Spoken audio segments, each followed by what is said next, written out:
Hello cricket lovers, it's great to be back in England and the lovely suburbs of Wimbledon. Behind me is the All England Lawn and Tennis Club, where of course the Wimbledon Championships are held. Now the people around here will be used to the sound of racket on ball and the gentle applause of the crowd when those match winners are made. But be warned, because European cricket is in town, and then there'll be the sound of the grizzly balls being blasted all over the place here in Wimbledon. In fact, I've heard that even the Wombles have been asked to come out of retirement to help retrieve some of those cricket balls that are all around Wimbledon Common. Well, I'm going to take a short walk from here, around 45 minutes back from Wimbledon to Rains Park, where we get ready for the start of day 2 of Group B cricket action.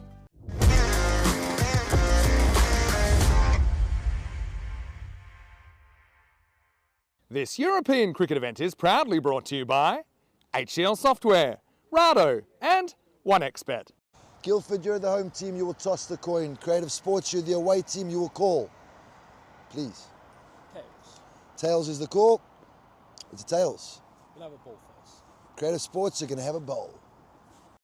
And welcome back to the Rains Park cricket ground, and very excited for the start of another week on European cricket. But before we start, we have to give some congratulations to that fantastic tournament there in Gibraltar. Gib 13 was an absolute blast. Well done to the Sloggers, who were crowned the champions. But today, 5 matches from day 2 of Group B action, and we also welcome a new team. Creative Sports 11 will be playing. They're up against Guildford. Now Guildford, when we saw them on day 1, they didn't have a good day. They played 3, lost 3, and only picked up just the 1 point. So this already is a massive day for them.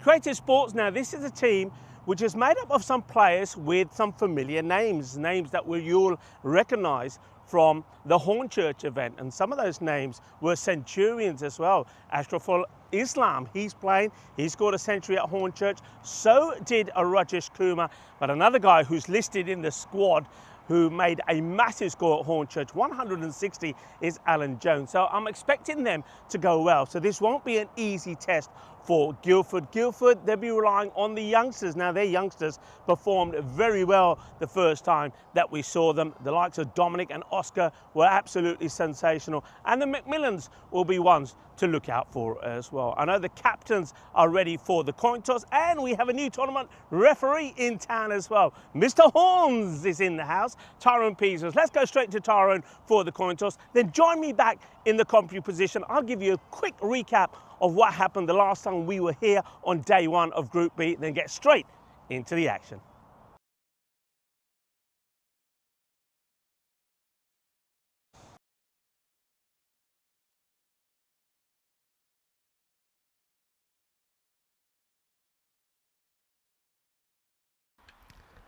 Hello and welcome everybody, and straight into the action. Let's go straight to what happened here the last time that we were in action. Day 1 of Group B, 144 for 9. Wimbledon, they were having a good day against LCC. The LCC, a new team. Usman Ghani did score a half century there, but it's a name that's going to crop up a few times. But there was a hat-trick there from Tom Weston, who got the player of the match.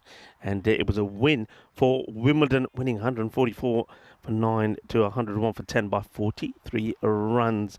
And at Wimbledon, we're in action again. Next up against Guildford, the team that we're going to see first up this morning. Guildford just couldn't get the runs on the board, and the young Dominic did score 31 of 23, was helped also by another youngster, Rohan Kumar, 29 of 17. The 18 and 17-year-olds combining well, but couldn't get enough runs on the board. William Sewell with the ball was fantastic, 3 for 11. And Wimbledon knocked him off with 30 balls to go. Jack Boyle was in fantastic form, as was the captain, James Crossway. So good start for Wimbledon, winning both their matches. We'll see them in action a little bit later as well. But the player of the match in that one was William Sewell, not just taking 3 for 11, but 20 of 7 as well to get the victory. Then we saw London County Cricket in action for their second match, and I said keep an eye out for the Usman Ghani. Well, Usman Ghani this time around, the captain of LCC, he did score a fine 65 of 23 deliveries. He was helped by Haider Zahidi, and that was the thing. He couldn't really get a good opener with him. They were testing things around a little bit, but Zahidi did do his job pretty well, helping them to get to that 152 for 4. And then Usman Ghani was in action again with the ball, restricting the CFS Pinnacle Pro side to 145. It was a close one, but they went down by 7 runs in the end. With Murad Khan, a fine 83 of 32, but once he went, he thought the chances there for Pinnacle also did fade away.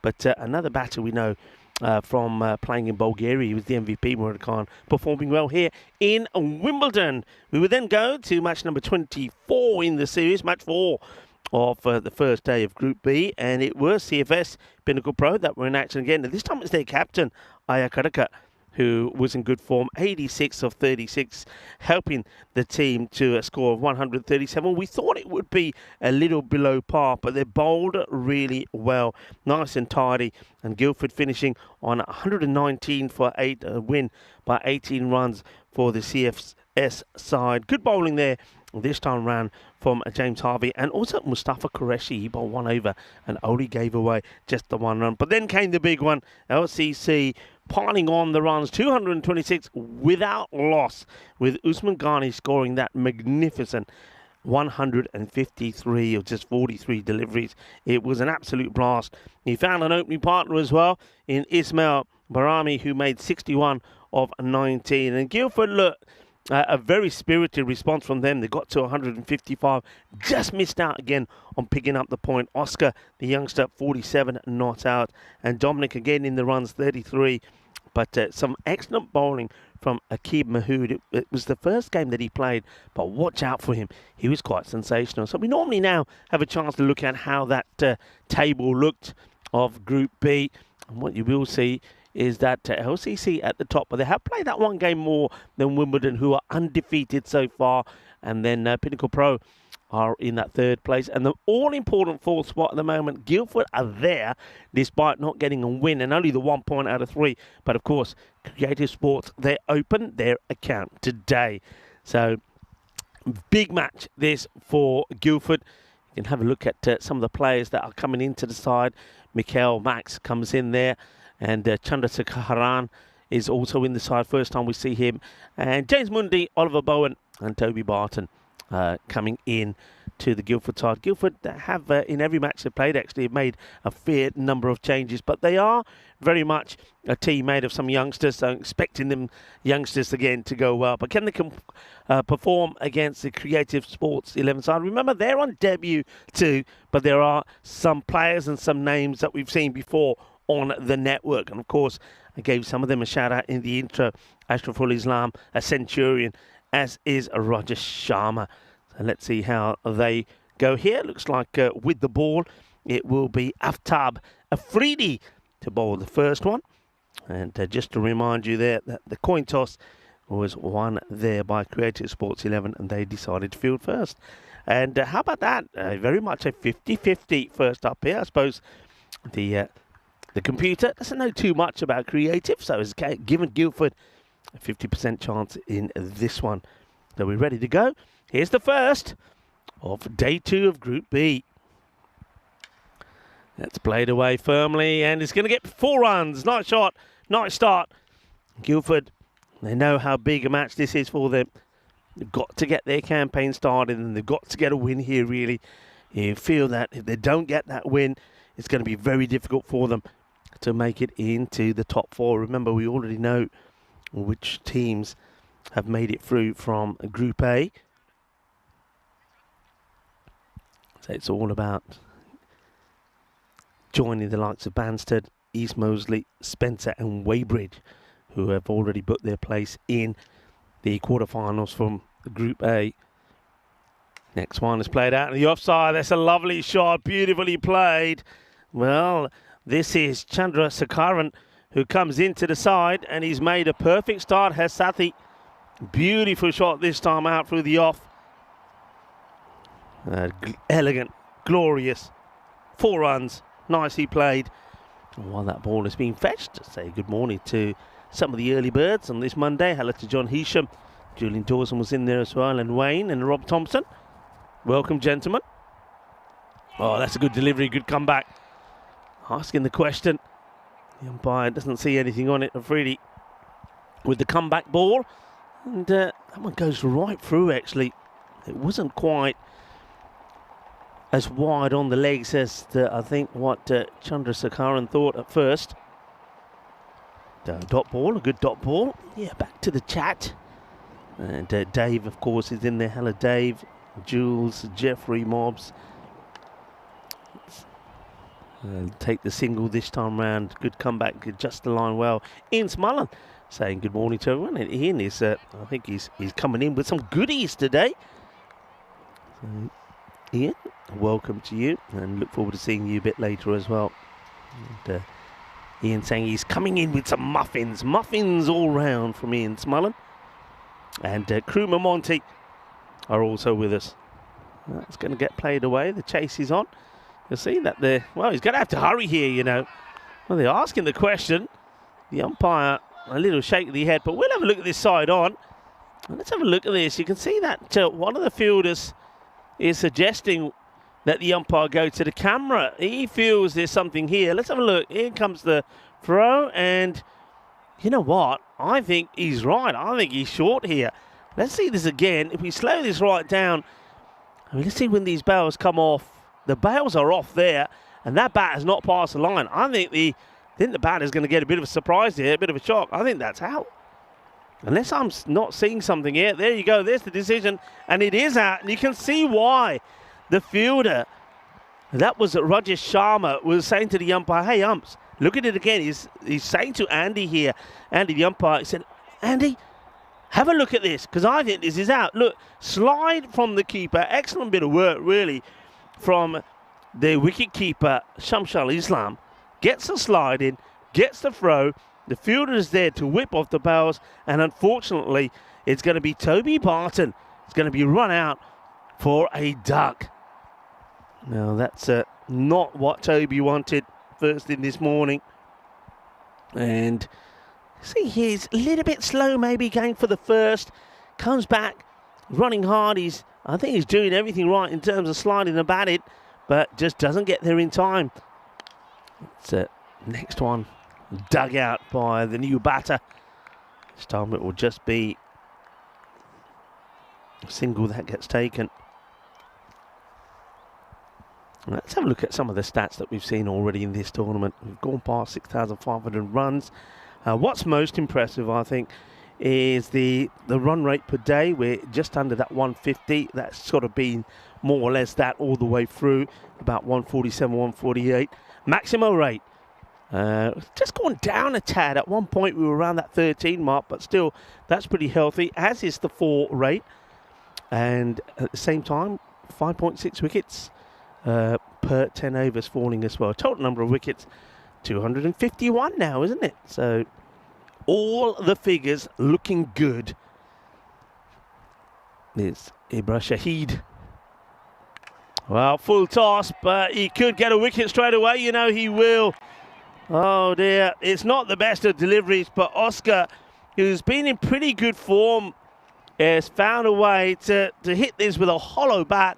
It's the easiest of catches, really, for Afridi. Afridi, who, there was a wicket off his over as well. You can see he just doesn't get the timing. One hand comes off the bat. That's why it sounds pretty hollow. And it's another wicket that will go. Guildford, that's the last thing they needed. So Oscar, who's been in pretty good form, Mikhail will go for just the one of 2 deliveries. And it's the perfect start, really, for Ibra Shahid. It was just a gentle delivery. It was one of those where I think Ibra maybe hasn't bowled too much lately. Thought, I'll just put it up there and see where it ends up. When it ends up going into the hands of the fielder, Afridi makes no mistakes. It's the second one down, 11 for 2. Ball is going to be too wide, though it is chased by Max.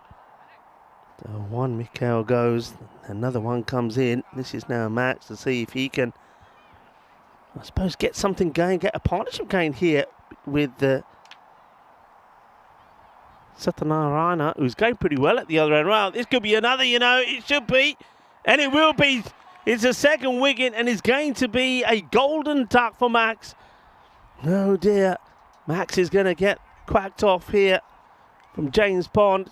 It's the old... And another wicket goes. And that's 3 wickets that have fallen now just for a run. And that extra run that he got on the board in this over was courtesy of the wide. So he's gone wicket, wide, wicket. And easy corner pole in the end there, once again from the bowler, Shahid. Just had to turn around and find it. When he found it, it was an easy catch, really. 2 ducks in the innings. There's Liam. Now comes in. Surprised that we haven't seen the captain coming in as yet, but going with the Liam Hinchcliffe.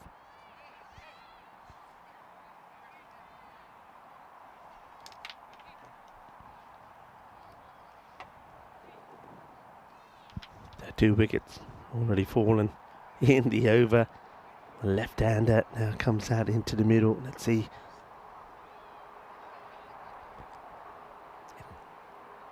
Need to get some sort of partnership going here, don't they? Big time.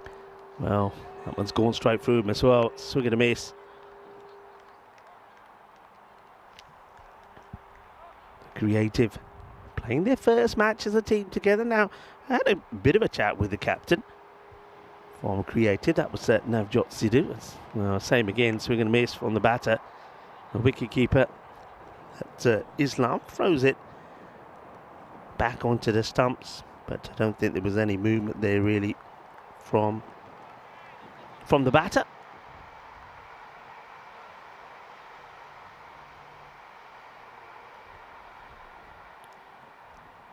Bit of a change in the field. Another one goes out on to the offside. The umpire also takes the opportunity to change around and asking the question.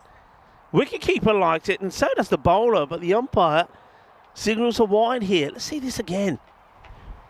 He's going after this. I mean, I don't think actually, to be fair, I don't think that's a wide ball. So, umpire calls it a wide. I don't think it was bat on this either, but this bat on this is another catching opportunity. Fielder gets underneath it, looks pretty casual and will hold on to it. That's Gaurav Kumar. Never looked like he was going to drop it. And another wicket will go down, and it's another batter goes without scoring. Liam Hinchcliffe is going to go for a 3-ball duck. A good catch made to look easy there by, that's Gaurav. Gaurav takes the catch, and it's a 3rd wicket in the over from Ibra Shahid. What a sensational over this is. There's still a ball to go in it, and he's taken 2 runs conceded, and those runs have been because of wides. Quite exceptional. Well, if you're Satyanarayana Chandrasekaran at the other end, you're probably wondering what is going on here. He came out and he hit his first couple of deliveries for 4, and we thought, okay, Guildford looked like a different team the way they started, and then wickets fell. And you can see that 4 of them have fallen. It was 11 at the end of that first over, 11 for 1. 2 overs now completed, and it's 13 for 4 after 2. That over goes just for 2 runs, and 3 wickets fall from it. Well, not the start that Guildford needed. Hello to Kenneth Burridge and also to Bethany Evans. Nice to have you with us. Hello, Chris Edison.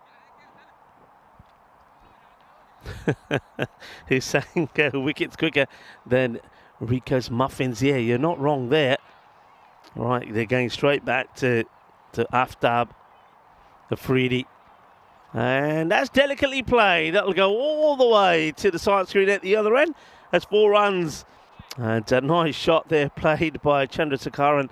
Well, I suppose he's just got to keep doing what he does at the other end. Never mind about all those wickets that are falling. And delicately played. And it will go all the way to the boundary. And you can see that the ground has had a fresh cut as well. So it's nice and quick, nice and fast, even though a little bit, I would say there's perhaps a little bit of moisture there this morning. But looking pretty immaculate. Well done to the groundsman, to Mark and to Anthony. Of course, both of them were busy this morning, getting everything set up for the day's play.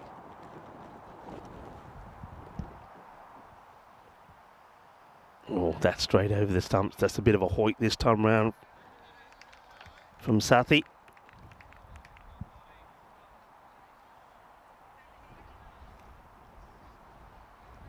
Satya plays and misses.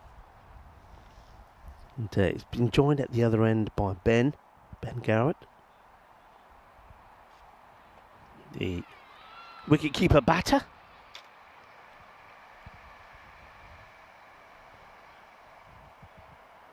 It's down the leg side, sort of muscles it away towards the mid-wicket area. It's well fielded. Looking at this field, we're going to have a check on the field later. We normally give you a bit of a zoom. We've only got just those 4 players on the leg side. We're making a change here now, actually. It's 4 now, it was 3 before. But of course, it will change to the left-hander. So we'll go back to seeing how it is to the right-hander. But here it is at the moment. So you've got the 4 you just saw there going out on the offside. And you got only 1 outside the circle. That's a long off. Long on comes inside. Though at the moment just the long off and mid-wicket back. This one will go to the fielder that just gets bought inside. Very good captaincy that from Navjot. Brings up the long on and it goes straight to him. On the bounce though, to Ibrahim Shahid.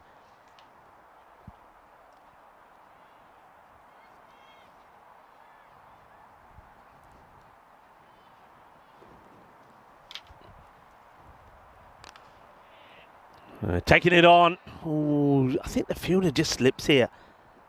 I think he either slips, he's also indicating that ball deviated a fair bit once it hit the ground. I think he had to make an adjustment, but if that was taken, yeah, maybe it did. You can see him going one way, then have to change his footing, and he just gives an indication there to the bowler.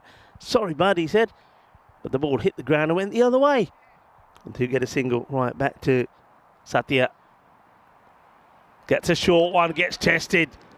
And he's kind of all over the place here. You can see the movement from the batter here. Doesn't stand in a good position. Just watch him. He's kind of all over the place. I think the best he could have hoped for there, if he touched it, it could have gone flying over the keeper or went to the boundary at fine, but not to be. It's going to be a dot ball. It's the end of the spell from Aftab Afridi.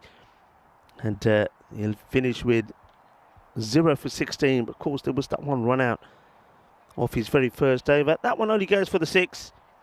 Takes the score to 19 for 4. That's your power play score. The umpire will give the signal for the end of the over. And let's take a look at some of the days that we celebrate today. Well, I know that muffins are on the way, but it is World Chocolate Cookie Day. Yum, yum. Yep, that's right. I'm talking chocolate cookies in the morning. Well, that's got to be your breakfast. I don't think we had any chocolate cookies there at our hotel, which is a bit of a pity. Played well. Fielder's got work to do here. It's a great effort, but unfortunately, though there's a hand onto this, that ball was travelling. It was motoring along. And the fielder does actually very well. That's Hanagavdi.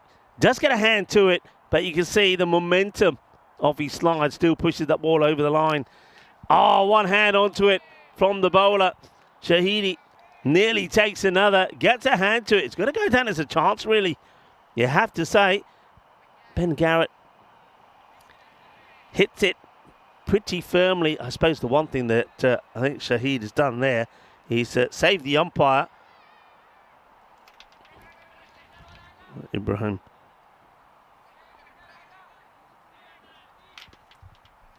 Slight change here in the field. I think it wants 2 men straight. So they do bring up. Well, they're still moving him. Yeah, they put him on the 45, the fine leg, and he is pretty fine. It's played out towards mid-wicket, so once again should be stopped this time. It's nicely done by the fielder. That's Arman Aranhawa. Comes across, slides and makes a stop. Now the field will have to change once again to the lefty. This is where the fielder, it's the captain who comes across now onto the offside. Floated up, slightly slower delivery.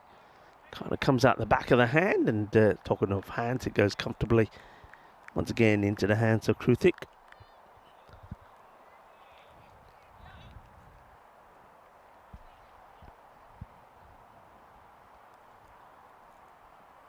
And now this one could go all the way, and it will. Bolle, kinna, sona, shaka, lagya. The first Maximo of the day, and powerfully hit by Satya. Chandra Sakaran gets one away to add to the 4s he's hit already, and there's Saeed this morning as well. Good morning to you, Saeed, doing the fielding. And, no run this time, slightly shorter into the body. So wicketless in this over, Ibrahim Shahid, but he'll be very happy with his spell of bowling. And picks up those 3 wickets, conceding just the 15 runs. 13 though coming off that over, courtesy of the 1-4 and the big 6. 32 for 4. 4 overs now completed.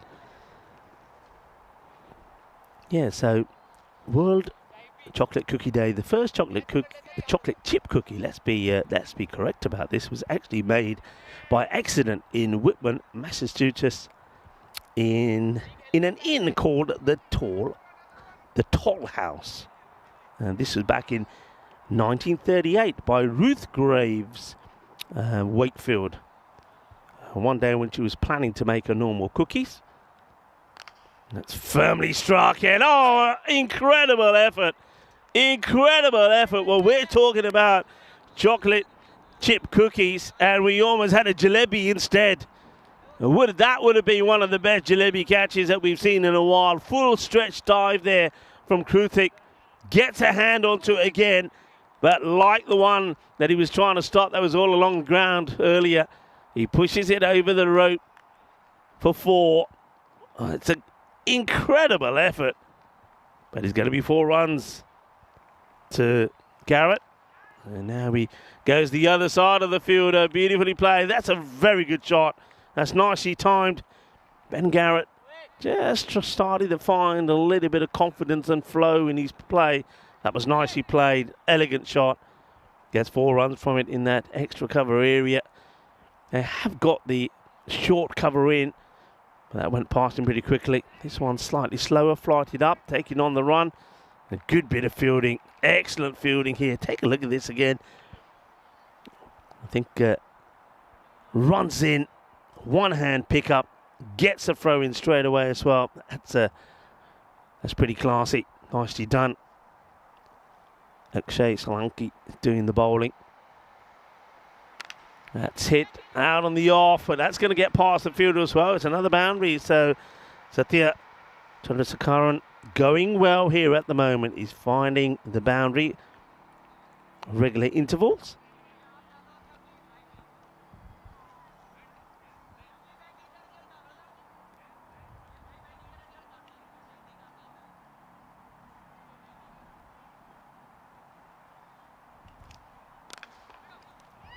Good stop. And that was another one. If he got through the fielder, would have gone to the boundary. Nicely done there by the captain. Got down pretty quickly and made the stop. Akshay Solanki, we've saw him take 2 wickets there at Hornchurch, and pretty useful with the bat as well. He's got a higher score of 64 not out. See if he can add to his collection of wickets. It's worked away, but to the fielder. Bobbles away.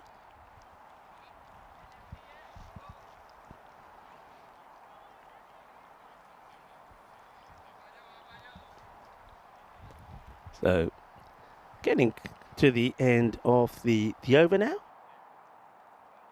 Now, of course, while we've been away, there's been a few more reviews being done as well. I know that Gibraltar had 2 reviewers for us. We come full here, welcoming you to Wimbledon. Well, let's see the review for today. So come on, let's see a little bit more. Day 5, something new is hatching at ECN. There you have it. Well, what do you think?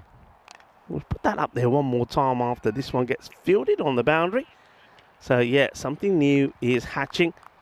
And a very good morning to you all, wherever you're tuning in from around the world. Rico Full here. I'm going solo today because Tina is busy playing a little bit of cricket. So Tina, go well. I'm sure Tina will keep us updated.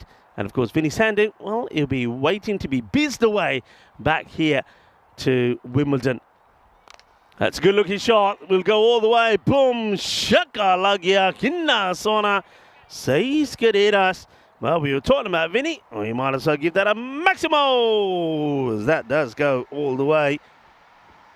Beautifully hit. That's in the bushes. That might take. I think that's one that may need to be found a little bit later. It gives me a chance to continue my chocolate chip cookie story. So it was actually made by accident in Whitman, and that was in Massachusetts, in an inn called the Toll House in 1938. Ruth Graves Wakefield one day planned on making irregular chocolate cookies, but got the great idea of throwing in chunks of chocolate. And it was from a bar of chocolate. She threw them in, and much to her surprise, the chocolate did not mix well with the cookie. Instead, it filled up with tasty chunks of chocolate, and that's how the chocolate chip cookie was born. Played away, nicely done. Cuatro carreras más. Well, the partnership that Guildford desperately needed with all those wickets falling is starting to build. Not only did that Maximo take them past the 50 mark, but that's another fine shot there played by Satya. And he is going well. He started well in a positive way, and despite seeing wickets falling at the other end, he's continued to keep going, and he's got some good partnerships now going there with Ben Garrett. This is Partik. Bolero doing the bowling now. A bit of hesitation in the running, but they will get home.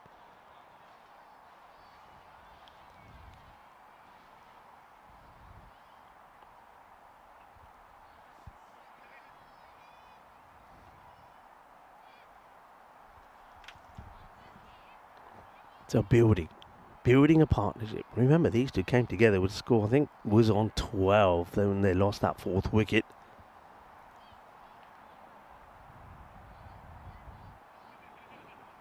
Bit of whip in the air, and that's been dropped. He just came in off the line. I just saw this to the left of me. That's Aftab Afridi. Now, when you watch it again, he took a couple of steps in when he didn't have to, which made it a much difficult catch. Now, you can see the distance between where he should have been to where he was. And that was enough for the catch to go down. But he does save the boundary. But opportunity drop. Now, hesitation should be out. It's a terrible mix-up. Terrible mix-up. Well, we're going to have to let's look at this side on, because let's make sure that the batters do actually cross here, because that's important. But he goes on the hit. There was no support from Ben Garrett. Now that's the bowlers coming off, and let's see what happens here. When are those stumps broken? Do they cross here? Well, I guess probably, yeah, they probably just do cross. Looking at that shot from when the bowlers come off, so it will be Ben Garrett that's going to have to go. That's really, you can see he's disappointed, not a happy chap. I don't think we follow him anymore. It wasn't the easiest throws to deal with actually there from Shamshad Islam. He does really well as well. Well, that partnership, that was key, I think. And it's a cruel way to get out. Just, I think you can see there that Satya just hits it and goes. I suppose you say it is his call, but I don't think even if Ben went straight away, he was going to make it. It wasn't a good one. So the partnership, a very important partnership, comes to an end. It was worth 48. All right, that came right at the end of that 6 over as well. So 60 for 5, 2 run-outs in the innings. That over from Partik going for 13. And that's another one. And straight into the hands. Ashraful Islam comes on to bowl. And, well, you can see it's hit pretty well. There's nothing wrong with the shot, but he hits it straight into the hands of the fielder. That's the end of Chandrasekharan. And Satya is batted well, but you can see as soon as he's hit that, he's thought, what have I done here? So that's the big wicket, really. Now it's going to be a real test for the tail to see how they go. It's the 6th wicket that goes down, and it's the one that really you feel that Creative Sports wanted. 37 of 18 for Satya. And Chandrasekharan will go, and that's just keeping the pace of the ball there. It's a good catch, though, taken. New bat comes out. Well, he wants to do the reverse Malachi of the very first ball. He gets back onto ball, does the captain, but Ollie, I reckon there must have been a little waiver on that. Do the reverse and hit your first ball. I'll buy you a drink. Oh, he's got a drink coming to him. Sliced away, and he's still got batters out there that can bat me. Dominic, I've been talking about him a fair bit. I think he's a very good batter. He has scored runs. A young man, but a good player. Let's see how he goes here. The moment he's got his captain with him, the left-hander. Well, we saw him change from right to left. Well, maybe he does normally bat left. Where here he goes again. That's a change. He likes to do that, doesn't he? This time he doesn't get anything for it. Well, maybe he's getting a little bit too funky. Well, when he tries to bat, he should stay left-handed. Because at least when he's left-handed, he gets bat on ball. Right-handed, the first one, he doesn't do the switch. And he misses it. The captain, Bertz. And this is the captain to captain battle. And, well, that's been hit pretty well. And it's a tremendous bit of fielding. Outstanding from Arman Randhawa. Have a look at this. This is superb. Superb. Saves 5 runs here. Watch this. He knows that he's going over. And he just throws it back in. There we go. He's in the air. Let's keep this going here if we can. The feet in the air. Let's find him. And he's released that ball before he's touched the ground. There you go. That's the perfect shot of it. Absolutely brilliant. Excellent fielding. Top draw, that is. Top draw. Sensational.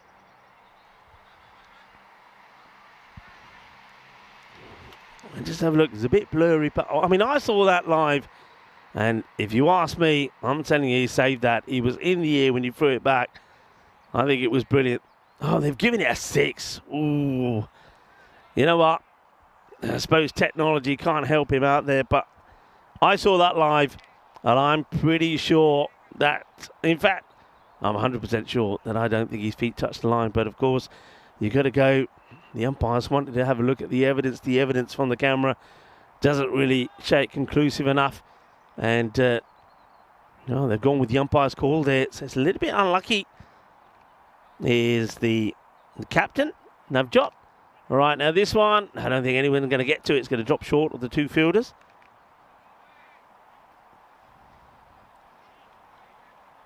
So Navjot did start with a wicket straight away, didn't he?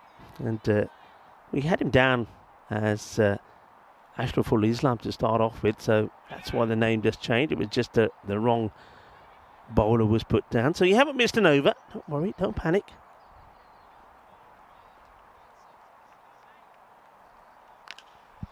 Oh, that's crunch. That's gone. Adios, Balota. And, well, I think that's Dave. There we go. There's Dave. Dave is here. John Hisham is here as well. And I know that somewhere there, who's probably doing the fielding now, actually, somewhere, Saeed. Now that one goes a long old way. And, well, this one doesn't go a long way. Well, 6 and out. That's the end of Bertz. Let's have a look at this wicket. And it's Akshay Solanki that gets his man. So after muscling a big 6, comes down the ground, and he just misses a slow, straight delivery. So probably not the right shot to be playing there from the captain. He wants to be a little bit funky. Takes a risk there. He didn't have to. It was cleverly bowled, though, you have to say, from Solanki as well. He saw that Ollie was coming down the wicket to him, so he just took all the pace off it. And Ollie missed it. Missed a straight ball. It's the best way to describe that. Oliver Bowen now comes in and gets a chance. And he's going to go first ball. It's just a straight delivery. And Bowen will go for a golden duck. Well, he's going to be gone. And, well, I'm not always on my own, because I know that James Pond will like that one. It's going to be a little bit of the old, the quack time. Yep, go for it. It's here. Oh, good morning from James Pond, who has made it and arrived to England. And unfortunately, it's Oliver Bowen who's going to have to get the first live quack off. And, well, let's take a look at this as well, because with the ball to go in the over, Solanki, he is on a hat-trick. We've had 2 here, haven't we? Tom Weston is on the new page. He was the 31st man to take a hat-trick. Of course, we also had Aslan Abbas, who took 4 in 4, double hat-trick. So hat-trick ball for Solanki, bowling to Mundy. Well, he just stops there as they wanted to make a change of field, and the bowler says, no, leave it. And a polite inquiry, not out, is the end of the over. Guildford, the issues continue as the 8th over comes to an end. 75 for 8. And Akshay, good little spell from him. Akshay Solanki 2 for 22. That over going for the 7 and 2 wickets in there as well. And, Monty's the first to say hi to James Pond. Well, Monty, you were asking if he had made it. Well, he's made it here now. Hello to Ronnie, who's saying good morning to everyone. And that's a nice shot. Good hit from Dominic. He's coming a little bit low down the order from what you'd expect him to come in, actually. Has been a good batter for his side. He has scored runs. And we saw he scored 31 against Wimbledon in the first match that they played. And you also saw him score 33 in the loss to LCC. Asking the question, gone. Oh, I think he's gone right across his line here, Dominic. And the only thing the umpire's got to decide is the two things really here. Is it going to actually hit? Is it straight enough? And is it going to go over the stumps? Well, there's the impact there. I mean, well, is it outside the line on impact? I don't know. I mean, looking at that replay, I think he's got a fair point to say it's outside the line. Looking at it again, maybe we'll see it one more time. But it looks like the impact for me just outside. He's really jumped right across the stumps. I can see why the umpire's given it. But I do think that impact there is probably outside the line slightly. Wicket keeper goes up. The bowler, of course, goes up. And that's going to be a wicket. So the wicket. It also is the end of the innings here, because it looks like that Guildford, probably one of the players here, must have picked up an injury during the warm-up. So that is it. That's them done. They're all out for 81. So 81 all out. And they've left a lot of deliveries out there as well. Some 10 balls to go in the innings. And it will be Navjot Sidhu that takes the last wicket as the captain. So well done to him. He picks up a couple. And let's have a look at the highlights of that innings. Well, most of those highlights belonged early on to the fielding side. How about this for a bit of fielding? Fantastic work from Shamshad Islam. I've been very impressed with his keeping. Got there, got the throw in, and then let the fielder do the rest in that run out. And then wickets just fell. I mean, they lost 4 wickets in the space of just the one run. They just kept on falling. There was a good caught on bowl. Here was another one. No way was Gaurav Kumar missing that. He made it look so easy. But there was some fight, I was pleased to say, especially a little partnership there between Satya and Ben Garrett. They put 48 on together, but unfortunately the downfall would be another run out. That was a glorious shot, wasn't it? That's probably was the shot of the day from Ben through the covers. Then that was another one of those lovely little late glances from Satya, and Chandrasekaran was going very well. And then they just kept on finding a way. But then, of course, it came the run out. Then straight after that, Satya. But this is the run out. That was just crazy stuff. And then, well, there was no way back, really. This was, well, I thought it was a really good save at the time. But on review, couldn't really see it clearly enough. So it was given as a boundary. And they needed it, really. They needed all the runs they would get. And that was 2 in 2. Chance for a hat-trick, it wouldn't be for Solanki. And then this is the LBW there right towards the end of the innings. I think a little bit unlucky, perhaps, the batter there. But Guildford, their troubles continue. The team that have only picked up just the 1 point in the 3 matches that they've played. And that means that in 2 of those matches, they didn't take a point at all. This could be another one of those, couldn't it? Because I think Creative Sports 11 will know that this is a great opportunity for them to open their account on debut on the European Cricket Network with all 4 points in the bag. Quick look at that scorecard. Well, Satya Chandrasekaran, 37 of 18. And other than that, Ben Garrett, that was that partnership between him and Ben. That was worth 48. But just take a look at that. It's not the best of scorecards that you want. And well done also to Creative, just the 3 extras, 2 wides and 1 leg by. So they certainly look sharp, and they're looking to make a big start here today. Remember, they will play 3 matches. Guildford will play just the first 2 this morning. But the second match that they play won't be an easy one because it will be up against Wimbledon again, who absolutely crunched them when they met, of course, in match number 2 of the group. And there's the bowling figures. 3 wickets then for Ibra Shahid. All those 3 wickets fell in that one over, the first over he bowled. That only went for 2 runs, and both of those 2 runs were actually the only 2 wides that we saw in the innings. 2 wickets also from Solanki, and also 2 from the captain, Navjot Sidhu. We'll take a short break. Myself, Rika Full, and the rest of the gang will be back in about 10 minutes time to see the reply from Creative. And I think Creative will want to get creative and get 4 points in the bag if they can get to the 82 inside the 7 overs, or are Guildford going to pull off one heck of a defence? Join me and the rest of the gang when we return to see how it finishes.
This European cricket event is proudly brought to you by HCL Software, Rado and 1xBet.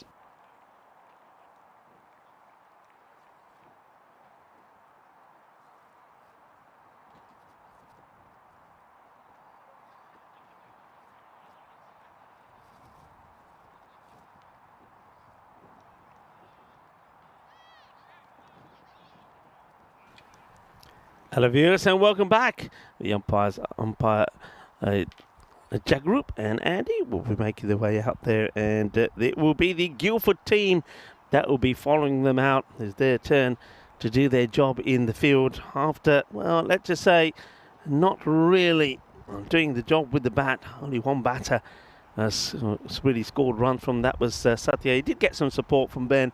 Satya 37 of 18 and Ben Garrett 19, but that was it really.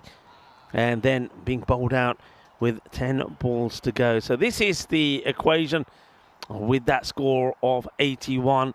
56 or less is a way that Guildford can get all 4 points. If they can restrict Creative Sports to that, I don't think that that's on the cards really. A team that's kind of gifted with a lot of good batters. In fact, you'd have to say that is Creative that will be looking to get to that 82 score inside the 7 to get the points. Nice to see that the academy is going well on both sides of this ground. We have the juniors and taking part in the junior academy, which is wonderful to see. The future of cricket looking bright and rosy here in England. All right, here we go. It's the first, and Ollie Burt's the start. Floats this one up there and gets a dot ball in. Ollie will normally, as we've seen him do in the other matches that they played, kind of bowl the first and the third. It's on the leg side and will get past the keeper.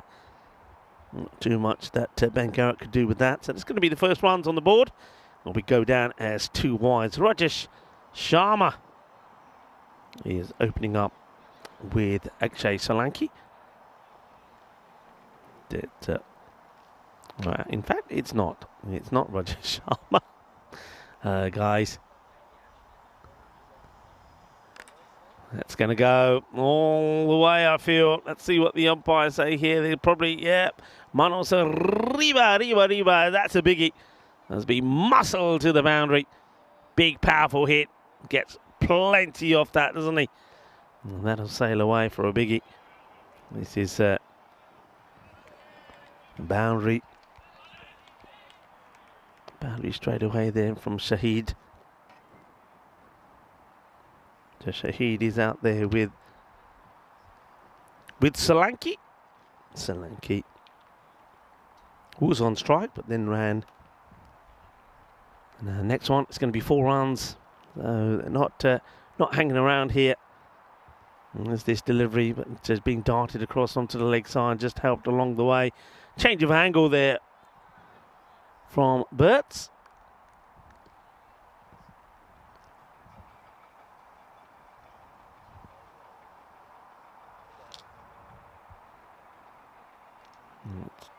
Going to be a wide, wide ball signalled.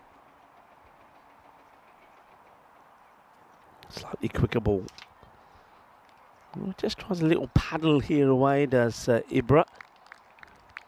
There's a big gap from where the keeper is to, there's nobody really there at third at all. Welcome back to everybody. See that John Gray is in the chat with KG as well.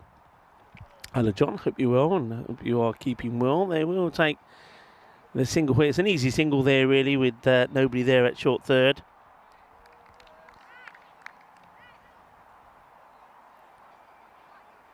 And Wayne also in the chat. Hello Wayne. We talked about the day already. It's a good day if you've got a sweet tooth. World Chocolate Chip Cookie Day.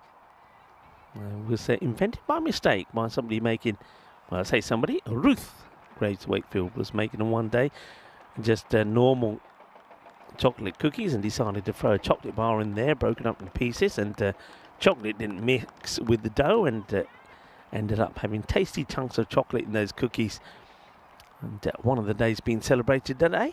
92 matches, by the way, since since the golden ball. But that's gone up quickly because there was one there in Gibraltar. It's played in the offside. Well, he does get going, and there's has to be sent back. Nazibra doesn't get any support there from Akshay Solanki. Solanki says, no, where are you going? Stay there.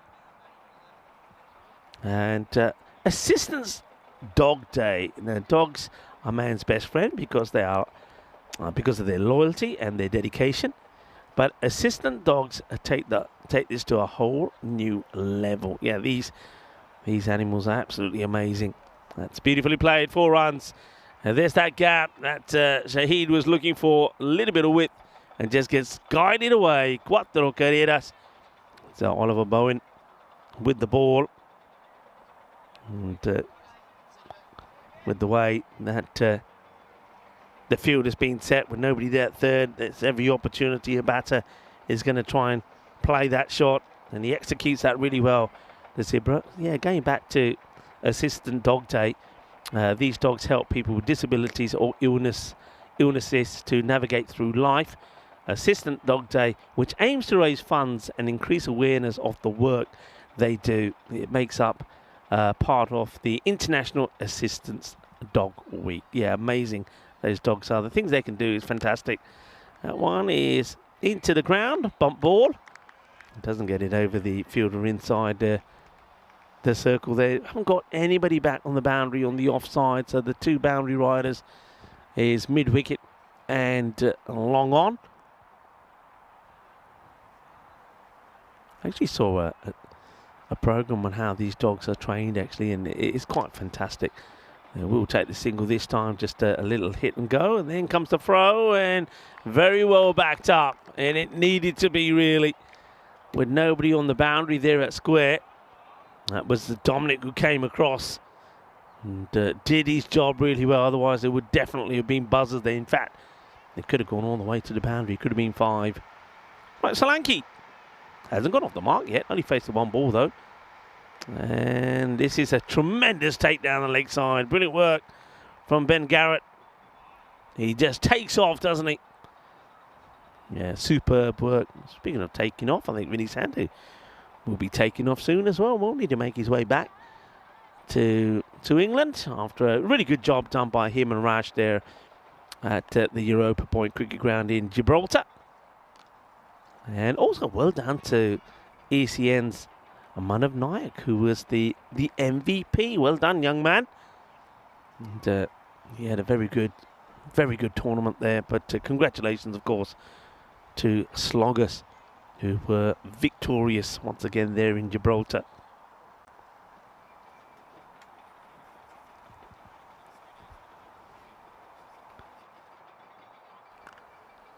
A little push. Take the single. I suppose a good thing here at the moment from Guildford is they're not making it easy for Creative to perhaps get all the points. That's the end of the second over, 22. Without loss, though, of course, and that over nice and tidy from Oliver Bowen. I mean, after 4 in the early part of the over, he's come back well, and it's just been a little bit of tiki-taka. So he'll go for 8. Burts, as I expected, will bowl himself out, bowling this next one, and that's going to go all the way. Boom, shakalaka, and well, Dennis taking some evasive action there. He hits him on the roof. Well, Dennis, come on, gives us the thumbs up. Here we go. Yeah, he's all right. He's all good. But he needed the platform above him to prevent this ball landing on his head. Next one is floated up a little bit more and just respected and plotted, if you like, out there on the leg side just for a single. Yeah, big hit, powerful hit down the ground. And that's hit straight down the ground. Could be coming into the commentary box. Hits the cables in front of me and goes out to the fielder. Nice shot all along the ground there. Mundi gets the ball off the cables. I was ready. I was down. The long barrier was down. Leg side again. Another wide. That quicker ball that Burts has bowled today. It's normally pretty effective for him, but he's again fired it down the leg side. It's another one. This time they will run as it gets away from Garrett.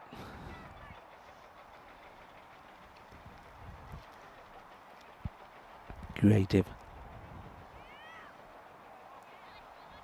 For the bonus point, they need to go around about 10 and over, so they know that. Well, that's a little bit of luck. It's not going to get to the boundary. He's just trying to push that on the offside to take a single. Will Solanke.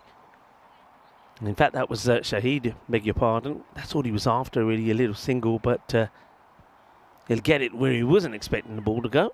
That's another one down the leg side. It's tidy work from behind the stumps from Ben Garrett, but not so good from the captain. Just not able to get the radar right this morning. And then that happens when he goes outside the off. A little bit of luck, a little bit of good fortune for Akshay Solanke, who will get to a boundary. He's first. 4 runs. Off the edge of the bat. And goes towards our 4th camera. So 4 runs. And with that boundary and with this over going the way it is already, he's gone for 20. And they're right back on cue now to take all the points here. Need some wickets here, do Guildford. Tossed up. No pace on this at all. And just defensively played. That will be the end of the over. Goes magical, does the captain. 20 off it. 42 without loss. The power play score now. You're going to have a look at the 2 sets of power plays. And one was worth 19. 4 wickets down. And this one worth 42. So you can see the big difference. And you can see where Guildford really lost their way in this match. Well in control then are Creative. And it looks like it will be James Mundy who's going to bowl over number 4. They need some wickets. Yeah, that tells you the story, doesn't it? And that little period there you can see from over 5 to 8 almost, where that partnership went well between Satya and Garrett. But other than that, not really too much went well with the bat at all for Guildford.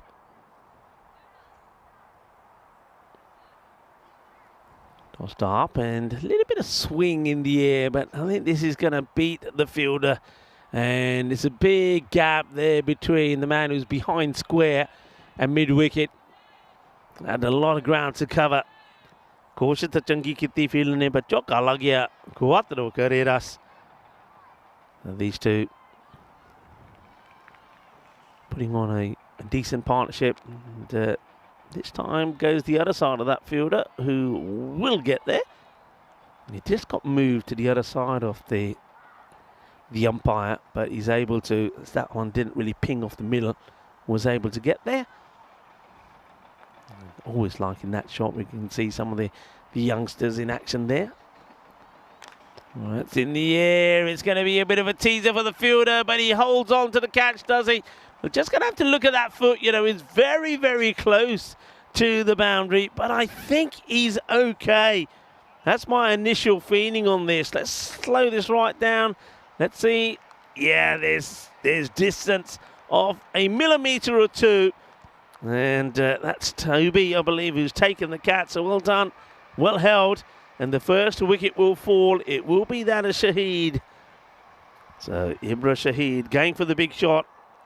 Goes for 26 or 15. And in fact, it's Bowen who holds on to the catch. Oliver Bowen. Nicely held, well judged. It doesn't get any part of that heel on the rope. So good catch from Bowen. And Mundi giving him the applause and saying, well done, well held. Gets a breakthrough. 48 for 1 then. And now Ashraful Islam does come out. And he's going to start with 6 runs straight away. Slog sweep, which goes Shaba Shaba. Ginna Sona Shaka Lagya, right out of the middle of the bat. And beautifully played. Well, this guy, as we know, did score that century there. And he scored it against Hornchurch. 139 he scored at Hornchurch against Hornchurch. So it's good guy to come in to try and get that or keep that scoreboard ticking. Really, they don't have to go any quicker to pick up all the points here. Creative. Mundi probably needs to get outside that off, and he does, and that's a better delivery. Ashraful still goes for the powerful shot, gets scuffs it a little bit. It'll just be a single that gets taken here.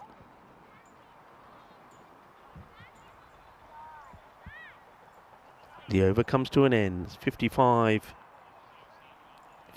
for 1 after 4 overs.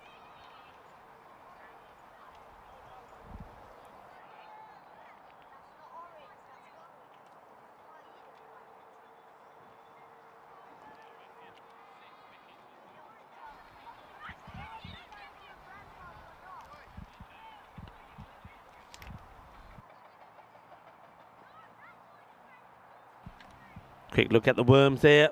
You can see it's those early wickets that fell. 3 of them in that one over, remember. And whips away. Fielder is out there and takes a really good catch. Well held. And that's the end of Islam. He'll get caught wonderfully well on the boundary. And picks out the fielder perfectly. This time in the right spot. That's young Dominic, who holds on to the catch. Wonderfully well taken. Great catch.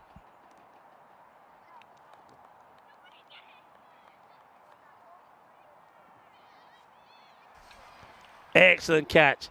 Fantastically well taken. Well judged. And that's a dangerous batter.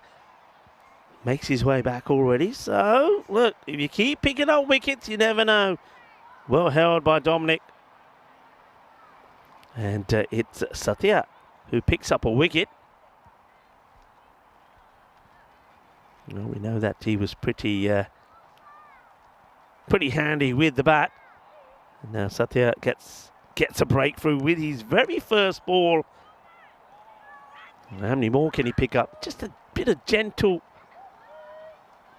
rain around the ground at the moment. Nothing that's threatening. Just a few drips. Arman Randhawa now comes out. I suppose this is all about if Guildford can just put the squeeze on, just stop the flow of runs. I mean, look, to win the match, you feel that it's probably not going to happen. 25 needed, but you could get a point. Oh, the Tortuga. Oh, that is just lethal. That is absolutely lethal. There's nothing that Toby Barton could have done about this. Have a look at this. Well, all together now. Tortuga. That was deadly. Oh dear, oh dear. Well, when it's not your day, it's not your day. And that was a proper pucker Tortuga there for Toby Barton to have to deal with. And, well, I think that one's buried itself somewhere in the bushes. Okay. Oh, new balls, please. They're out there. In comes Satya again. And this time, no run. The fielding will be done. Just checks his shot there. As Arman wanted to go for the similar shot again, but it wasn't quite there once Chandrasekharan just held that back just slightly. Well, this time going for the reverse Malachi. Bails do come off, whipped off by Ben Garrett, but the foot does stay firmly down. And you can see he still holds on to the ball, just checking the foot movement there of Randhawa. Thought, if you move that foot up, I'll have him again. Let's take a quick look at what's coming up. Of course, we just finished Jib 13. What a wonderful event that was. And Wimbledon will continue and this week. But of course, starting on Thursday, and I'll be there for the start of that. Croatia and Phil G will be joining me for so much action. T20s, ECIs, and women's in action as well as the European Cricket Series. Then Norway, Germany, Romania, and Austria now on the cards. This one gets played tamely onto the leg side. It will just be a single as we see the next bowler. This is Oscar.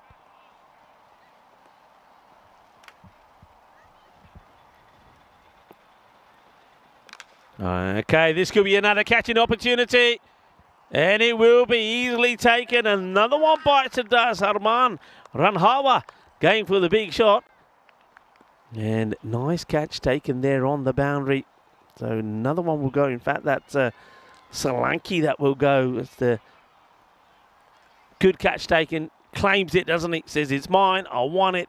And Max Mikhail holds on to it. Solanke now goes. So wicket starting to fall. The top three all back. Solanke, he wasn't quite flowing, was he?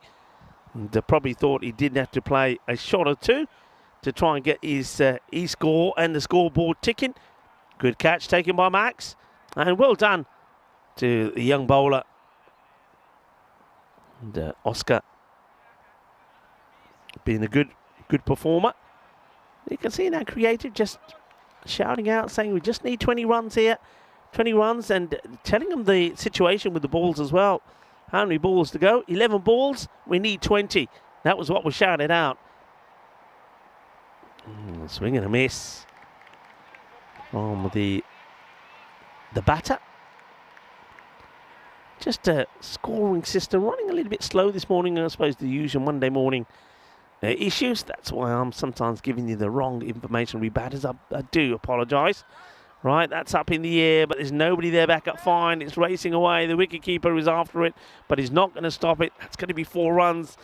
And Aftab Afridi is the new batter. He'll pick up a boundary. And that's what they need at the moment. A couple of boundaries will see them. You would feel comfortably home and also comfortably pick up the 4 points that they're definitely after. That's the instructions that are being shouted out to the batters. Oscar just goes a little bit too short and down the leg side. As you can see, some more youngsters turning up for the junior academy, walking there in the background. Well bowled. Well bowled, a slow teasing delivery. A gentle one outside the off stump there from Aftabu. Swings wildly, but misses it. Interesting, we haven't seen Roger Sharma come out just yet. Obviously holding him back maybe. Oh, that's a blast. It's a full toss. And that gets the full treatment. That is sweet out of the middle of that bat. Sweeter than a bowl of rasmalai. 6 good hitters. That's been absolutely mullered from Afridi. It's an unfortunate one at the end of the over from Oscar. It was a pretty tidy over until then. But with that boundary, with that big 6, there was a 4 earlier as well, remember. 11 come off it. That takes the score now to 72. They're just needing 10 runs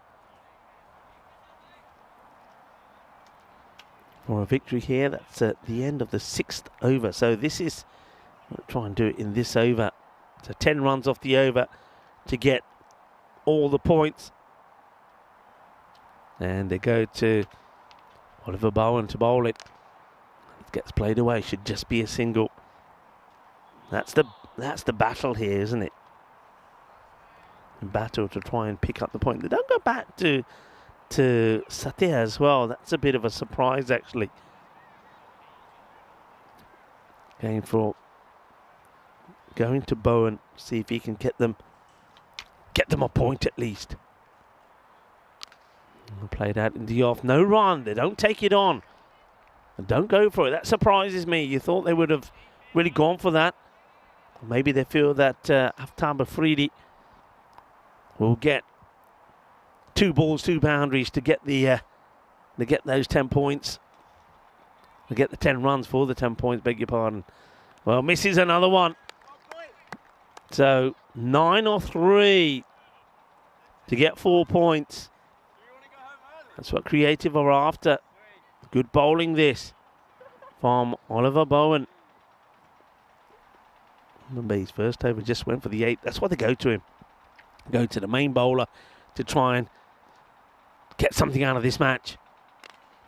It'll only be a single. And they had to run this time, didn't they? So 2 balls to go. 2 to come. Creative wanting 8 runs off the 2 balls. If they don't get the 4 here, they'll feel that they definitely have missed out. There's no doubt about it.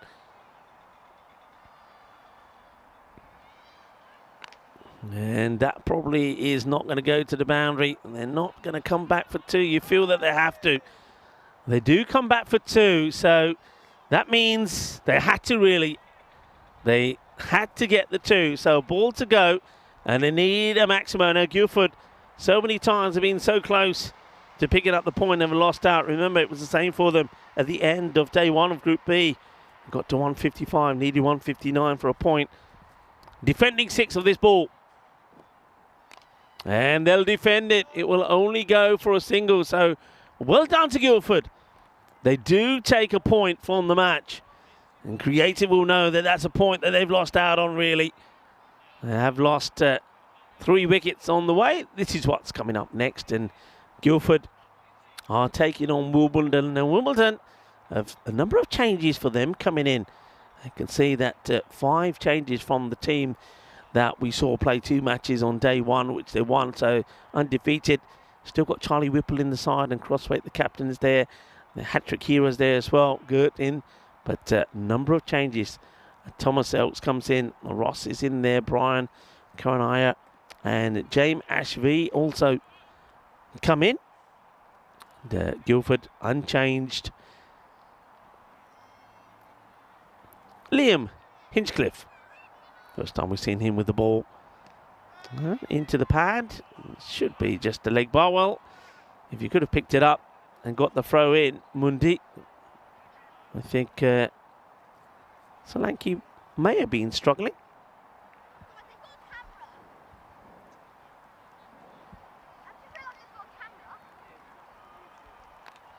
Short delivery. That's going to go all the way, and that will be the end of the match. Muscled over for a big 6. Absolutely smashed. And that's all the points in the bag. And Solanke finishes not out on 20. And then there was, well, Aftab Afridi couldn't quite get the big hits in when they needed to get all the points in the bag. But he will smash that one away for a big 6. 17 he'll finish of 8, 2 6s and 1 4. And it's a victory for Creative. And they will win with plenty of balls left on the table. 16 balls, but unfortunately couldn't do it with 18. And that means that they will concede a point.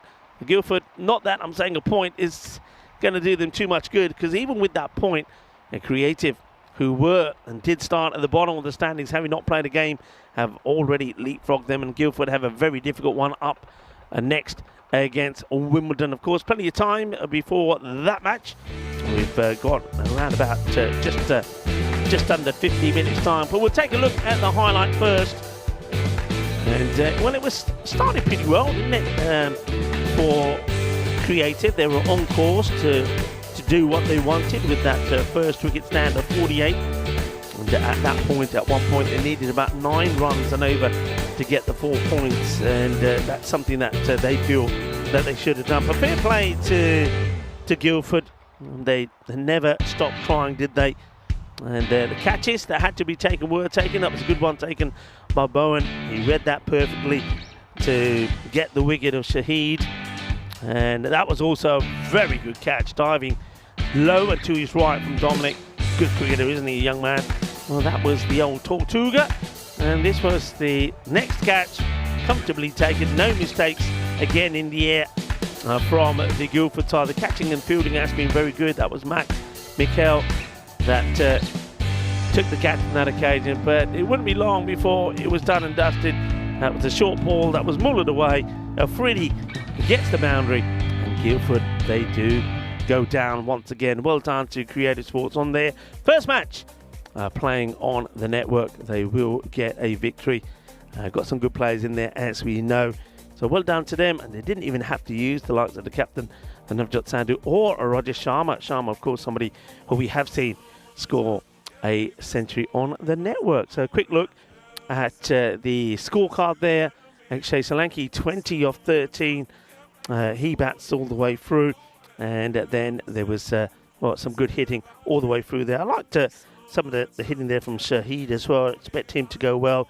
Ashraful this time, he does fall cheaply. But then Aftab Afridi doing the job and finishing things off. And there's the bowling figures there. So no luck this time for Birds.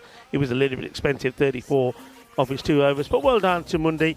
Also Satya, I think he's a very good addition for them. He's a good, exciting player. Expect him to go well in the next one as well. But a comfortable victory then it will be for Creative Sports. They've got a big day. They'll take a bit of a rest between this match and their next one, which will be up against CFS Pinnacle Pro. That will be a really good match with the likes of Ayakadaka and also Murad Khan in the side for them. And Creative, I think that will be a good matchup for them. And then we'll see them, Creative Sports, that is later in the day when they play Wimbledon. So they're going to get a good test in the next 2 matches after that easy win against Guildford. Right, time for me to maybe grab a bit of a coffee and have a little chat with some of the players around the ground. But remember, we'll be back in about 45 minutes time to talk you through match number 27. Guildford taking on Wimbledon. Hasta pronto, mi familia. Summertime, get ready, we are so divine. Blue water and yellow sand. Let's live our dream. Summertime, get ready, we are so divine. Blue water and yellow sand. Just you and me. Summertime, get ready, we are so divine. Blue water and yellow sand. Let's live our dream. Summertime.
ready, we are so divine. Blue water and yellow sand, just you and me.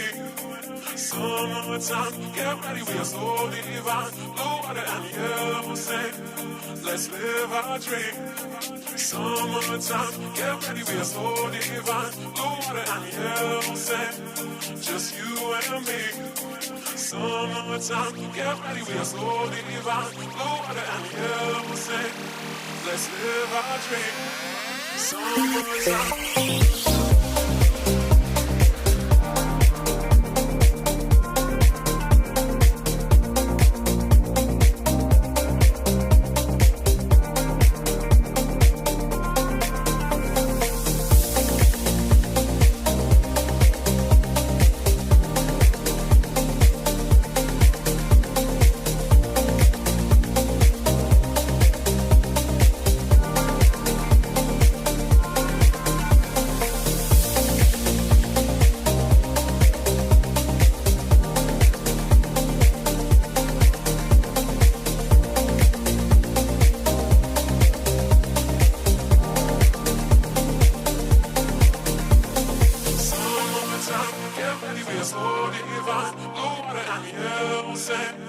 Just you and me.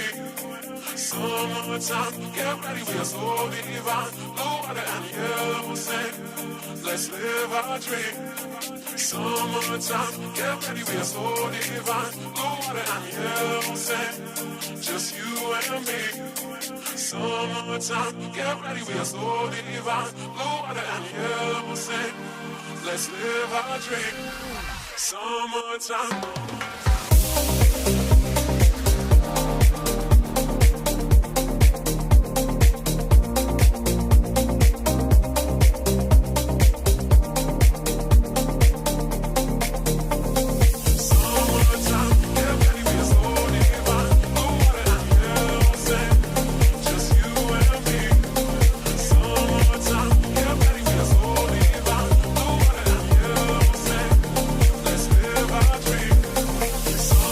Time.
This European cricket event is proudly brought to you by HCL Software, Rado and 1xBet.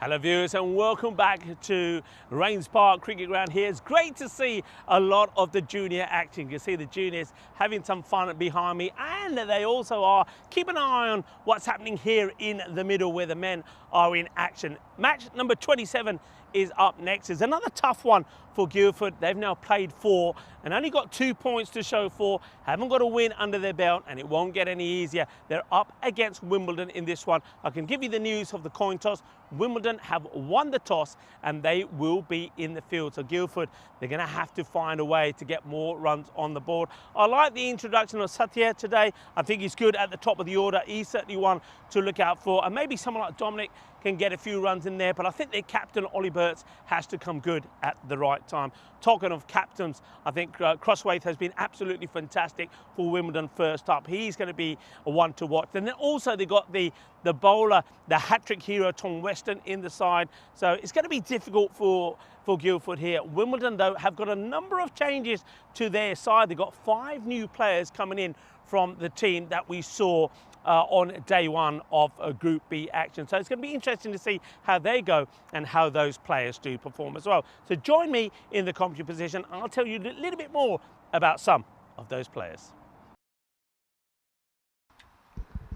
Hello viewers and welcome back. Well, I think most of you are also glued to what's been happening in the test, and I think the way I last saw it was a wicket required there for England, and Atkinson was out there and Wokes with his arm in a sling out there as well. And, well, hang on a minute. I think something just came through. India have won. India have won. There is a wicket. Well, it's not often that I'm giving you the results of another match before the start of one here on the network. But it's going to be Atkinson who's going to be bowled by Siraj. Siraj does it again. And the series, India have tied this series. What a test match that was. Right, now that that's over, that means we can continue with the action here, because I think the players would have refused to take the field of play until that one was decided. Well, we can calm ourselves down and now concentrate on what's in front of us. Guildford, they're a team who are having their own problems at the moment. They've played 4, just 2 points to show for it. Up against Wimbledon, a changed Wimbledon side. I mentioned Tom Weston there, but no Weston in the lineup. But they have got Charlie Whipple, watch out for him, and William Sewell, and a lot of new players coming in as well. You've got the likes of Thomas in there, Russ, O'Brien, Cohen, and Jamie. So wish them well. So it's a bit of a change to this Wimbledon side. So let's see how they feature in this match. But welcome back to everybody. And I think a few people, well, some will be celebrating and some will not be, as that test match comes to a conclusion. Well, England, I thought they were going to do it yesterday and took it into another day, but it was not to be for them. But I tell you what, if you've been watching that test match, or if you were at the ground today, some of the scenes there, I'm sure, are pretty tremendous. And, well done. Congratulations to India on what has been a great victory for them. And what about Wokes there? I mean, talk about taking one for each side. All over there, though, India do get the win by 6 runs. What a test. Right, let's go back to this. And this is now, and just having a look at some of the Wimbledon players that are in this one. A lot of new players coming into the side, so wish them well. And also Guildford, well, we go back to a man who did perform well with the bat. It was Satya Chandrasekaran. I think he's got get a good score for his side. And I like the fact that Dominic has gone back to the top of the order. I think that's a good move. Here's the first, and just gets played away. Soft hands, and a good save from the fielder. He's there just for that, isn't he? Gets down pretty early. Gets one hand onto that. That's nicely done. And, first bit of action then for Karan Iyer, the young man. Gets down to it, makes a stop. Well, that's confidently played for another single. This time it's Adam Slater that gets his fingertips to that one. Yeah, welcome to everyone. And, well, Zulkarnain showing a few tears with the result of the test. And Monty in the chat as well. Hello, Monty. Kroom there, KG, Helix. Nice to have you all with us at the start of another week on the European Cricket Network. And another week means another week of action. That's well bowled. Good areas from Sewell. Keeping it outside the off. Got a good bit of pace on that one from William as well. We did see him pick up a player of the match performance at the start of Group B. It was a performance against Wimbledon, Wimbledon against Guildford. So it was the first time these two teams met. Guildford on that occasion put 93 on the board for 8. And Dominic was the top scorer with 31. Rohan Kumar, not in the side today, was his junior partner. But William Sewell, 3 for 11, and then 20 not out, got the player of the match performance. Straight down the leg side though on this one. The batter just allows that one to get past Dominic.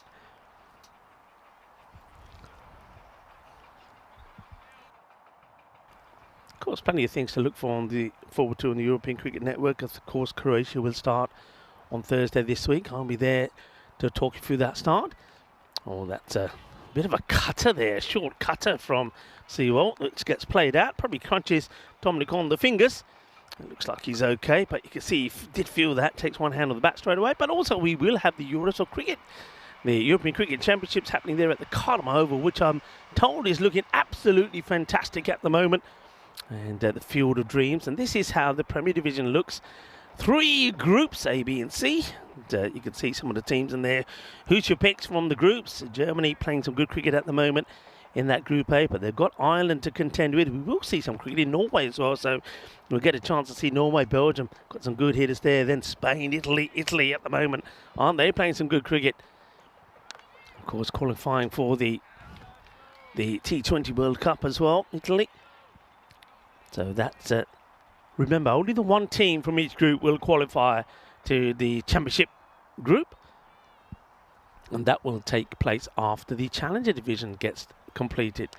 That's a really good shot. Wonderful hit outside the off, and Charlie Whipple gets crunched away by Satya. What a wonderful shot this is. Just opens himself up, gives himself a little bit of room, and goes over the top on the offside. Crunching shot. Delightfully played. 6 runs.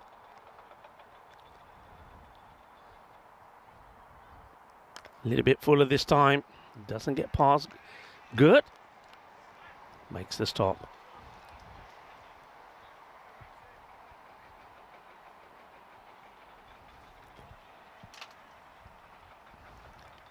And on the pads, good backing up from Dominic. In comes the throw back to Whipple, who, his tall figure standing there behind the stumps, takes the throw. But Satya does scarper through. A bit short this time, nicely negotiated away. And the fielders between them, they do well. The game for the second here. And very good running from Dominic. It wasn't a dead third actually, but with the fielder diving, the ball just falling in between the two fielders. And excellent running. Comes back and makes 2.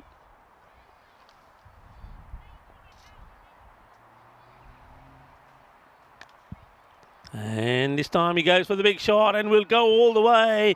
Boom! Shakalaka waike hanialke grande. Eso es 6 carreras. Nicely struck. And that Maximo will take the score to 19.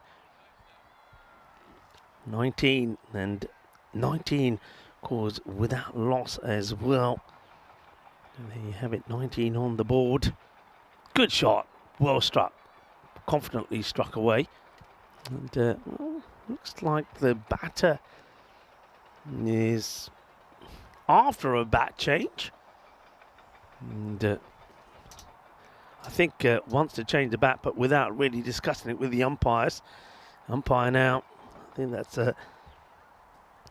umpire Jag will now say, yep, it's okay, and the 12th will run on another bat. Now that over from Charlie Whipple going for 15. A little bit expensive, really. Gives it a little bit of extra flight, but on that occasion, especially that last delivery, too much leg side-ish. And Dominic absolutely plastered it away for a big hit. Well struck.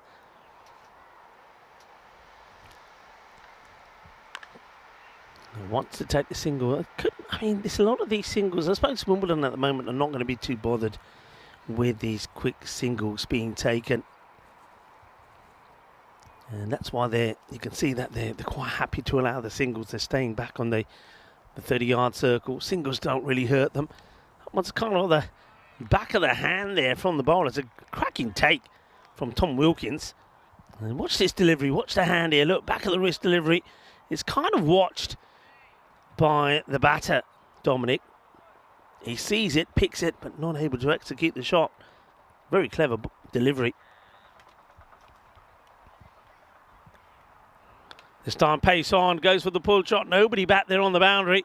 And that will go all the way. 6 more. Liking this from the youngster. And, well, look, Martha Maria. Now we've seen Martha Maria play a fair bit of cricket. So, actually not that long ago playing there in Estonia. And Martha does a bit of fielding. Good shot from Dominic and good bit of fielding from Martha. Part of our 2 circles crew. And a good arm as well, folks. Good arm. And that's the back of the hand one again. And you can see they're pretty far back there. Don't seem to really be pushing in to try and save that single. They're quite content at the moment for the boundaries. Don't seem to be too bothered.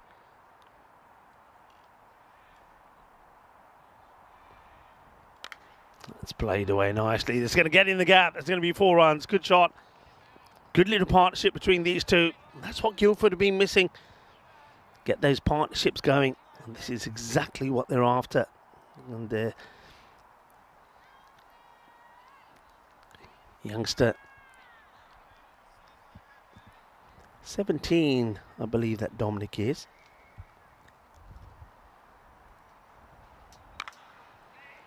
Will turn 18 in September. That's another fine shot through the cover. So even though those men are back on the circle, and they're not able to stop these ones going through to the boundary. So that's a very good over.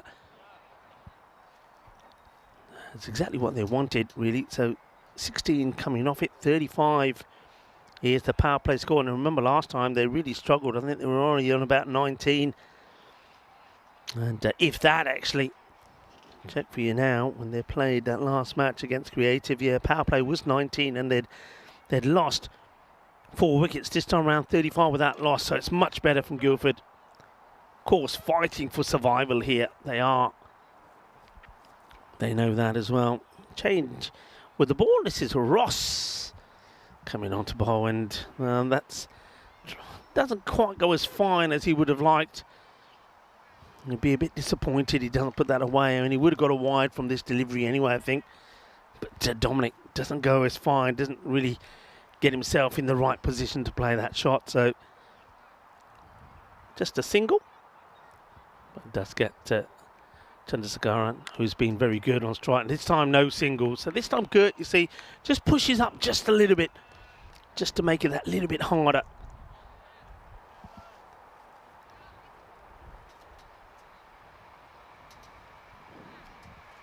To try and cash in on the single. Short, hit firmly to the fielder, takes an outstanding catch. Wonderful catch taken there by Charlie Whipple. It was powerfully hit, but off the back foot. And the thing with that shot is you're not going to get the elevation, so you probably would have been better off trying to hit it into the ground, but he's hit it flat. And it takes a very good catch from Charlie Whipple here. You see this nicely, diving forward. That's a wonderful catch, well taken. And that's the first wicket that will go down, and Ross picks up the wicket.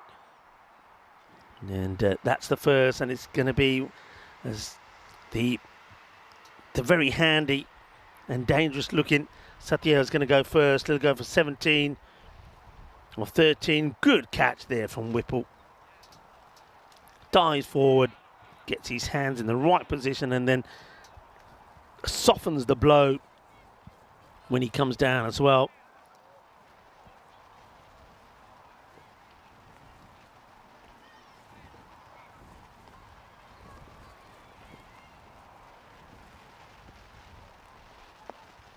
Left-hander in, and well, plays that away. They will take the single, so the running between the wickets has been good from Guildford. That's been keeping this scoreboard ticking all the time. But you can just get the feeling here that Wimbledon, they don't seem to be too concerned about those singles. They're not putting anyone in really tight. That's not the best of deliveries, but again, it just goes straight to the fielder. That's a couple of times that Dominic's missed out on these shorter deliveries. See that he's just having a little practice of that again. He's been joined out there by Ben Garrett. Now Ben batted very well to support Satya in that first match they played. He scored a fine 19. So he's somebody who can bat, and he did play some lovely shots out on the offside. But they've got that well protected. 2 men on the boundary. And they've got a short cover in there as well. That was the captain himself, James Crosswaite. And end of the over, another one comes to an end. So ticking away, ticking is the word. 39, good over that, wasn't it, from Ross? Just the 4 runs which come from it. A few people asking about the weather. It's very overcast. We have had a few spots of rain, and that rain just comes back again now. It's probably the heaviest that it's been so far this morning, but not heavy, so heavy that it will cause any problems to the players just as yet.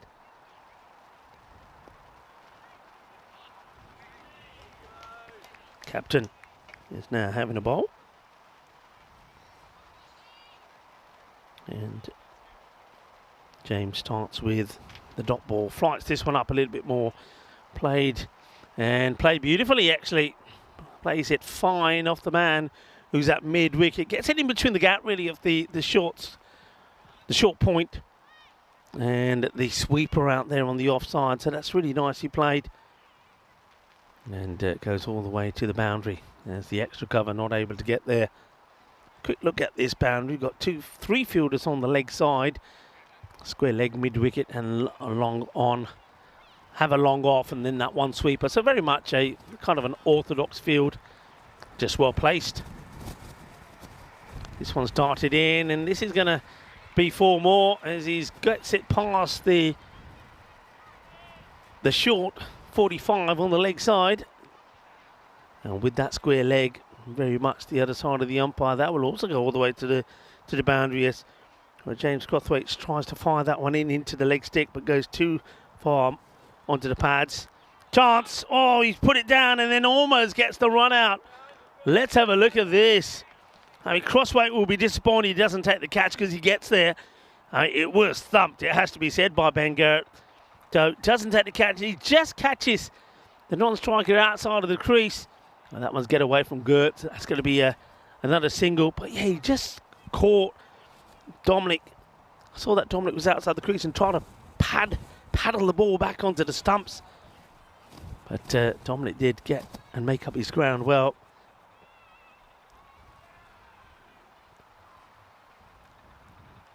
Flied it up and hit away, but there's a fielder out there. Well, they put the shortest man on the field, on the boundary, and little Gert has no chance. He would have been better if he picked up one of the chairs behind him and stood on that. Well, anybody else on the ground probably would have had a play of that, but not Gert. See those chairs there, Gert? Get one of those, buddy. Get one of those. Over his head it goes, 54 for 1. Hey, there's some other exciting things happening there at the Cardamom Oval as well. And that is, of course, the Western Shield. Rise and shine. And we call this the launching ground for tomorrow's champions. And starting there at the Cardamom Oval, the 18th to the 24th of September in Andalusia. And that is, of course, is the field of dreams where players, European cricketers' dreams come true. And, of course, keep an eye on the social media. You're starting to hear and see some of the names that will be featuring on that. Some old, some new. Some good players, though, that's for sure. Last over from the captain, going for 15. Short, and probably a wide that gets spoiled there once again by Dominic. Dominic's just gone to just a little bit off the ball. That was, of course, Ben. But Dominic himself, he's made a good start, played some nice shots, but he's being a bit frustrated by the ball that's onto the pads. Ben Garrett trying to give him the support. Ben, somebody who can occupy the crease. We know that. The umpire's just checking something here. I think they're calling this. Are they calling that no ball being called here? And that must be because they had too many out. So, yep, no ball called. Free hit. Yeah, too many outside the 30-yard circle there. Good pick from the umpires. Umpire Madura and group. They're not able to cash in, though, on the free hit. There's, well, Gert's been moved. They probably thought we need a taller man there at mid-wicket. So Gert's gone to behind square. So they keep those 3 men on the leg side to the right hand of Dominic. And just one inside. Field, of course, now changes to the left-hander.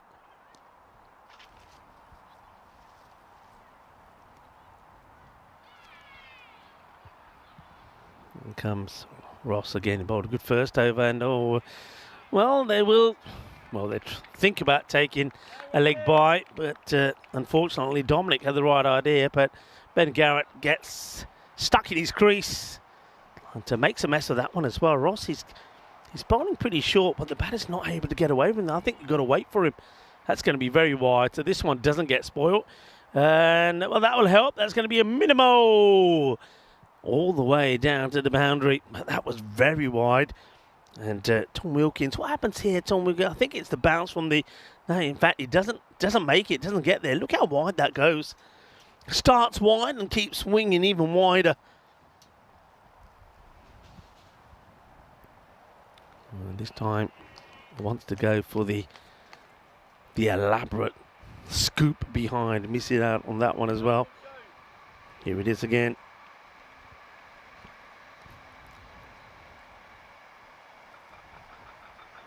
Garrett trying to get something going here. That gets that wide one again, but it's very well fielded. Very well fielded. Gert back inside the 30-yard circle. Probably always just going to be a single, in fairness. He's got sweepers behind it, but yeah, it's a fantastic bit of fielding. Just paddles that backwards. Batters do take the single. Oh, that's a good, better delivery there from Ross.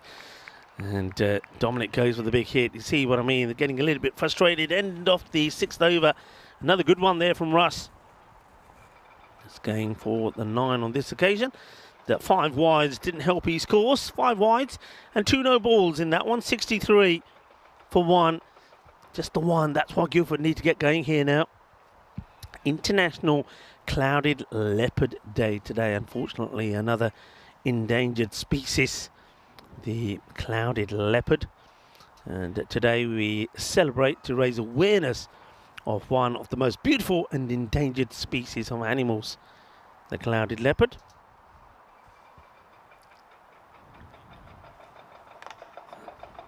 That's just going to be a dot. Clouded leopard, in a bid to improve their numbers both in captivity and in the wild. The animal is known by other names as well, being mainland clouded leopard. That's going to go all the way. Well, it's pretty clouded over here as well. That one goes into the clouds and over the boundary. Manos Riba Bitro. That's a good hit from Ben Garrett. Well, no boundaries in that last over apart from the 5 wides. But that one is right out the middle. And Charlie Whipple, remember his first over did go for 15. Just once again a little bit short. And that was well clobbered. And goes all the way to the boundary. Yeah, what's the reply going to be here from Whipple? It's a bit more flight, but directed outside the off. Just a single this time round. So that the clouded leopard. These species of wildcats are in dense forest and the foothills of the Himalayas through to Southeast Asia and the south of China. Oh, how was that one, Mr. Stumps? Let's have a look at this again. I thought that was going to be curtains for Dominic. He goes for the elaborate shot here, but how does that miss? It's a good one to look at that, isn't it, when you talk about LBW decisions. I mean, unless you're right back on your stumps, the ball tends to be going over. This one is it doesn't take it, clean as he would have liked because of the extra bounce. There's that bounce again. I was just talking about Tom Wilkins, but he has Dominic stranded outside of his crease, and that will be the wicket that they wanted. And he just couldn't get back. If you try to get back straight away, I think he may have had a chance to make it, actually, because you saw there that Wilkins had to kind of find it, get it back into his gloves off his body. But he does continue and get the stumping. And Wilkins does his job. Whipple gets the wicket of Dominic.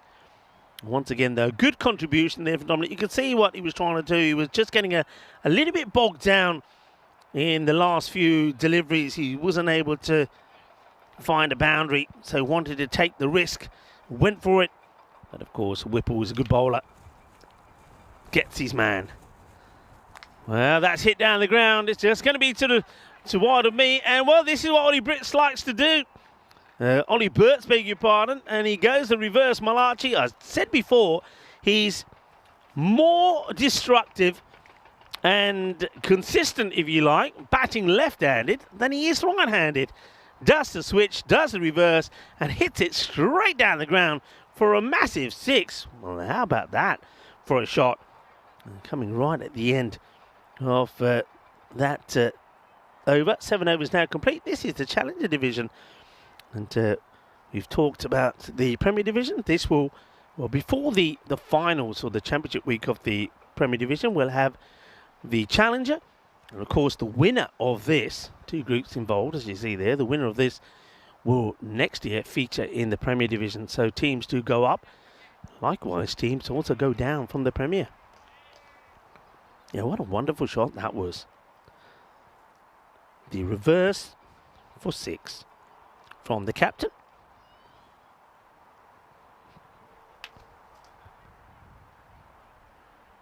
Flighted. A lot of flight, but it gets hold of this proper, does Ben Garrett.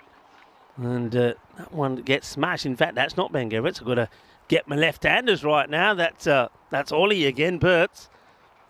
And uses all of his leverage to get that one away. I think this is, he does it again there. Look, I mean, he starts is right-handed, but he quickly switches to left and smashes it away.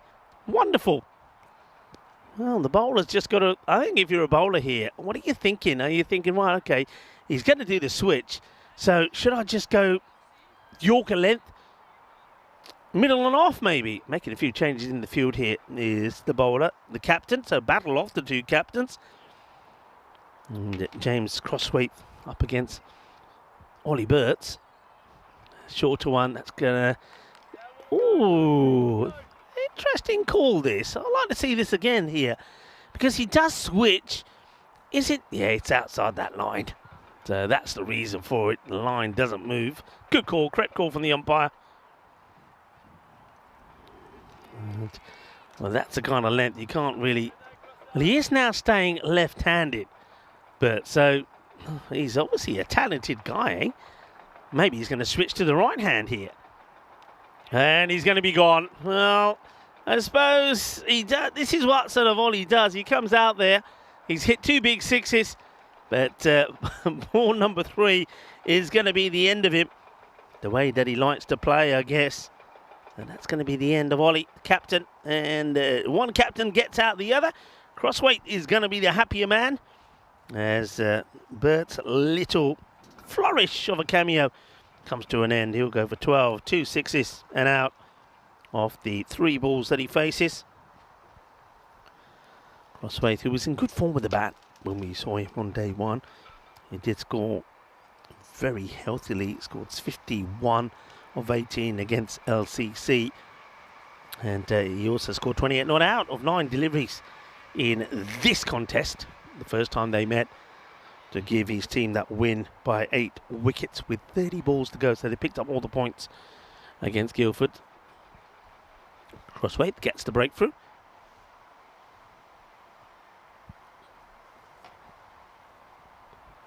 Flights it up. That's play trying to get it in the gap and will succeed. 4 runs straight away from Toby Barton.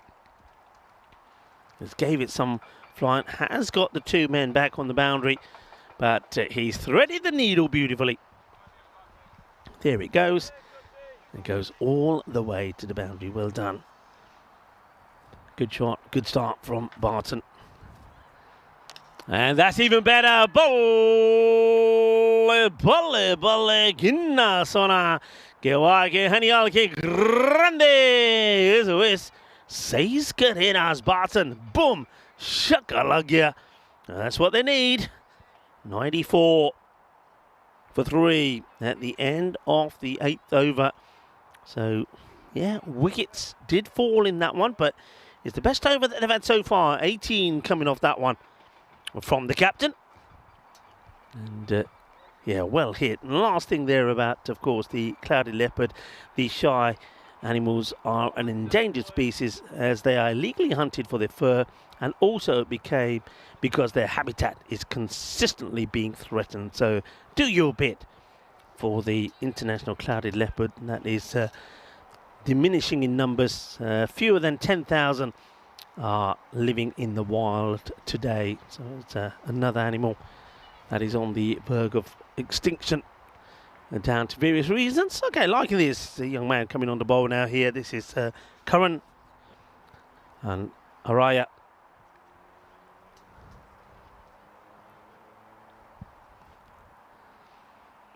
It's going to be probably a bit of a leg bye there, I think. I think it catches the pads off the bat on the way through. But, no pads involved, but will be a bye. Young Curran doing the bowling. I'm just going to look up if I can see what Curran's age is. It's a nicely played away, but to the fielder. And gets an awkward bounce, the throw back to him, but it will just be the single. So Curran, yeah, born in 2018.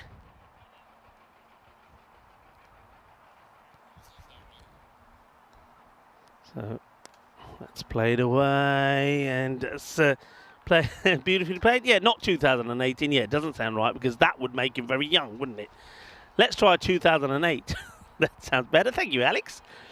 And so another 17-year-old. Juniors. Do love the juniors. Yeah, 17, not quite 7. Right, that's going to go high and mighty, and with the wind blowing in that direction, it will go all the way. That's a good shot. I'm liking this innings here from Ben Garrett. And that Maximo takes him into the 30s, 31 of 19. Also takes Guildford past that 100 score. So good. The 4 before brought the 100 up on the board, and that one takes to 106.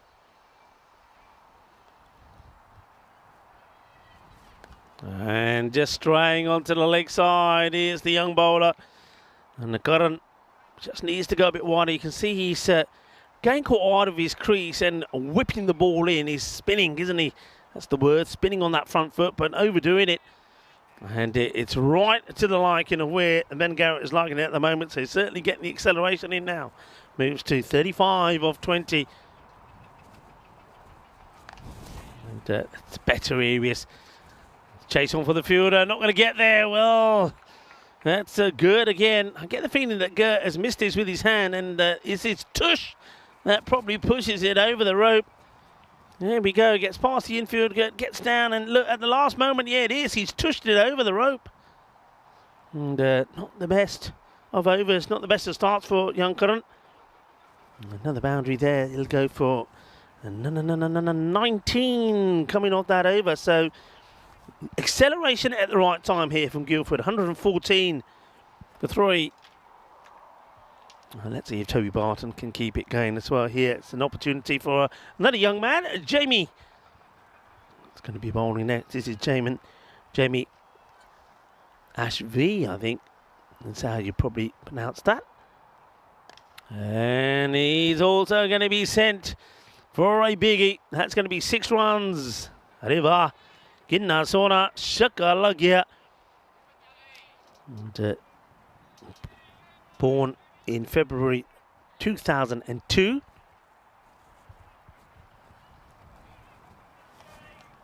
And got hold of that plenty.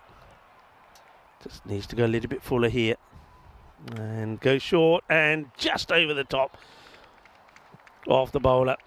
Leaps up into the air, but gets enough of it to get over him. That's the right thing, really, I think, here, Toby. Now, let's Ben Garrett get on with things. And that, once again, is into the hitting zone off Ben Garrett, the left-hander. He's been fed, hasn't he? He's got plenty of deliveries to hit onto that leg side. Plenty of short balls that have been in his hitting zone. Nicely hit, well clobbered, 4 runs.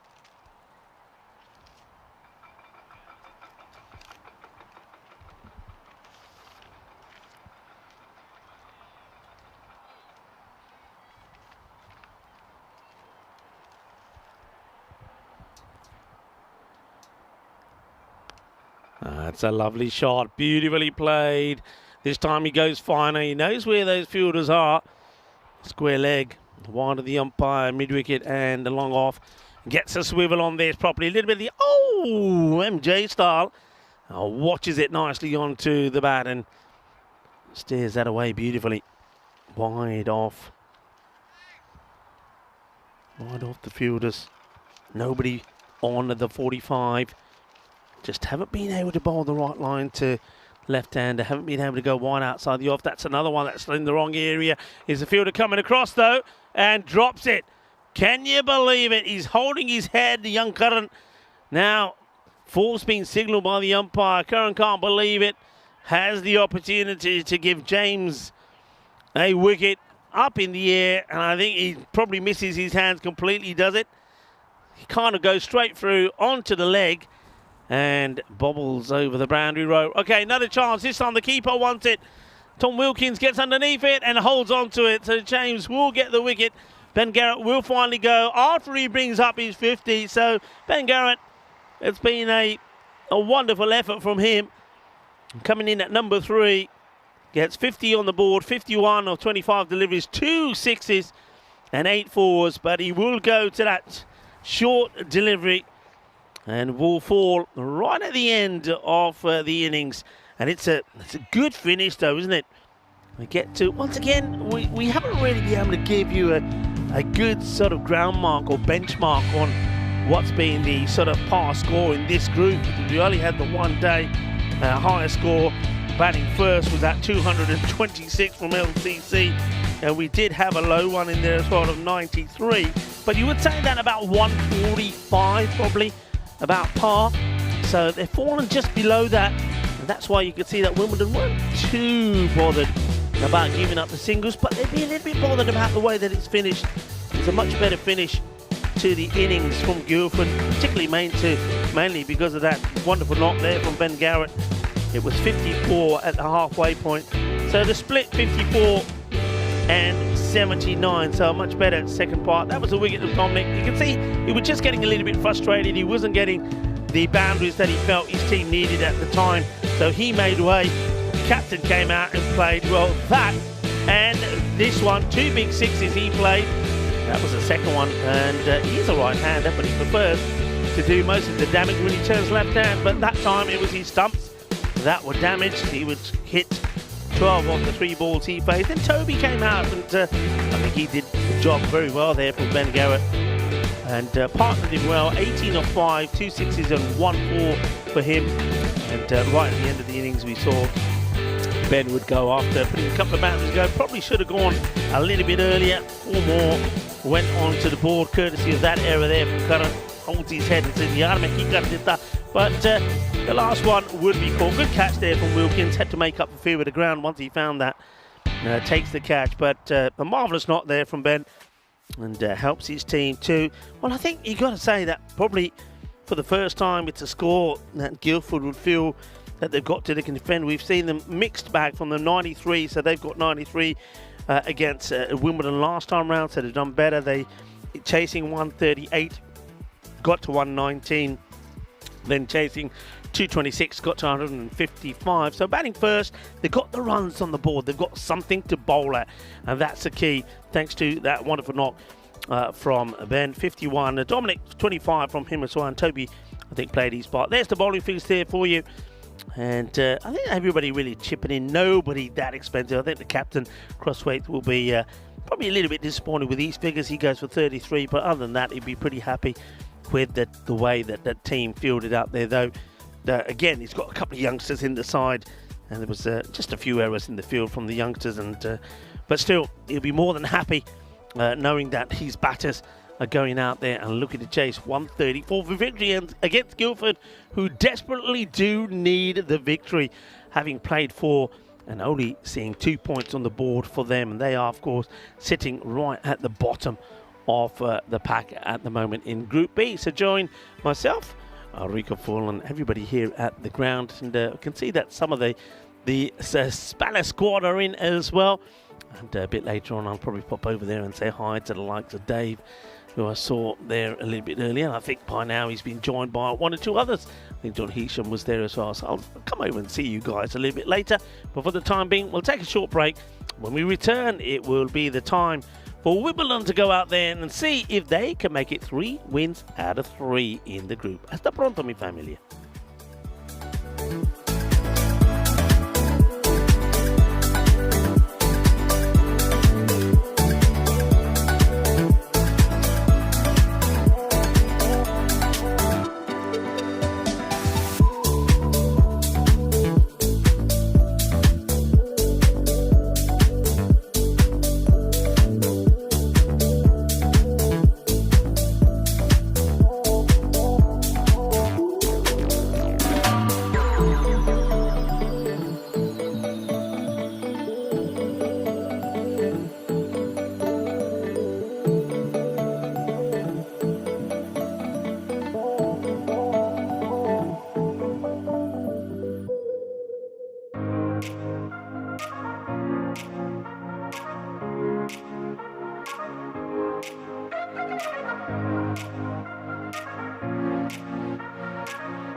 just you and me. Summertime, get ready, we are so divine. Blue water and yellow sand, let's live our dream. Summertime, get ready, we are so divine. Blue water and yellow sand, just you and me. Summertime, get ready, we are so divine. Blue water and yellow sand, let's live our dream. Summertime.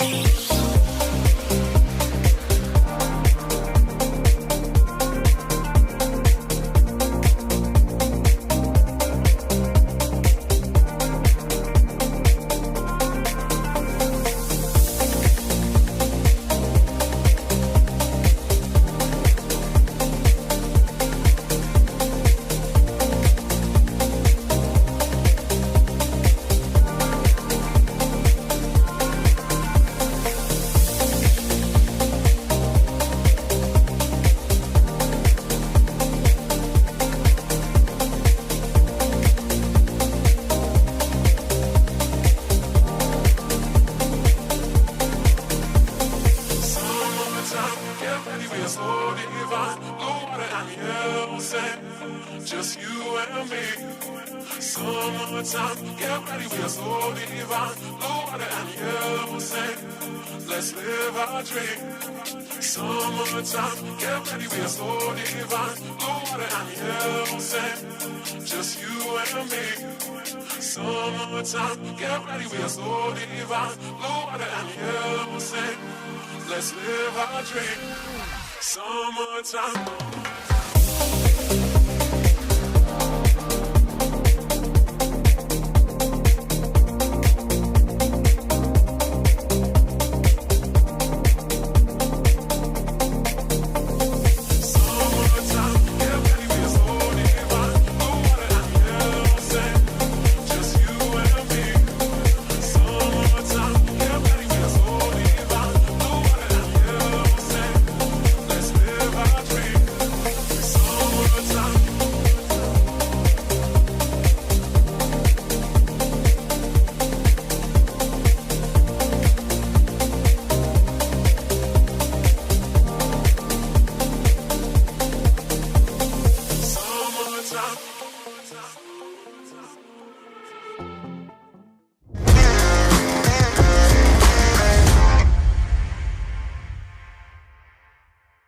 This European cricket event is proudly brought to you by HCL Software, Rado and 1xBet.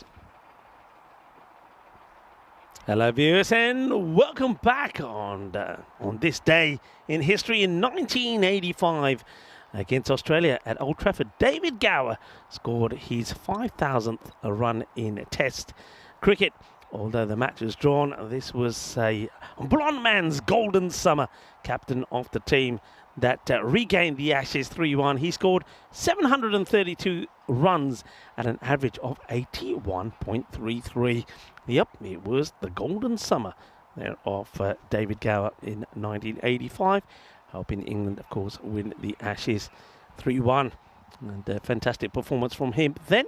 Right, this is the bonus point equation with that score at 133. 93, if they can restrict Wimbledon 2, will mean that they pick up 4 points. Oh, they would love 4 points right now, Guildford, but they would love a win as well. Let's see how they go.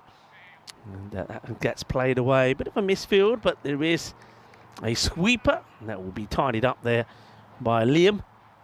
This is Oliver Bowen, who starts with the ball. And two batters out there in the middle. So you can tell from the size of the man who just played the first ball, Charlie Whipple, and he's captain, who whips this one away. It's a good shot. It goes into the banner. The European Cricket Network banner. 6 runs, says the umpire. I think the fielder was saying 4 here. And we're going to have to maybe do a bit of a boundary check. Let's see. The umpire's now checking on the walkie-talkie. It's clobbered away. Let's have a look at where this bounces. Now here's the shot. Now is it 6 or 4? And I think that is 4. I think it just bounces before the rope, actually. So the umpire will change the signal. Umpires out there, Madhur and Jagrup, with Andy, the third umpire this time. And of course, we welcome Tyrone Peters to the festival here in England. Mr. Horns himself is in the house, and very well done to Ian Rummage, who did the first week. Oh, that stayed low. That stayed really low, but probably is going down leg side. And I think the bowler might have done himself a bit of a damage there as well. He says, ouch. So let's have a look at this in total. So there's the delivery. And, well, I don't know about you, but did anybody appeal there? And, well, the wicketkeeper's appealing. Not really sure what was wrong with that one, to be honest. Maybe I'm missing something. That gets played out into the offside, and no run this time.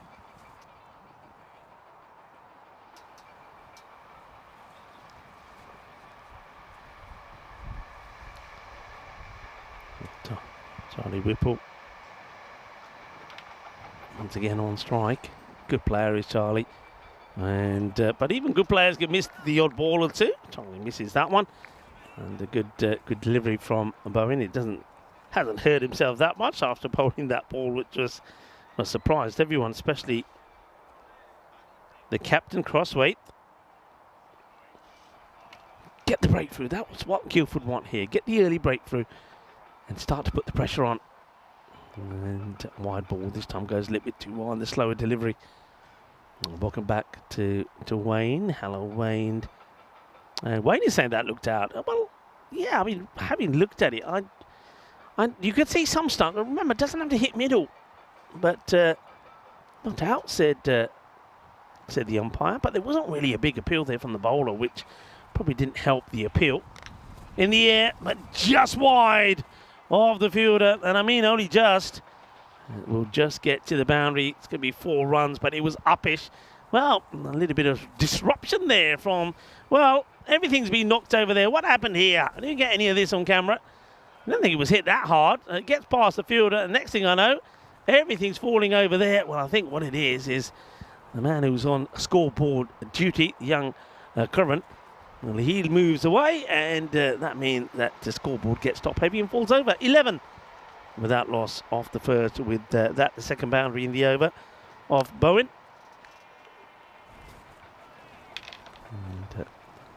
And that one, we know where that's gone. That will go all the way, so it will be Burts, who normally does bowl the first, but this time Ollie bowls the second. And the very first ball get smashed away for a biggie. 93 matches since the Golden Ball. You know, I did when Tina was with me.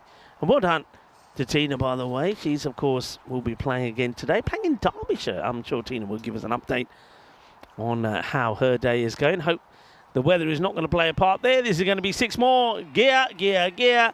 Shaka, Lagia, Seis Carreras Mas. You can see a nice, healthy crowd developing here. Some players that we're expecting to see in the next match. That looks like that's the CFS boys joining in with the Hispanic squad. Goes again, going, and gone. Seis Carreras Mas. Shaka time. We're going Calypso crazy here at the Rains Park in Wimbledon. Boom shaka, boom, boom, boom. Crossweight going after the captain of Guildford. This one not going to go for 6, but will go to the boundary still at 4. That means this has gone magical. 22 off the first 4 deliveries. Holly Birds. देखिए चंगी कुट pariah शितर pariah ball नु शितर pariah 4 balls 22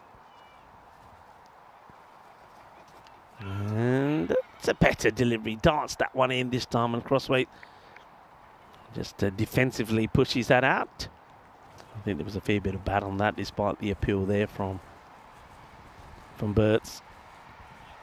Yeah, Tina, she's playing today there at Derbyshire. Good luck, Tina. But yeah, when I was talking to Tina, that one gets played away. Will just be a single to finish the over, so we'll stay on strike. Will the captain? 23 come off the second. Takes that score to a healthy 34 without loss after 2. Nicely played away.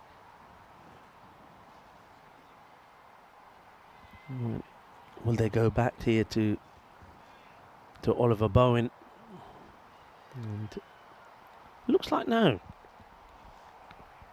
Oscar, so captain wants to try some different bowlers. This is Oscar Mikel. That's the way things are looking in the standings so far.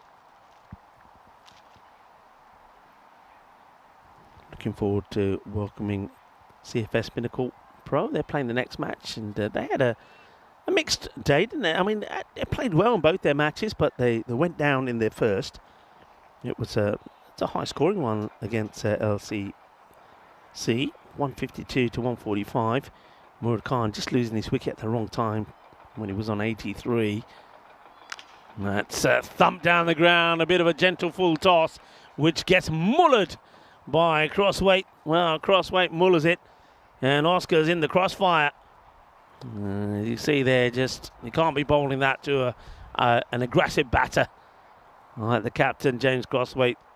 That gets hammered, and get the feeling that's gone into the bushes there somewhere. Yeah, when I was talking to Tina there on the Peacock Friday, we were pretty sure, I was sure, that in Jib that they might reset the golden ball counter. They came close, didn't they? There was one match, not too many close matches there in Jib to be fair, but there was one which went down to the wire, the last ball, and they managed to get the run. Otherwise we could have seen the golden ball there. And Vinny Sandhu and Rash would have experienced his first golden ball. Well done, Rash, by the way, his first event, and that Jib 13 event, and did very well as well. Nice to hear the northern sounds, the northern accent there from the commentator. The northern twang, yeah, Alex. Well, that is a European cricket, not twang, but bang. It's another biggie. There's that one gets mullered away for another Maximo Crossweight. Such an aggressive player. And from the word go, he goes bang. And it's the old boom shaka, bang, bang, bang from him again. And one of those days today, I think we'll have a few showers on and off as well. And that's what bowled could come back.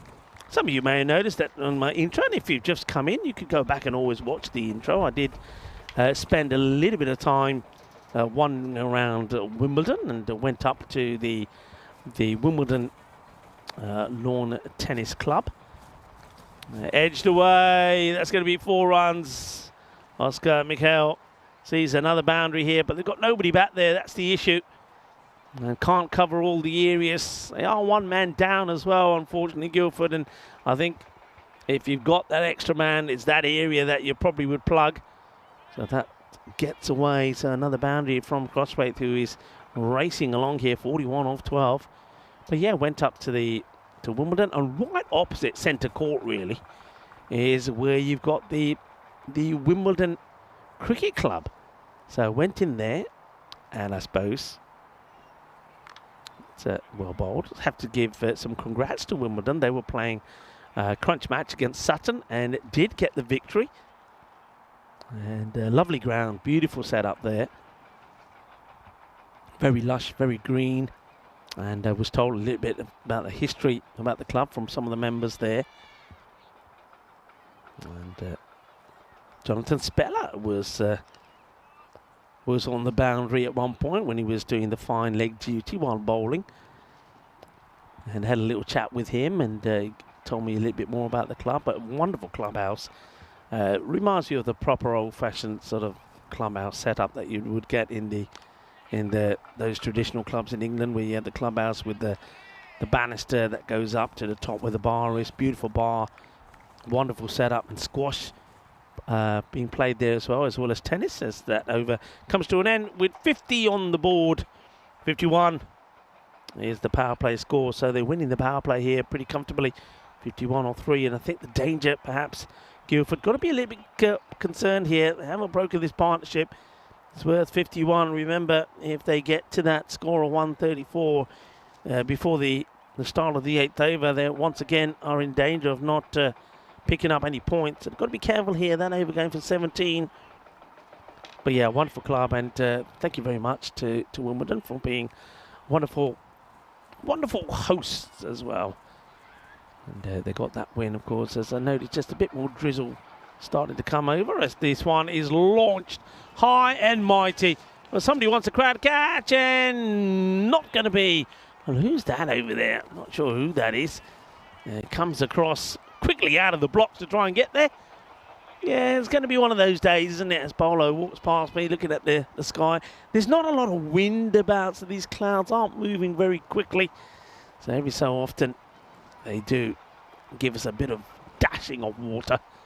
Hopefully it's never going to be anything that's going to seriously dampen our day. Or at the moment, the day's been dampened for Guildford as another fortuitous boundary from Crosswaith, who has passed his 50.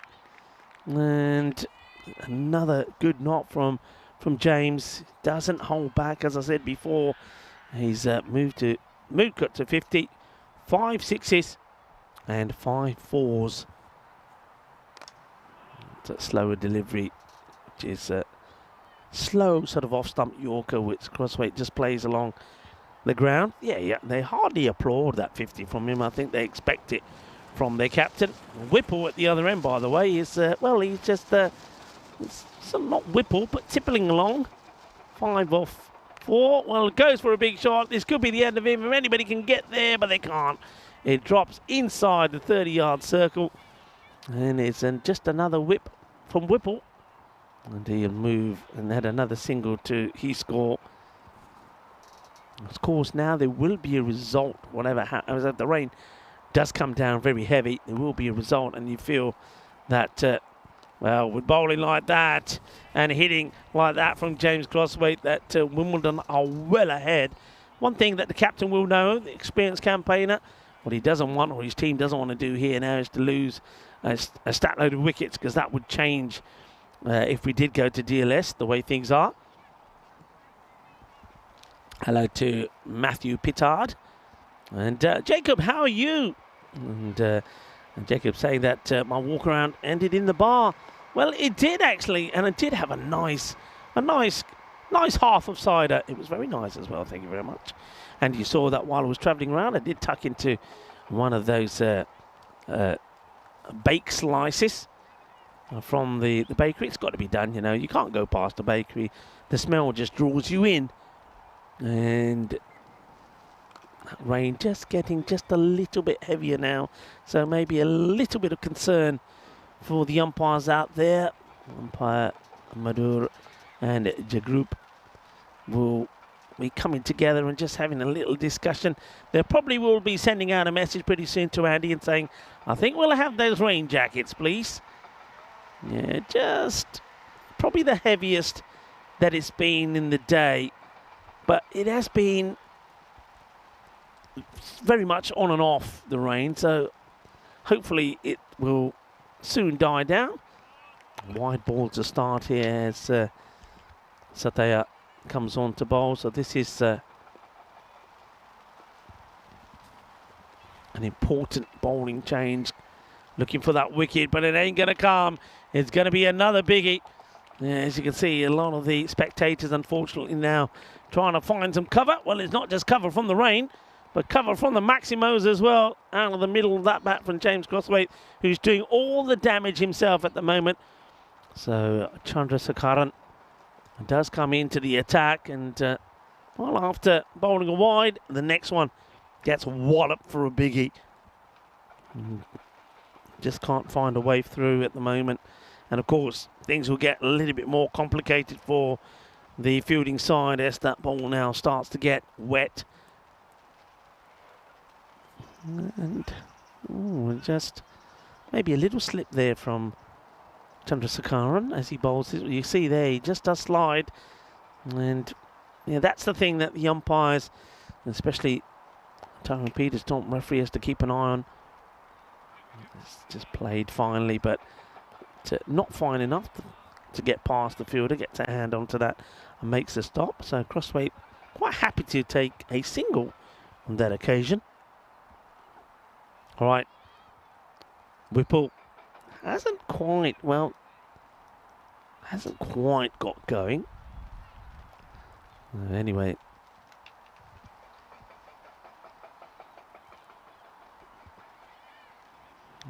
that's well bowled, climbing delivery. This is now Crosswaite, of course, back on strike. Whipple, you shouldn't really confuse these two because of the height of the two. Has moved to 68. I tell you what, the way he's dictating the strike here. What's this one? Has that caught anything here? I guess we will know because the umpire will have to give a signal. I suspect maybe a bye coming up here. Yeah, it will be. Just slightly quicker. And there's that extra bounce which gets that away from Ben Garrett on this occasion. And a little bit of instruction given to Whipple there. Whipple's sort of saying, hey, there's nobody on that side, go on that side. And Whipple says, no, I'll go straight. This is going to be just to the left of me. That's a lovely shot from Whipple.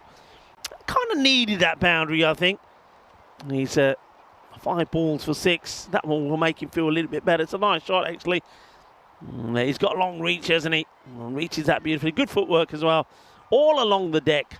And that was swift and smooth, like the Microlino. As it goes for 4 runs, our mobility partner as well. 5 overs now completed. 84 on the board. And let's have a look at this. Of course, you can now enjoy us via Hindi on our Telegraph channel there. Oh, that one's lofted, and it's only going to go one place, isn't it? It's a Gandhi ball. Tyrone Wells doing a little bit of the old Karate Kid there. Oh, Tyrone Peters. He's doing a little bit of kung fu fighting here, Tyrone. And I don't know if we get Tyrone on this. Well, that's the shot. Tyrone, well, Tyrone, that's not the way to do it, is it? Well, Tyrone is a very good coach, and those that he's been coaching will probably say that's not the way to do it. No ball there given as well. Oh, this could be another no-e. It is another no-e. Well, can you believe it? That's how you get that. You know, I don't think I've ever said this before. That's how you get 14 for nada. And 14 off nothing. This could be a big over here. Max coming on to bowl this 6 over, and it hasn't gone well. 2 no balls. And I just think don't seem to have a rag out there. Don't see no rag man. So they're trying to dry the, it has got a bit brighter since the rain has gone. It is less, but the ball is wet, and well, he gets a dot ball in this time. And, well, I thought we were going to, if that went to the boundary, we could have been talking about 20 off one ball, but it won't be.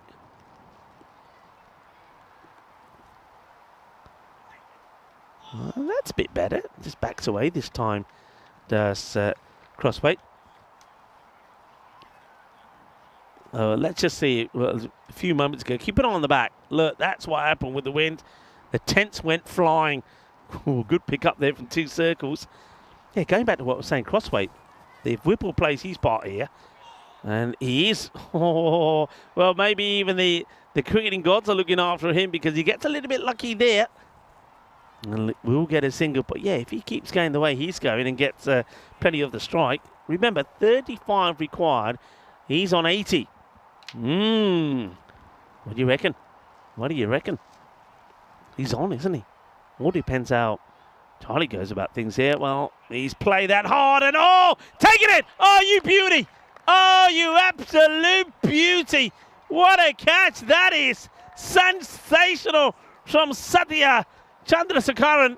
That is a blinder if you ever saw one.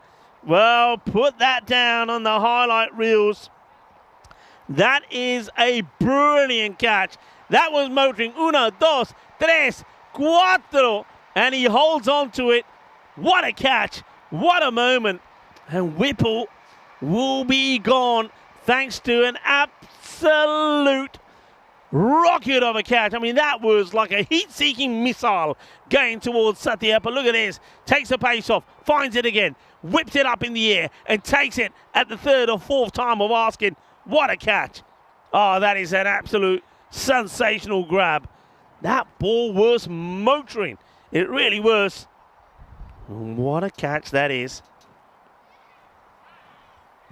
Absolute beauty there from Satya. Well, yeah, no wonder. I don't know if he can feel those fingers yet or not, but that was a great catch. And Max does pick up a wicket. Next batter comes in. Plays his through the gap, chases on for the fielder on the boundary. And we'll get there. And this is William, who comes out at number 3. And that score was on 99. So they didn't quite get the 100-run partnership either. Floated up and going up in the air. Now this is the big moment. Catching chance for the fielder, James Mundy. And Mundy takes a catch. Takes the catch, and James Crossway will go now as well, with 34 still required. And of course, Crossway's going for these big shots because he's keeping an eye on getting the 4-pointer here for Wimbledon. So, an over which started tragically, really, for Max and Mikhail. Remember, there was no ball 7. And finally, when the rain stopped, he was able to get a grip. And then the last, the actual legal deliveries, if you like, only went for 2 runs and 2 wickets. 16 come off the over, but 2 wickets, including the big one of the captain. James Crossway goes for 81. Now, right, it's unlikely, I suppose, but they're still needing to get those 34 for a victory. Guildford, you can see they're coming together. They do believe, but you still got good batters out there. Gert has come in now. He's got William Sewell out there. William, we know, is pretty handy with the bat. But just one moment of magic. That great catch from Satya has changed everything. And Max, well, Max is the man at the moment. 2 wickets in the over after giving 14 runs from nothing. That's the way it is. It's 100 for 2 at the end of the 6. That's why I think you had to go big in that last couple of balls, because a couple of boundaries would have made this possible. Now you feel that once again Guildford, well, if anything, if not the win, they'll still get a point.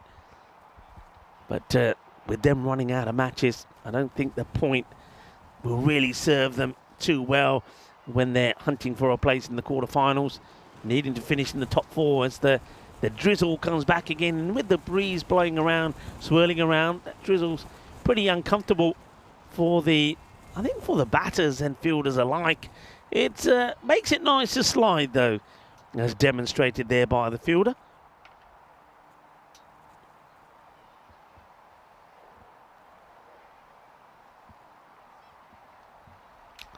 Mundi, who took the great catch to remove the captain. That's not the best of deliveries down the leg side. Sewell just trying to get a little touch on that. Yeah, great catch to remove crossweight on Mundi. Now seeing if he can get into the wickets himself. Flights it up and it will go the distance. It's a good strike from William.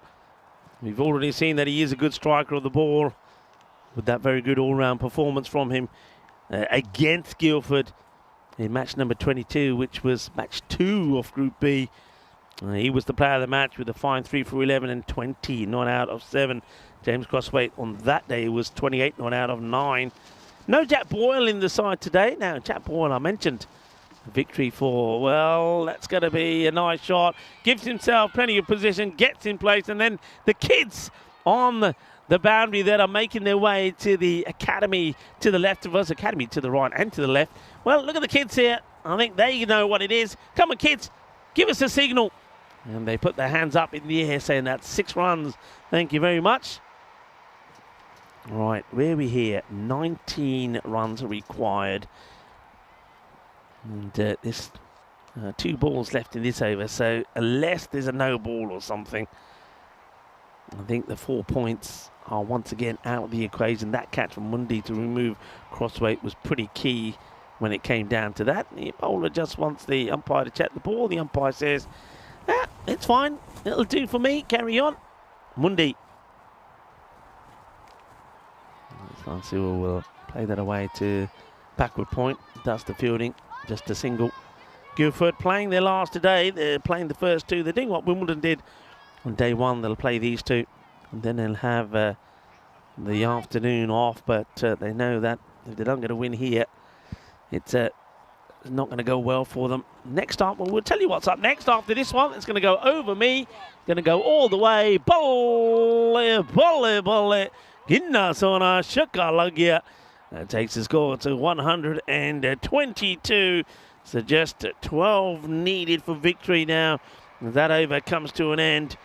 And that one does go magical. 22 come off that one from Mundi. So this is what's coming up next. Creative Sports will be playing their second. You see that Patil coming into the side for them. And they're up against CFC Pinnacle. And they've got a few changes from the team that we saw on day 1 of Group B. Ashan Chaudhry coming into the side. I think he's played before in the net. Ashan Malik and Ahmad Afzal amongst others. 4 changes for them. And, this one gets played away. Yeah, 4 changes.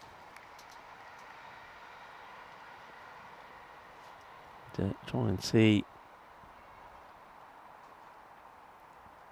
Try and give you an update of who the teams are that are, or the players, I should say, that are changing. I'll try and find out that for you, which 4 players are missing. I normally have a way of checking that. That's a little pride inquiry there from the bowler. Yeah, so we've got, there's no more of the Khan playing. So he's out, and that's a big miss. There's no Mustafa Qureshi, who bowled that sensational over, which only went for 1 run, which really did, I think, give them the opportunity of getting that win against Guildford. That gets played along the ground. No Baldwin, the youngster, and no Donald Sylvester in the side. Nathan Weeks comes in, so a few changes there. I should expect to see from all the teams, really. Slightly quicker one, hit up in the air. That's going to beat the fielder. Probably just bounces before the rope. 4 more runs. Well, see well. He does see it well, doesn't he? He sees it well and hits it well. Does William. It's Max, who comes back into the attack, having taken those 2 wickets. And 2 wickets really early, just for, if you look at that over properly, if you take the 14 that came off the very first 2 deliveries that were no balls, then it was quite an incredible over. Only the 4 runs came off it, and he took 2 wickets. But this time round, it's the batting of Sewell that's the problem. Got to get up. It's not a good delivery down the leg side, and Sewell sees it well again and plays it beautifully. A sweep shot that goes to the boundary. So this one will be done pretty quickly as well. So Wimbledon did have a sniff at maybe taking all the points, but it's not going to be. But we're going to get another early finish here. And Guildford will have to settle for just another point. So 3 points from 5, not ideal. And that will still, I mean, leave them sitting at the bottom of the standings as Creative Sports will be looking to add to their tally of 3. But remember, that's 3 from one match and a win. That's one's floated up. This time it doesn't go over. It's too high. Remember, he bowls another one of them, he would be off, but he gets away with it. And finishes with a full toss, doesn't get punished. 11 of that over. So we will go into the 9th. But how deep into the 9th? That's the question. Scores are now tied. 133 to 133. So any run would do it. You'd expect to see everybody in here as Dominic to bowl, but I think they've accepted the fact that it's done and dusted. So many balls to go, and in fact it will be done with a wide. That'll be it. That's the match done. Dominic sprays it down the leg side, and a wide ball will settle this contest. Wimbledon make it 3 wins out of 3. Undefeated so far, and they'll have a bit of a break as Creative Sports and CFS Pinnacle Pro go head-to-head in match number 28, but they will come back to finish the day playing match number 4 and 5 in the day against Pinnacle, and also then will take on Creative Sports in the next one. I actually do feel that the next 3 matches will all be close matches. I think there's going to be a little bit of spite in these, and who knows, we could settle and reset the golden ball counter as well. There's every possibility, you know, as we have a quick look at the 2 teams that will be in action again. So as I said, Patil coming in there for Creative, but you've got Weeks, Afzal, Malik and Chaudhary coming in for Pro. The big news there, I think, is no Murad Khan. So I think Arya Kadaka will be pretty key with the bat, as will Prabh Singh. The other batters never really shone. It'll be interesting to see how some of the new guys coming in, like Ashan Chaudhary, fare, because well, Khan is a good player, and he's also pretty tiny with the ball and with the bat. So they've got a bit of a gap to fill in that one. Be interesting to see if Khan does come in for the other matches, or the other match that they have to play. They'll go back to back, playing Creative and then taking on Wimbledon. Let's take a look at the highlights for that scoreboard. Well, it was, getting too hot. Couldn't stay up because the runs were coming on quickly, mainly because of the hitting from the captain, James Crossway. A very fine 81 from him at one point. We thought that he was on his way to a century. 9 massive 6s and 5 4s on his way to that 81 of 30. And he got good support, I suppose, from Charlie Whipple, who himself, well, he got to 6 before he hit his first boundary, and then he hit a boundary. It was a delightful one, actually, all along the ground, just wide of my commentary position. And I think this is it here, actually. Yeah, there it is. But then after that, he would get out to this. What a catch. What an absolute sizzler. This was absolutely mulling. Well, that's not it here. I think this is it. What a catch this is. Incredible. That ball was travelling. You couldn't hit it harder. You couldn't. And Satya takes a fantastic catch. Chandrasekharan, what a good catch. That was a good one as well, actually, from James Mundy coming in, and well, he was doing a little bit of swimming there on the ground, saying, is that wet? I could go for a little bit of a snorkel maybe. But the runs would keep coming. That one was the wide, and that was the end of the innings. Dominic just bowls the one. So Wimbledon, the Wommels, they keep on going as they make it 3 wins out of 3. So well done to them. Let's have a quick look at that scorecard. Once again, dominated by the captain's innings there. James Crossway, 81 of 30. William Siwa once again showing just why he is such a dangerous player as well. Very good all-rounder. 25 of 9 from him, and not out. On the bowling front, the bowlers did try. There was 2 wickets there from Max after a pretty bad start. 2 no balls which were smashed for 6. So 14 for nothing, and he finishes with 2 for 27. I think that's a good comeback from him, but nobody else been able to get into the figures. And James Mundy, the only other bowler that bowled his 2 overs, he was expensive. He goes for 41. So congratulations to the Wombels of Wimbledon. they keep their 100% record intact. We've got some 25 minutes then before the next match, when, as we said already, it will be the Creative Sports 11 coming back after a win against Guildford, taking on CFS Pinnacle, a team that won one and lost one on day one of Group B on Peacock Friday. But they played some good cricket. They only just lost by 7 runs, chasing 153 against LCC. And then they did get a good win against Guildford when they did defend that 138 that they were, that the target they set for Guildford.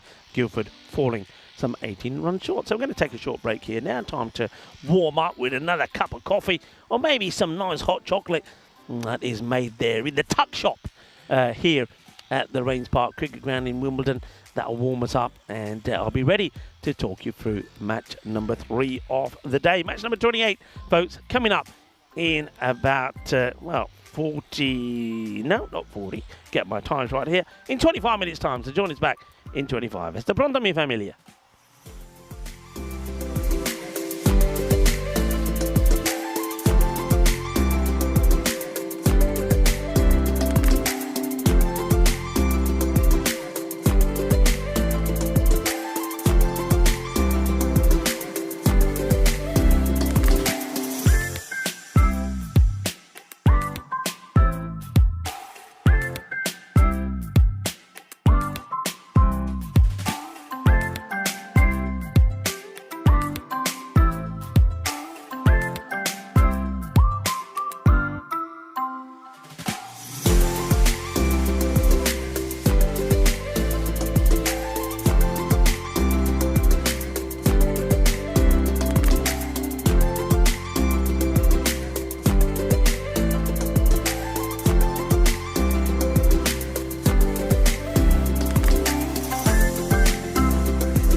just you and me.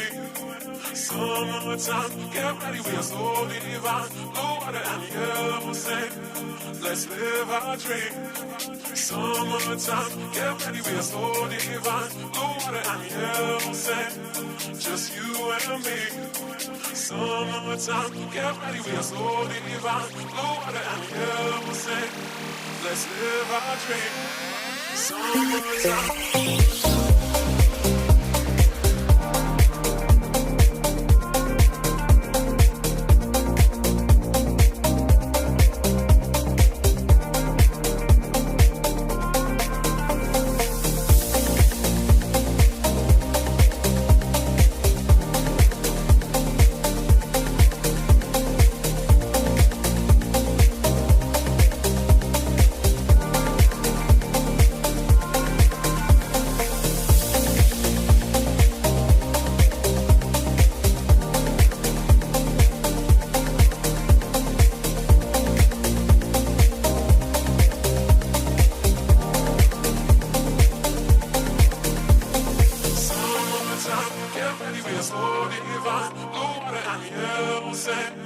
Just you and me. Summertime, get ready, we are so divine. Blue water and yellow sand, let's live our dream. Summertime, get ready, we are so divine. Blue water and yellow sand, just you and me. Summertime, get ready, we are so divine. Blue water and yellow sand, let's live our dream. Summertime.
This European cricket event is proudly brought to you by HCL Software, Rado and 1xBet.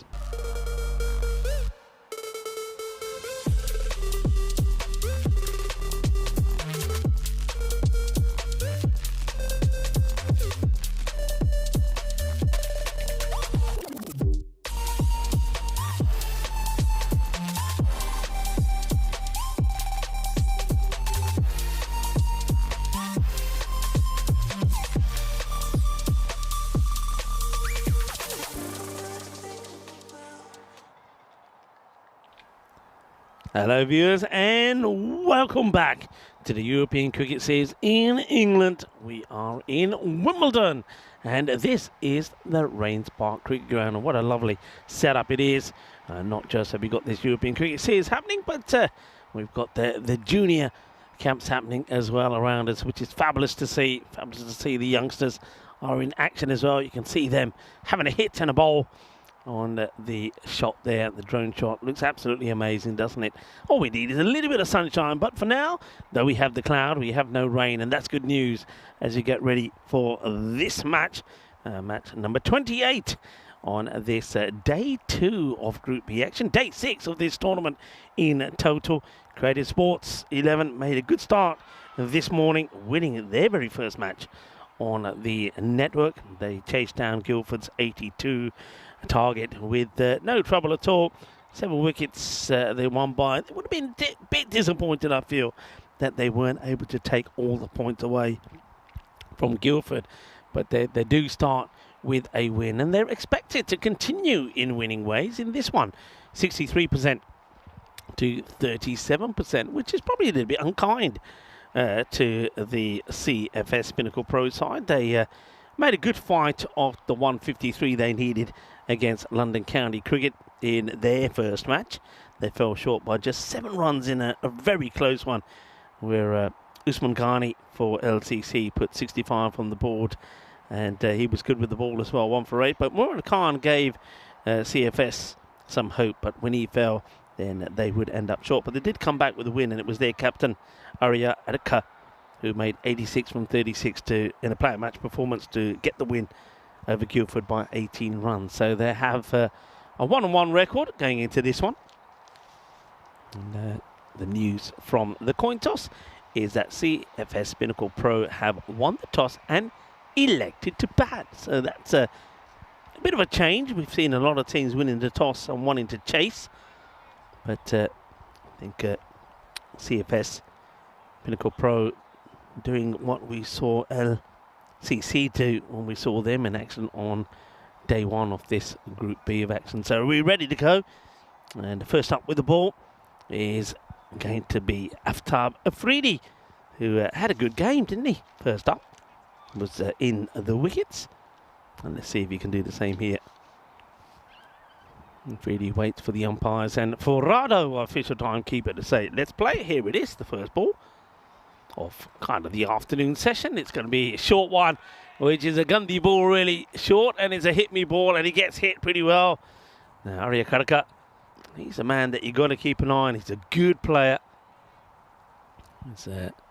Didn't make the best of starts the other day, it's fair to say. In the first match, he was a little bit slow getting going. He looked a little bit rusty, but when he came good, he smashed the ball around all over the place, as you heard me saying that second match. So it's a loose delivery for him to start off with, and he gets it away pretty well. A nice start, nice stroke played.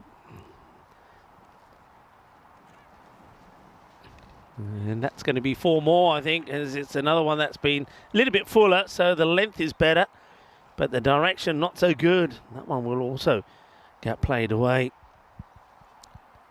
So 2 not so good deliveries and dealt with really well. So Gedeka, now he's somebody who played in that Hornchurch, because of course CFS Pinnacle Pro did play at Hornchurch. They finished 4th in Group B and did go through to the quarterfinals, but they lost badly to the Mighty Tigers. Only put 90 on the board, and those were knocked off in about 28 deliveries by the Mighty Tigers. But this man, Arya Karika was the third highest run scorer in that tournament with 415. So he's one to keep an eye on. And he started well here already, hasn't he? As he gets another boundary away. And his highest score there at Hornchurch was 90. The first three deliveries from Afridi all going to the boundary. And a few people were wanting to have a lunch update from me. Well, I have to say, as that one won't go to the boundary. Lunch hasn't quite got here just yet. And so, thanks to Ian Smullen on International Chocolate Chip Cookie Day, well, we've had some chocolate chip muffins instead, and they're very nice. So, Ian, you've kept me going. You're a hero. Lunch will be here soon. I'll probably scoff it down in between the break between these two. In the air, catching chance, and it's a good catch. And it's a big wicket. Karika will go for 14. What a fine catch that is from the fielder. Wonderfully done. And it's Pratik Ballarao that takes it. Have a look at this. Doesn't get it out the middle. It's always dropping short of the boundary, but the fielder covers good ground and he snatches that up just before the ball hits the ground. What a good catch that is from Pratik. So Ballarao comes in and takes the catch and removes the dangerous Arya Karika. Good catch, smart catch taken. We've seen some good catches today in this day already. And Afridi, after going for 3 boundaries on the spin, he will be relieved to see the man who was guilty of hitting them. So after 1 6 and 2 4s, Karika goes. And this one is just going to drop short of the fielder. Probably, I don't know. I think maybe as far as Harder gets the boundary, probably should have tried to smother this, I think. Was pretty slow or reluctant, I think, to go down. And opted to chase it instead. And you're not going to chase them. Krutik Hangavadi not able to stop it. So 18 comes off the first over. Let's have a look at what we know so far. So these are the two groups. Twickenham, of course, lost out on Group A. They finished 5th, so we won't see them again. But Banstead, East Moseley, Spencer, Weybridge, they will be there. And you can see Group B, the one team we won't see today, of course, is LCC. Now, they started the day top because they'd play that extra game in hand over Wimbledon. But with Wimbledon winning earlier, Wimbledon go back to the top. LCC will see them, of course, tomorrow. But to Guildford, they're a team that in real trouble at the moment, holding up the bottom. And you can see that Thursday will be quarterfinals day and finals day here this Friday.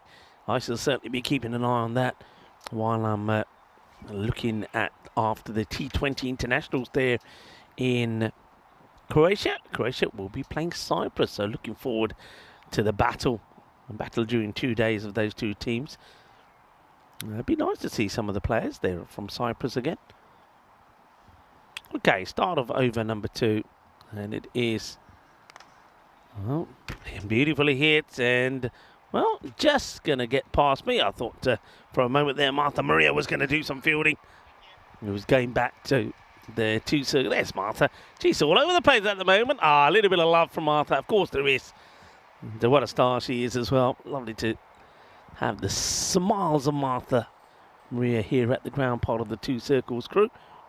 Good shot though. It is Prabh Singh. And tries to get funky this time.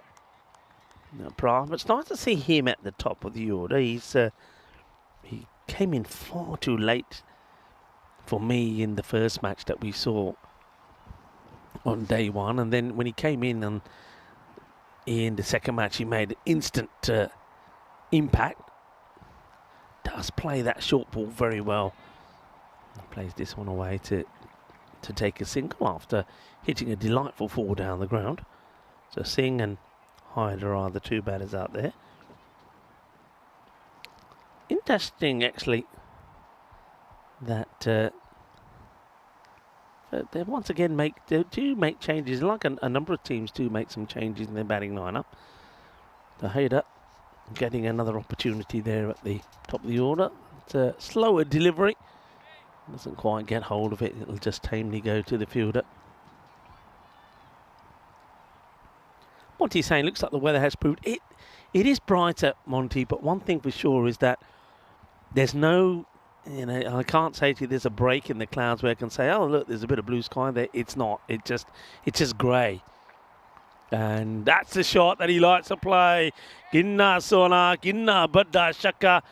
Prab Singh, you don't bowl there to him, and you learn pretty quickly.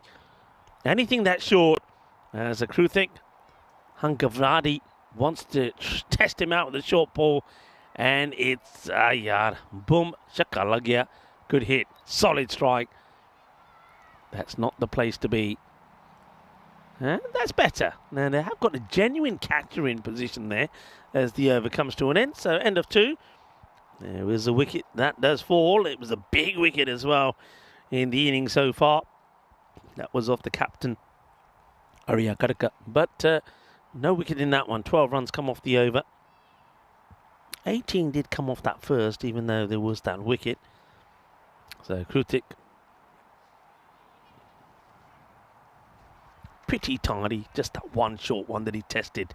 I suppose you've got to test out the batter, but Singh we know already is very good on the short ball. Now it looks like a change in the bowling. Quick look at the table. So Wimbledon do take that top spot away from LCC, now having played the same number of matches. And we will see them back in action on 2 more occasions. They'll finish today with back-to-back matches, starting with the next one right after this against CFS Pinnacle Pro. That, and like I say, I think all 3 matches, this and the 2 others to follow today, are going to be good ones and close ones. Ibrash Shahid.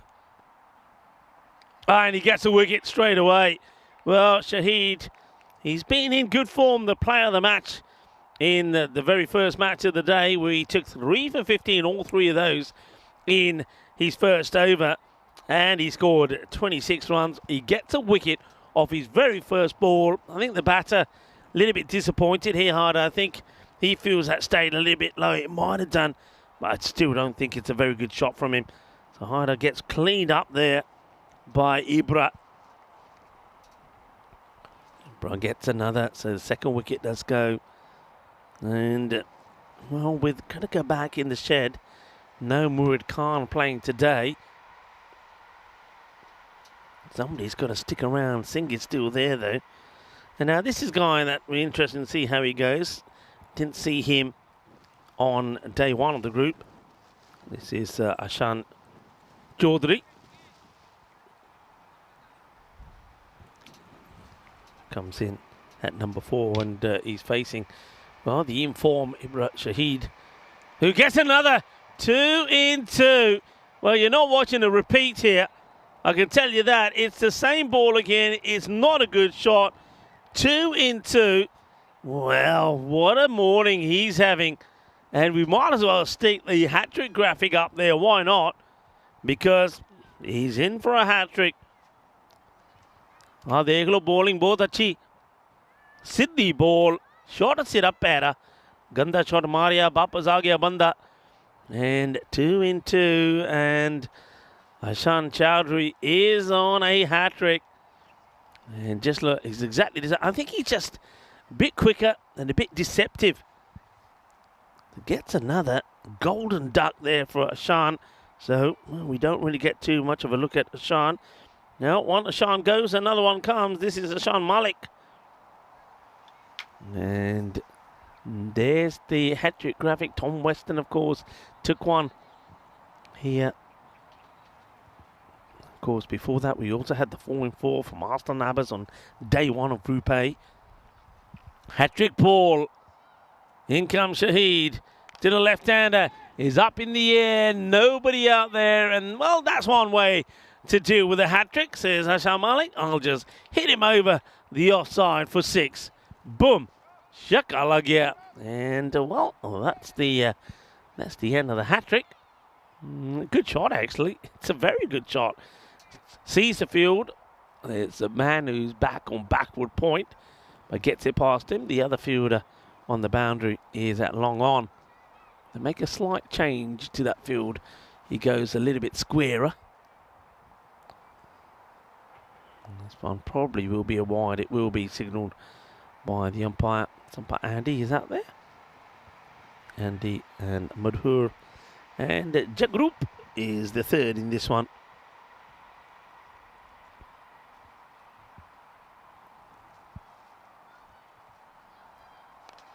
Oh, nobody inside. They have the mid-on the boundary. That's why that doesn't go to hand. But once again, I think he comes through quicker, does Ibra, than batters feel. And that's why sometimes they either play too late. That's up in the air. Now they did move that fielder and he takes a very smart catch. That's good captaincy as well. They did make a change in the field. And that change in the field worked perfectly. Remember, he was a lot finer. So they moved him a little bit squarer. And it's still a good catch. Has to be said. Has to take it low down. So another one goes. And it's another big wicket because it's Amran who holds on to the catch. And it's Prabh Singh who will go just for 11, 1614.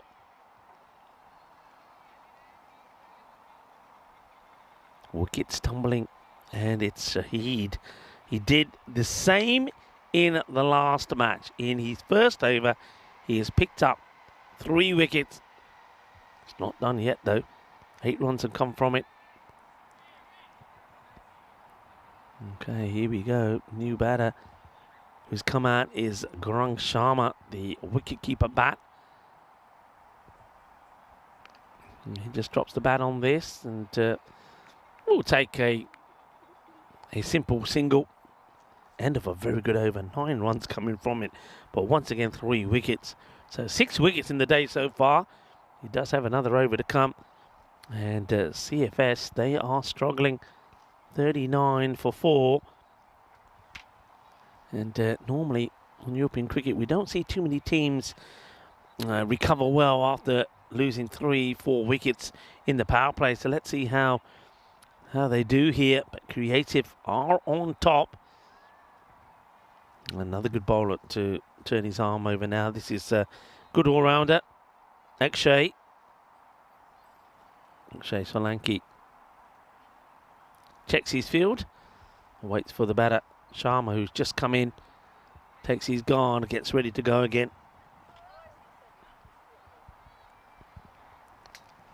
Played out, takes a single. So this is a moment you feel that CFS really do have to rebuild.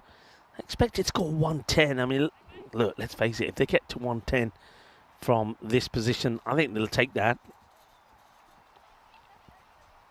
Even though we know it's a score that'll be below par.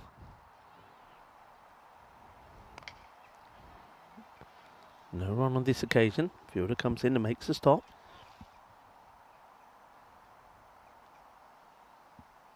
See, Timothy Lucas is joining us in the chat, who says he's had a busy day at work. It's always a Monday. Mondays can always be pretty hectic, but thank you for joining us. And good to have you on board on another fine day of cricket here in England, in Wimbledon. And the weather a little bit cloudy, some drizzle at times. Well, look at the bounce on that. Plenty of height, taking on the arm of the fielder. That's Kritik. Yeah, plenty of bounce, and it kind of follows the batter as well, but they will get the single. Throw. Bit wild. In the air, gone. It's another one that would go. It's that heavy length delivery again from Solanki. And Malik hits it on the up, but he's not able to get it past that fielder who's put in a really good, smart position. So it will be the captain who's in the action. It's good delivery though. Look, heavy length ball. It's very difficult. If you're not good at pulling and hooking and you don't get into that position, you're going to be in trouble. Oh, there, Chakale Patte from Al Capitan. And Navjot Sidhu. Gacha Falia. Chakale Patte. Nicely done. Another one will go. So, partnerships are required and nobody's really getting them together. Malik goes for 5. Navjot, captain, holds on to the catch. Solanki gets the wicket, bowling that very useful heavy length ball. So Harvey has come out to join Sharma.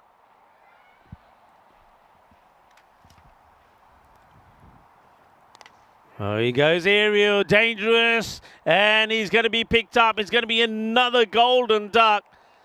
And a disappointment for James Harvey. Wants to go down the ground, taking on the fielder. And this guy's not going to drop him, is he? Pratik Balarawi just looks like a confident man under the ball. We saw him take a catch in the earlier match. So another one bites the duck. Bites the duck. Well, he does bite the duck. Or does the duck bite him? Because it's another golden duck. The old... We see the catch again. Nicely done. Pratik doesn't make any mistake. Harvey goes first ball. And it's also the end of the over. 42 for 6 after 4. Super over from Solanki. Just liking the bounce that he gets. He picks up 2. 3 runs conceded. So they lost 5 wickets for just 12 runs in the last 2 overs. And the danger man is back. Libra gets that outside the off.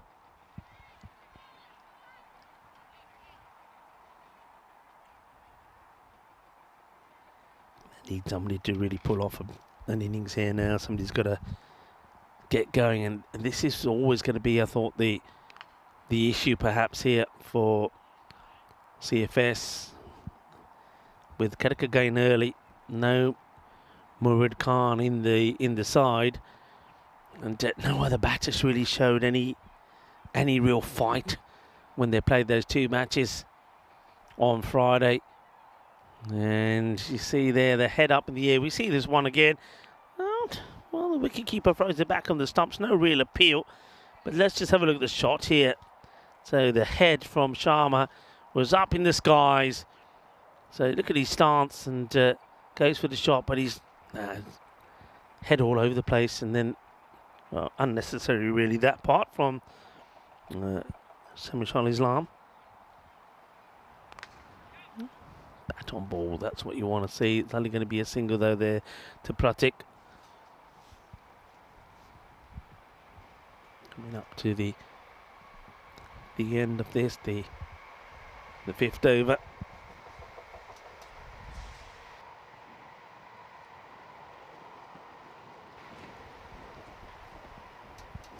Oh, wild swing once again. And well, this is a man that made a bit of a highlight the other day, didn't he? Site Shaji. I mean, he's electrifyingly quick in the field. Great fielder. Let's see if he can offer something with the bat. Well, it's going to give a catching chance, which gets put down. Put down, and he should be going for 2 here. I think the fielder might have hurt himself. He's not in a hurry to get back. Well, that looks painful. That's Aftab Afridi going to take the catch. He just goes about this in an awkward angle. We'll see it again here, Afridi. He's sort of running from right to left at the ball. Never really gets himself in a good position to hold on to the catch. And yeah, down goes the catch. And well, Shaji, at least he won't go for a duck.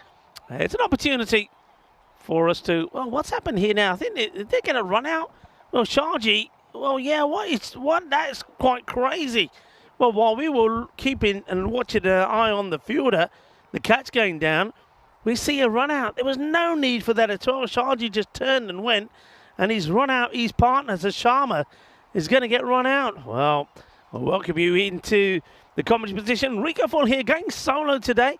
Vinny Sandhu did a fantastic job there in Gibraltar. And Rash, he'll be on his way back here, being bizzed away back to England. And of course, Tina is playing some cricket herself in Derbyshire. I'm sure Tina will keep us updated on how her day is going. But here at the moment, this match, well, CFS, they're getting it all wrong, aren't they, with the bat?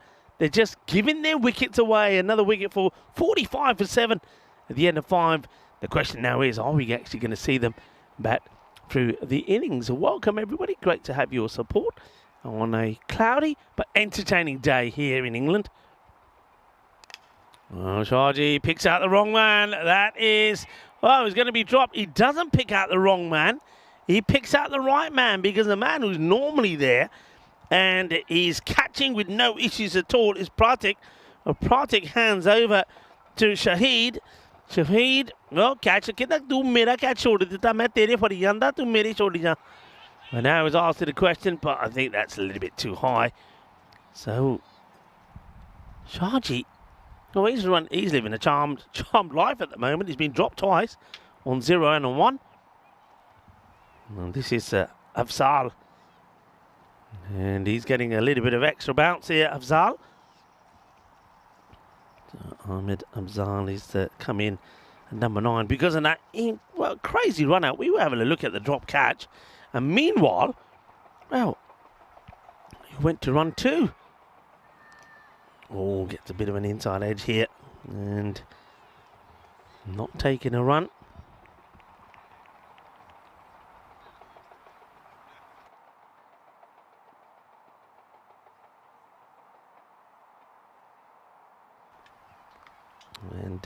And we'll go, and well, Shaji, we know he's quick.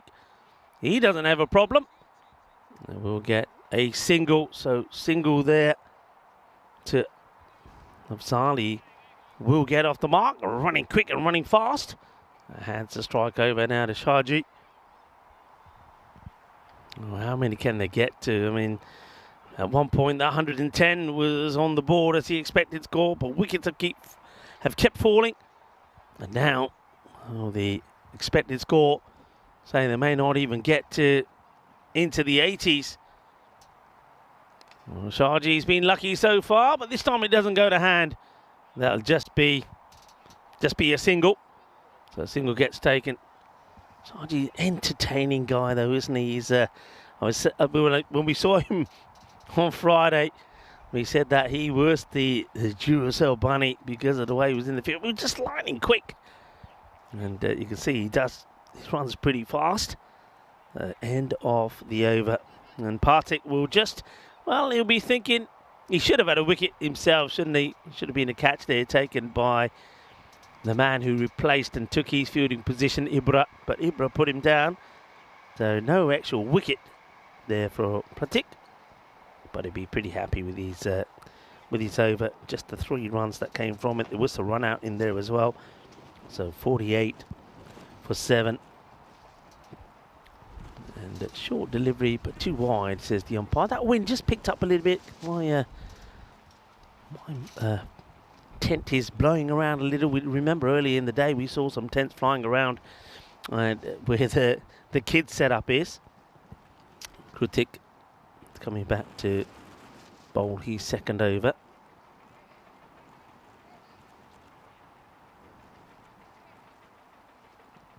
If you have a look at the over by overs at the moment, the last 3 overs have been 3-3-3. I think one of our cameras has been blown over as well. That's a good delivery. Let's have a look at this side on. Well, now they're taking his run. Well, the stumps are... Well, let's take a look at this. We'll have to look at this side on as well. So it's, I mean, I would like to see the height on that. I think that probably is one for the over. Then look at Shaji saying, go on, then have a go. Oh no, we'll keep this going. Shaji is saying, have a go. He's playing dare. He's playing dare with a look, saying, dare, I dare you. In comes a throw. And then they say, come on, let's run.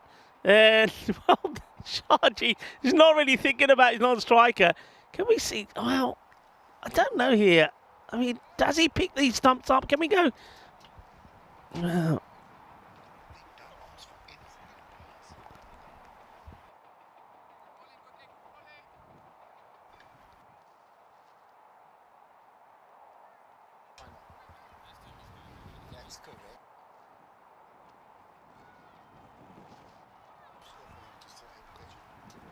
that's played away. That's a good looking shot. And that will go for 4 runs. That's nicely played. And that's a nice shot from... Well, I tell you what. Ahmed Afzal is probably saying to Shaji, oh, yaar, tu to dori janda. Thoda jate hai na, thoda thanda ho ja. Let's play some shots. I can play some shots, he's saying. Just don't run me out, please. Well, that last one, I wonder if it's the keeper went to pick the stumps up with the ball, but he just did it wrong. I think if he picked them up, he probably would have been out. Well, that's the one I wanted to see side on before, because I thought the one where they ran on was pretty high, personally. And if that was the case, that probably was that was there or thereabout. But we have got some issues because the wind has blown the side camera over. So I suppose the bowler is thinking, well, maybe he's smart. Maybe he's seen that camera's gone down and said, oh, yeah, I can give it a bit of zip here now. You know, I can get, unless it goes over the head of the batter, I might get away with it. So Krutiv, he's doing his job pretty well. And now he does his job even better as he takes the 8th wicket. It's another one that bites the dust. And this innings is probably going to be over pretty quickly, you'd expect. So Timber go the stumps, Jagale Patte. Well, sooner or later, I think he was going to go. They just beat him for pace here. Also plays the wrong shot.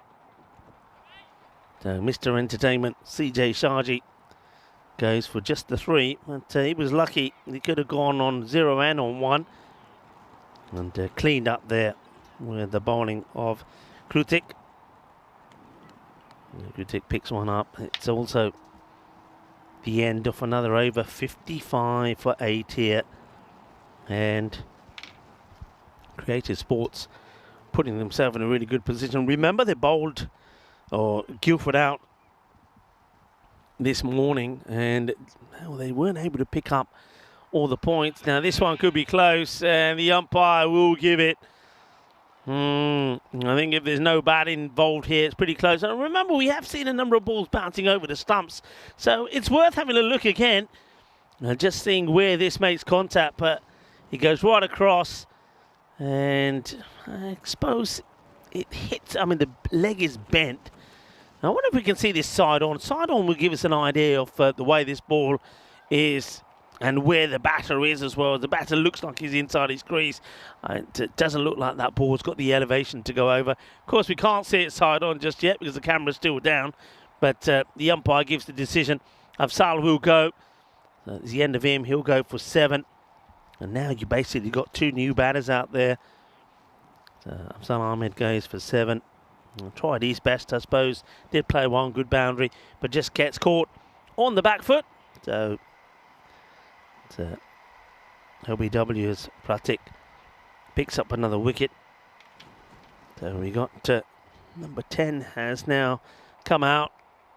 Has a look around. Does the batter? And what can he do? He's probably thinking, well, you guys haven't really helped my cause, have you?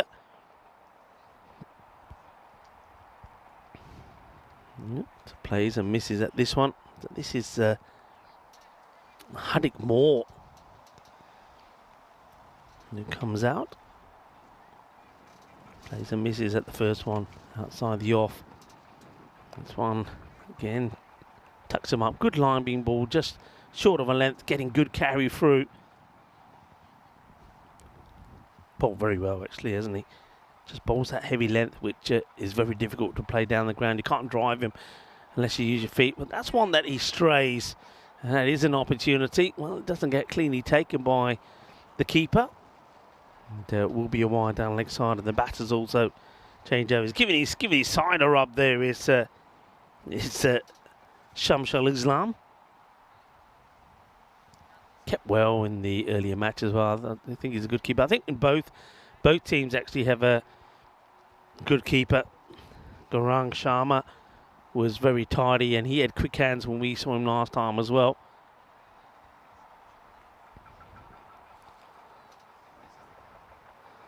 Patrick Ballarao, slightly slow ball. And, well watched onto the bat there by Nathan. So Nathan Weeks and Hardik Moore, the 2 batters. Of course, 10 and 11 are out there. Any wicket is done. Innings is over. They've, well, asking the question, umpire has a look and says not out. So the innings will continue into the 9th anyway. That's the end of the 8th. It's 58 for 9, and it's another over, which just gone for the 3 this time. Another 3. Well, 3's the number at the moment, especially for the fielding side. It's in the number of runs per over. We've gone 18 came off that first, 12 off the second, but they had lost a wicket in that first over. But then it went 9, 3, 3, 3, 7, 3. That's the over by over scores. Go back now to Aftab Afridi, who went for that 18 at the beginning. Well, that's hit nicely down the ground. Fielder comes across and plucks at it before he gets past him.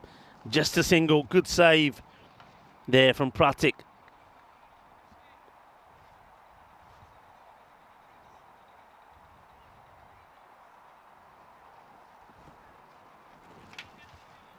See some of the spectators enjoying the cricket and enjoying a bit of a banter between themselves as well.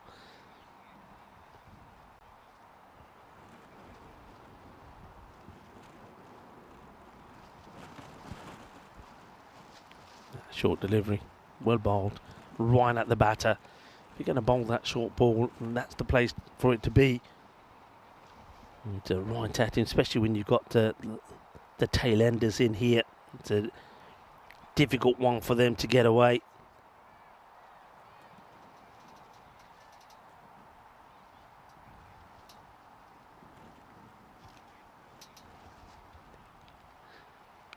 Slower.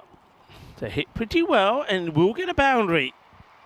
So well done to Hardik Moore. Well, Moore gets a boundary. Well, we need more of that, that's for sure. Hardik gets his 5th ball away. It's not a slower off-pace delivery. Does come back a little bit, but that's crunched pretty well. So 4 runs in what looks to be a low-scoring one. Remember, a wicket, and that's the end of the innings here. And swings hard at this one as well. Could be, well, fielder comes across, will make the stop. Was looking for back-to-back boundaries.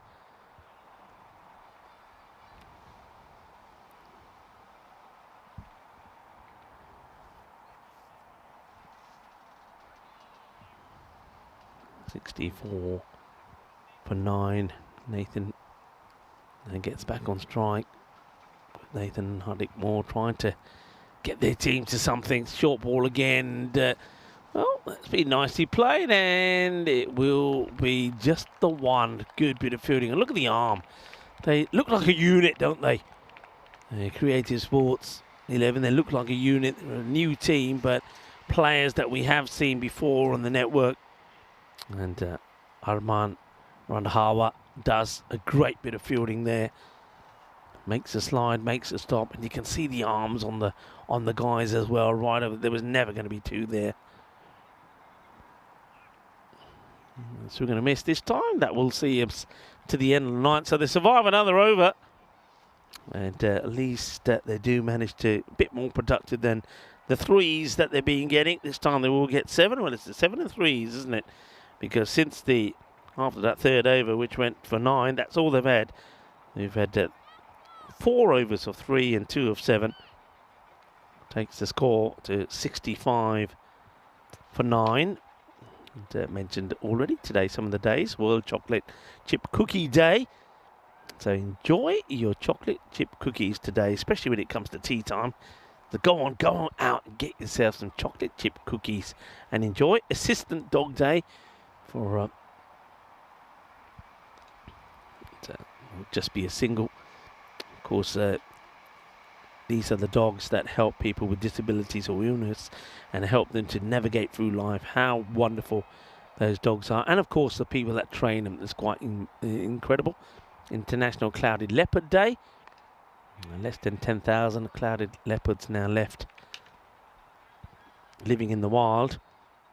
And these shy animals are an endangered species now because of the illegal hunting for their fur, and also because their habitat is consistently threatened. So do what we can for the clouded leopard. It's a beautiful animal. Beautiful animal. And a few other days being celebrated today. We'll go on to those maybe in the second innings, and one is to do with the drink and one is to do with alternative games, which may be happening in Wales as we speak, but more on that a bit later. As this innings, well, they may not get bowled out, but they're not going to get too many runs on the board.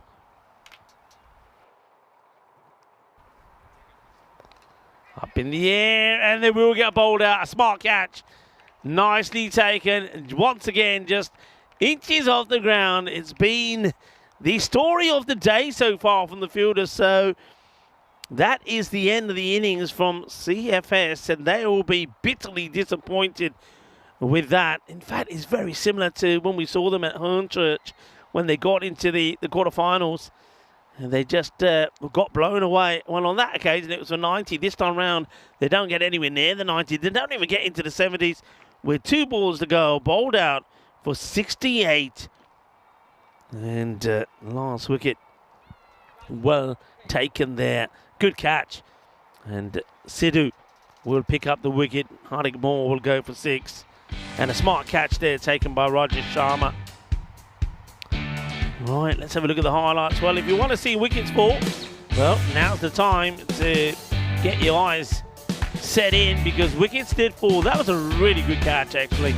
In fact, it has to be said that the catching in general from Creative was good. In fact, you could say that it was very creative, especially the diving. Well, a little bit creative work there from our very own Martha Maria as well. Well, that one was struck away well. We know that Prab Singh has what it takes, but then there was this 2 in 2. And both very similar. That was the first from Haider. Well, Haider would go, and then is not a good start for the new batter. And that was very much the same. Ashan Chaudhary plays the same shot to the same ball. He would get out. That, not a good smart catch. Catching was being good. That was Arman Ranhawa. And this man, you just can't keep him out of the wicket. Shahid took 3 in the first, would take 3 in that. That was a straightforward one. Chakravarti, says the captain, Navjot Sidhu, as he holds on to the catch. Another one there. There was a drop, and it's this one here. So the catch gets dropped. Well, we were looking at the drop catch and then didn't realise that there was this run out, because for whatever reason, yeah, you can see the batter saying, Yar, what are you doing? And that was unfortunately CJ Sharji. He's just got too much energy. He decided to run his man out at the other end. That certainly wasn't necessary at the time. So that was the end of Sharma. And then there was more. This was the one that we never really got a chance to see again. I just don't know if, I mean, did he get the stumps and pick them up? Oh, who knows? I don't know. But it didn't really matter, because the stumps got knocked over anyway. So good bowling, good areas. That was the LBW decision. I think the umpire has a look at that, decided that the ball is not going to go over the stump. So that would be another one that would go. And now there was a couple of boundaries. I think there was that couple came off at over number 9, which got to 7. But then another smart catch, this time there by Rajesh Sharma. Just once again, just fraction off the ground. It's well, got to say that Creative Sports 11, they let Guildford off the hook slightly in match number 1 of this day 2 of Group B, when they didn't take all the points when they needed 82 for victory. But surely in this one, needing 69, they will not be happy if they don't get 4 points here. But hey, stranger things have happened, and that's what I think CFS Pinnacle Pro will be saying. Their captain, Arya Kadaka, will say, look, if they can do it to us, we can do it to them. Well, we'll have to wait and see. Bowled out with 2 balls to go. And on the scorecard, there's not really too much to talk about. 14 was the highest score from the captain, and that was a few boundaries to start off with. And then after that, Prab Singh, a couple of boundaries, then he would go. And then they just fell. They just whittled away on the bowling front. Good performance there from Ibra Shahid, who once again picked up 3 wickets, this time 3 for 12. Took 3 for 15 in the first match, so he's going well, isn't he? They're taking 6 wickets for just 27 runs in the day. 2 wickets also from Akshay Solanki. I think he bowled really well. And so did Patik Balarero, getting that ball to really skid off the deck and getting some good bounce. And the captain, for good measure, finishing things off with a wicket there right at the end with Sharma taking a really good catch. So we'll take a little break here now, and we'll return in probably just about 10 minutes time to see if Creative Sport can make it 2 wins out of 2 for them and get 4 points this time, and then set up a really good match actually a bit later on when they take on Wimbledon in their 3rd match of the day. So we'll take a break now, but do join us back in about 10 minutes time, at which we should be seeing a rather straightforward run chase from Creative Sports. Rico Full here along with the rest of the European cricket crew. Join us back in 10 minutes time.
This European cricket event is proudly brought to you by HCL Software, Rado and 1xBet.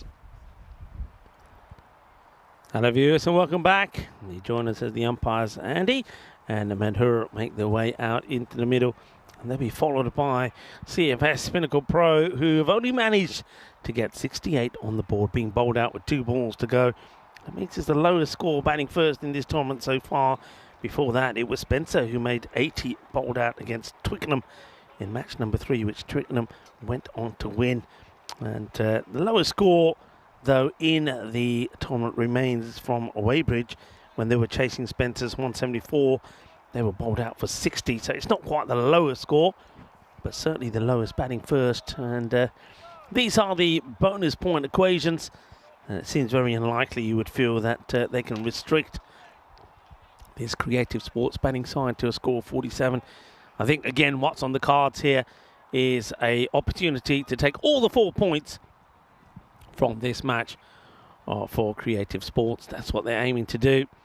And somehow CFS Pinnacle Pro got to stay in this contest. First ball now being bowled here by Lynn Hardy. That's pretty wild, and it's going to get dispatched. Probably would have been a wide, but Roger Sharma, who gets an opportunity, smashes this away for a biggie. Is absolutely clobbered. It's a wild delivery that gets smashed away. Boom! Shakalagya. That's going to go a long way, and looking at the height of this one as well, and it's one of those which I don't think is coming down. I think they're having a look. They are looking at the side on this. I mean, he does go out to this, but is this ball? Let's see on contact here. Where is it? It's an interesting one. Is it coming down enough? Is it going to get below waist? I don't know. What are your thoughts? I think you probably call them, because it's not slow delivery. It's pace on. Not going to come down that much more. The batter doesn't help by charging out at it. We can have a look at it one more time here, and it's always have a look at the kids in the background also that enjoying their cricket school. 6 off the first, smashed by Sharma. Let's go. That one is going to be wide. Good clean take there by the wicketkeeper Gaurang Sharma. I did say before that he's a good keeper. And I really liked the look of him on Friday when he was behind the stumps. Got good clean hands, good movement. And at the moment here, Hardik Moore just needs to get the ball in the right areas.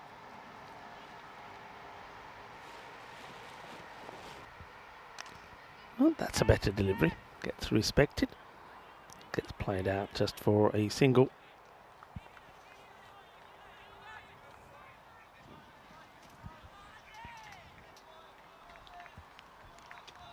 New bat taking guard.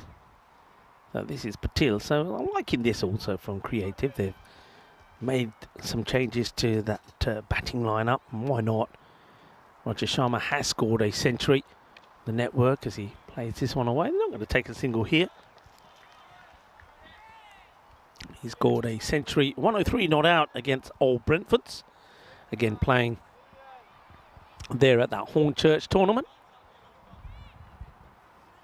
He's out there with Patil, Ajinkaya Patil. Ooh, that's a catching opportunity that gets given to the bowler. Patil somehow, well, he's managed to, a wide delivery, get this game back towards the bowler, and he was reaching for this. There's no power in that shot, you know, and that's definitely a chance that gets put down. So Moore dropping Patil on 0. Sneaks this one in. Umpire Andy's happy with that one.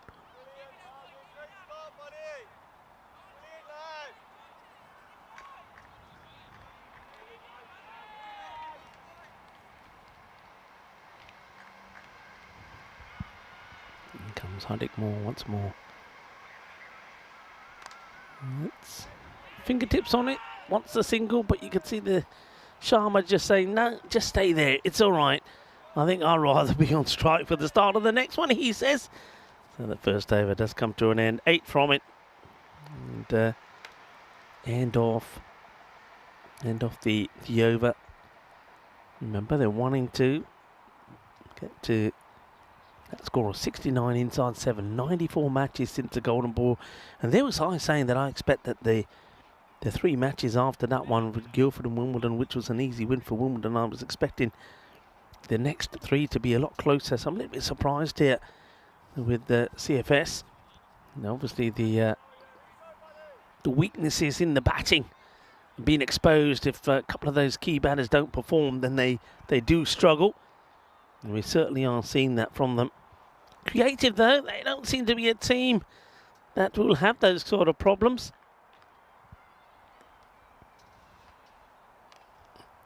That's up in the air, should be gone. Will be. So there is a wicket to the joy of the captain.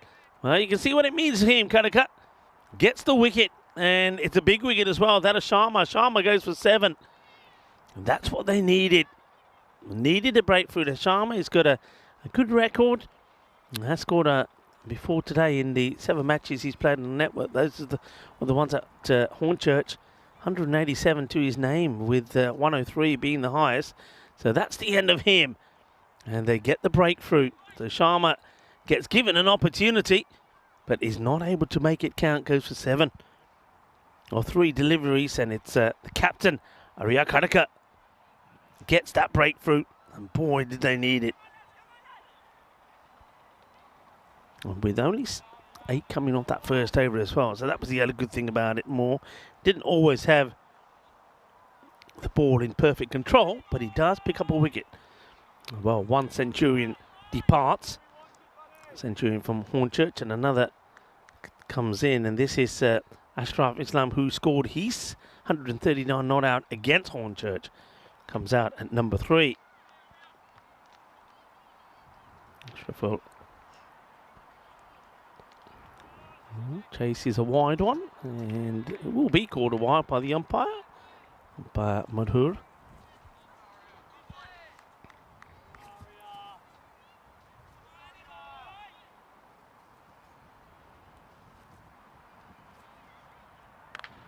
Played out, but straight to the fielder.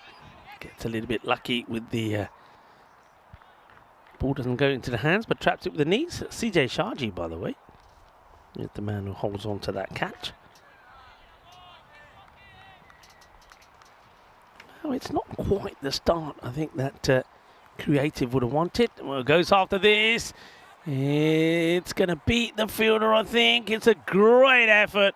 Well, the fielder throws himself at this. That is Prabh Singh. And Singh, it's a tremendous effort. I mean, he throws himself over the boundary line, actually. Watch this. He throws himself. It's a dive. He bounces over the line, and well, so does the ball. It'll be 4 runs. Super effort. That's what it's going to take, isn't it? An effort like that to give yourself any chance in this match. But the extras don't help here. We're only in the second over. And that's the 3rd extra. 3 wides bowled already. And let's play it away in the gap. The chase is on. On the Iba. But you can see the legs there. Off the fielder, just can't get going. That's Asha Malik. And the Grizzly just teasing him all the way to the boundary. Just a chunky kitty, but choka lagya. And that's nicely played by Ashraful. He knows what he's doing. Nicely guided away. There you can see he just couldn't really get going there. And in the end, well, who's there? Martha. Martha is a bit of a ball magnet herself. She's on the way, I think, to keep an eye on some of these cameras that just keep having a few issues because of the wind. Well, maybe the wind is also causing issues for the bowler. That's another wide. And yeah, cameras just going down. There's a bit more drizzle being blown around here. Forecast being a bit like this for the whole day. And I think this afternoon around about 3ish I was told that there might be a bit more of a heavier shower. And of course that's about now. So far, we're okay.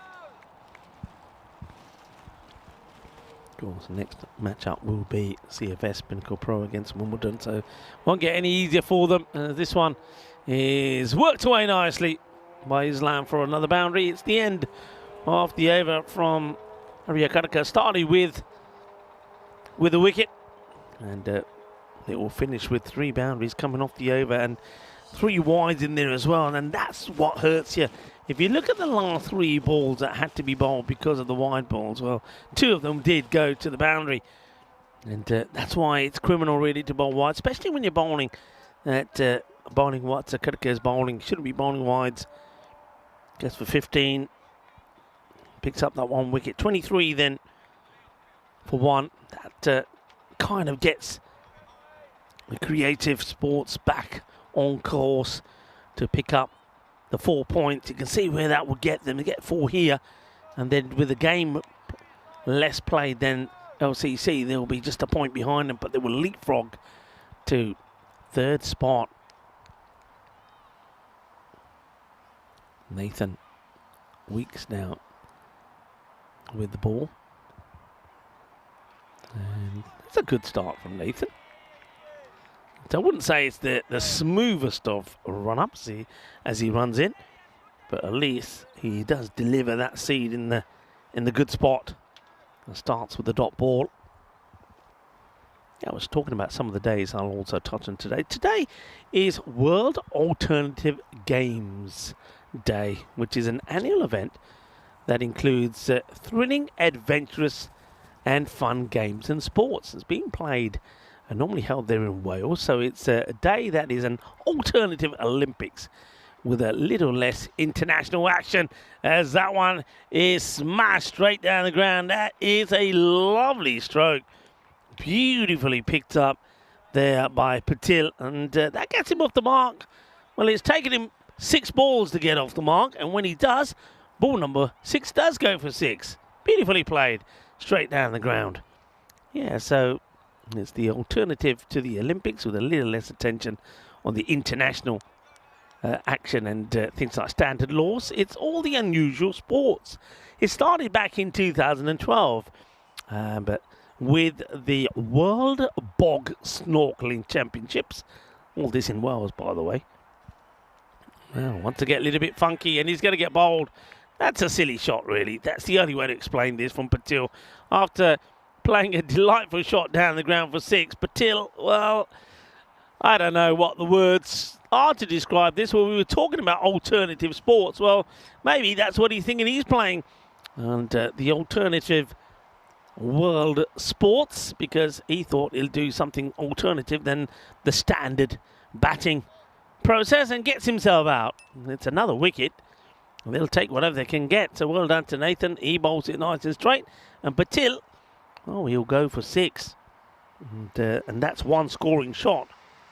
And gets bowled there by Nathan Weeks. So 2nd wicket does go. And now Arman Randhawa,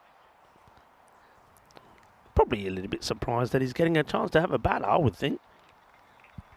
Comes in at number 4 to give Islam some support.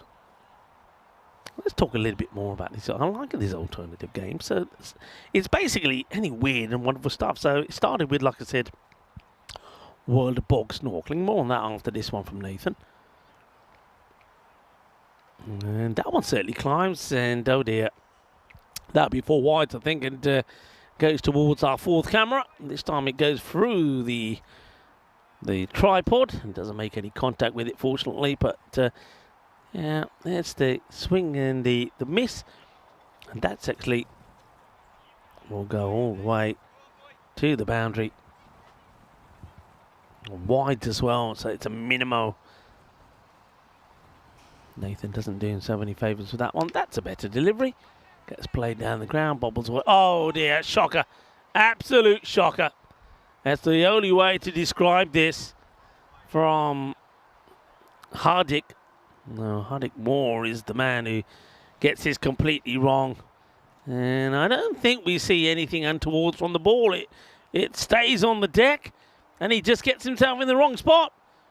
So Well, that's not what you need, is it? You just get a wicket after 6 is hit and you think you're going to come back well, and then there's 5 wides and then you give away 4 runs just like that. Randhawa is not complaining though. That's him getting off the mark with 4. And now they want to take on the arm of the fielder and will take a single. Yeah, other games are quirky. Things like worm charming. I don't know. I don't know what worm charming is. Maybe somebody in the chat will know. Chariot racing, bath tubbing championships, and wife carrying. I know that wife carrying is genuine in the sport in some places. Going, gone. 6 runs. Shaba, shaba. Ginna sona. Shaka lagya. As that one does go all the way. And many other bizarre sports in the world alternative games that happening there in Wales at this time. So that's something I want. Worm charming. That's something I want to look at. That was the end of the over, by the way. So even though there's been 2 wickets in terms of score, they're going well. And you can see needing 24 or 24 for a bonus point. So a runner, it's quite simple. Run a ball and they will get that bonus point already. So you would feel that the writing is on the wall here for CFS. That over, in the end, though, it did pick up a wicket, would also go for 22. The 5 wide certainly didn't help, nor did the misfield.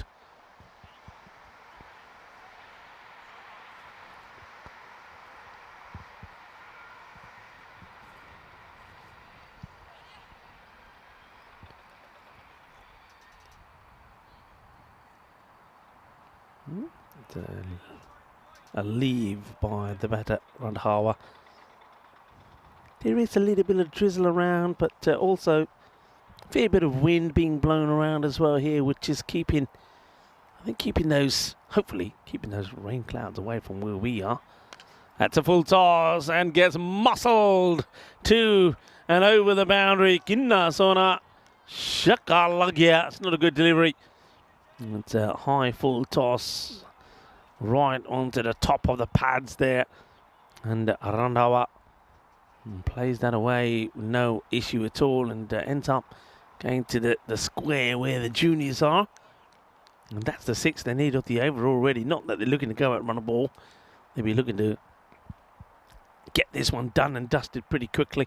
Creative, it'd be a great start for them. 2 wins out of 2 and a 4-pointer, which sets up a final match of the day, which should be a nice tasty one against Wimbledon.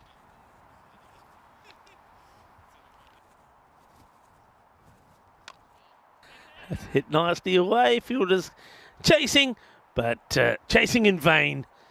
It's another boundary, 6 and 4 all together now. And Arman Randhawa is certainly hungry for more. Like I said, I don't think he thought he was going to get an opportunity. What he does, and he's making the most of it at the moment. James Harvey struggling here perhaps with the conditions. The young bowler. That's a better delivery. That's more bold from Harvey.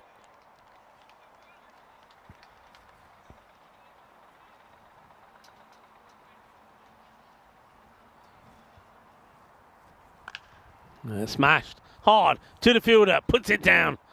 Oh dear. No dear. That's Afsal, I think, out there. Gets into position pretty early, but doesn't get hands to it. Goes through or above the arms into the body and down. Well, this one is more straightforward. They're all looking at each other, and in the end, it will be a dive and snare from the wicketkeeper, Gaurang Sharma. Just for a moment there, I thought the 2 fielders might get in his way, one of them being the bowler. But well done, and well taken. Gets the dive forward, does Sharma to take the wicket. So another batter will go. A nice moment for Harvey. And does get the wicket thanks to the catch, Stephen Gordon. Yeah, he sort of came diving through the middle, didn't he? Said, no, it's mine, I'll take it. And gets a dive in, holds on to it. And James Harvey will pick up a wicket. Well done to the youngster.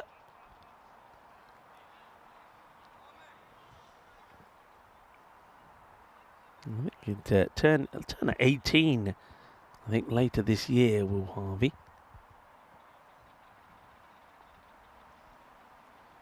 That's short. That's nicely played away. Work to be done by the fielder.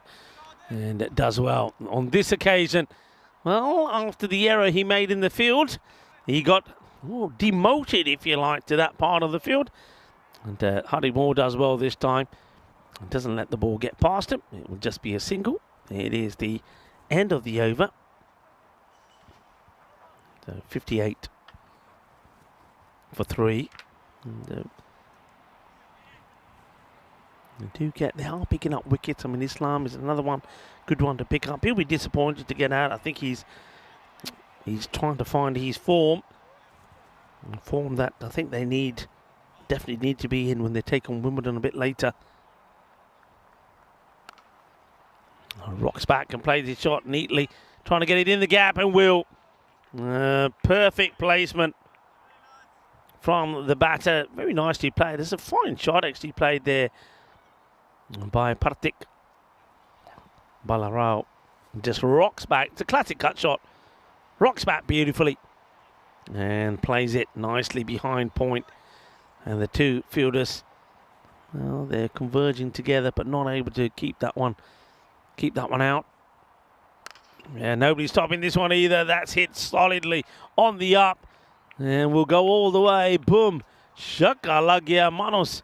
Arriba, arriba, arriba from the El Bitro. It's a cracking shot. And lovely stance as well. I like the way he keeps his body nice and upright. He plays that away, so the scores are tied. Any run now settles it, and it's going to be 4 points for Creative Sports. And they're going to win this one very comfortably. And it looks like we're going to have another a long gap between matches. It'll be about an hour by the time this one comes to an end and the start of the next. And just guided away. That will do it.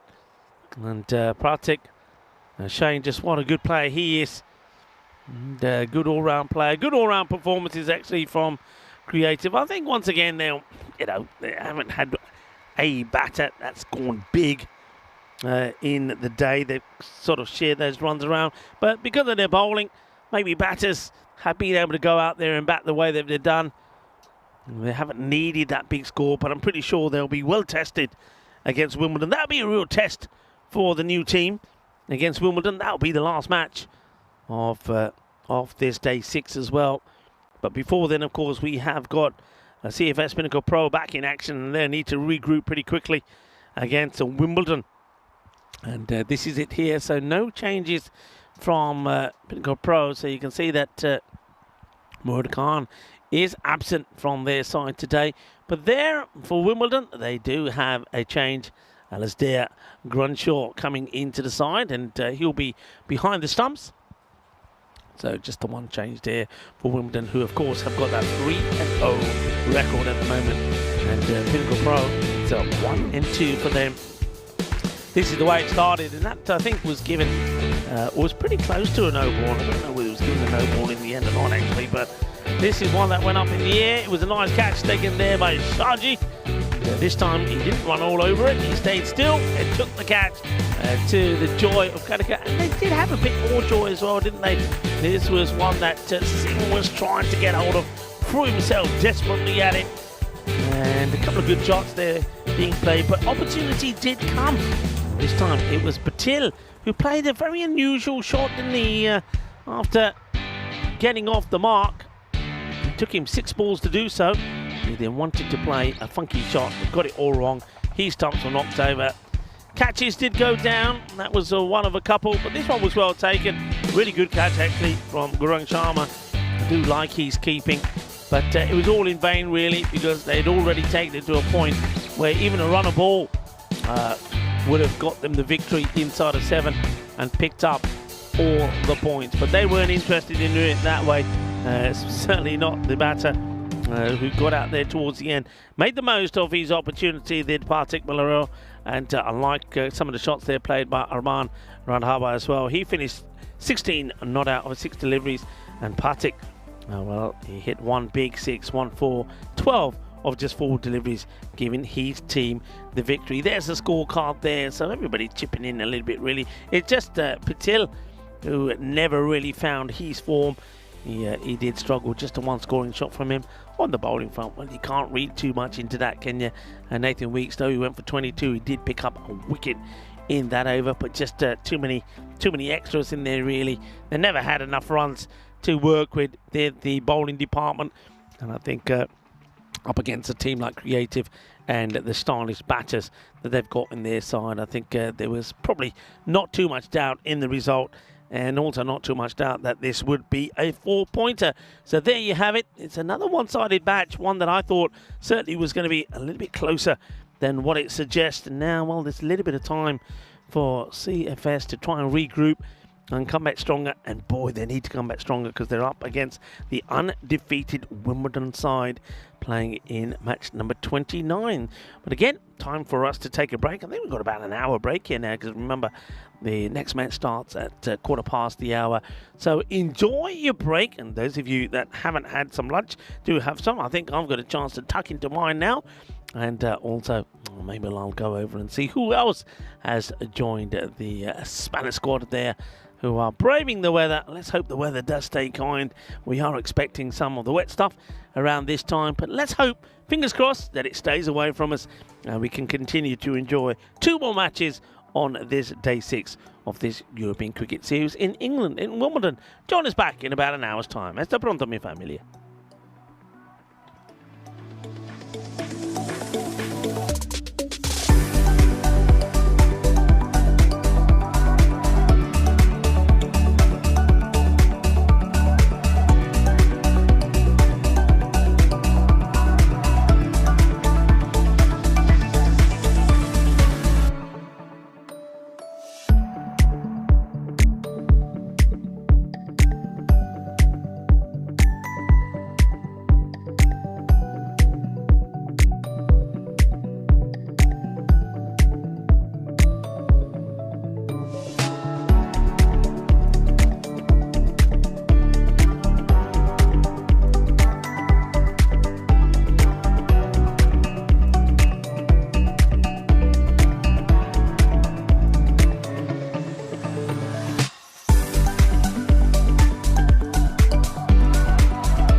just you and me.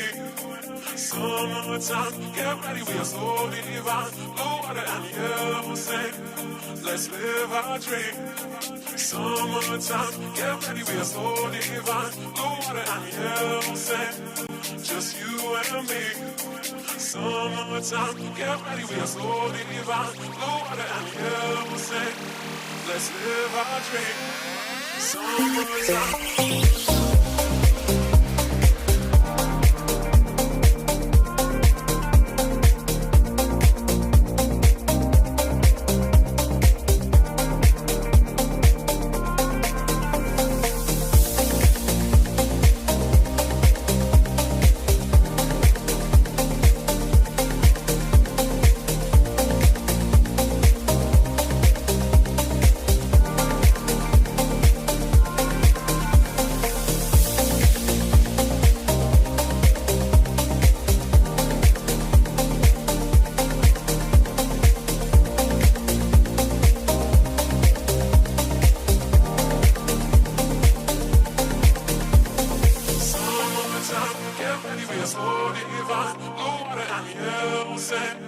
Just you and me. Summertime, get ready, we are so divine. Blue water and yellow sand, let's live our dream. Summertime, get ready, we are so divine. Blue water and yellow sand, just you and me. Summertime, get ready, we are so divine. Blue water and yellow sand, let's live our dream. Summertime.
divine. Blue water and yellow sand, just you and me.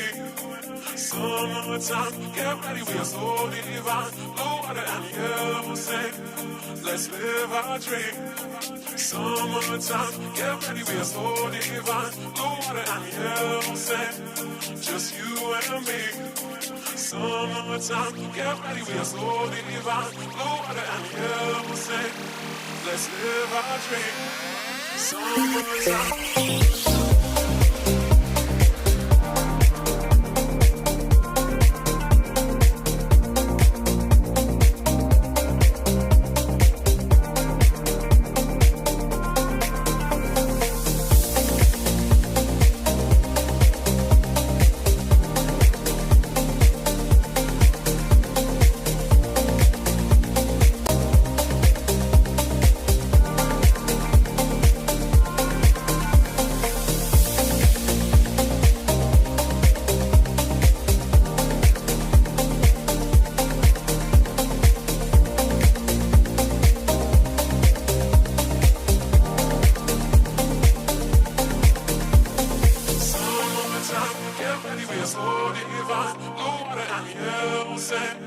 Just you and me.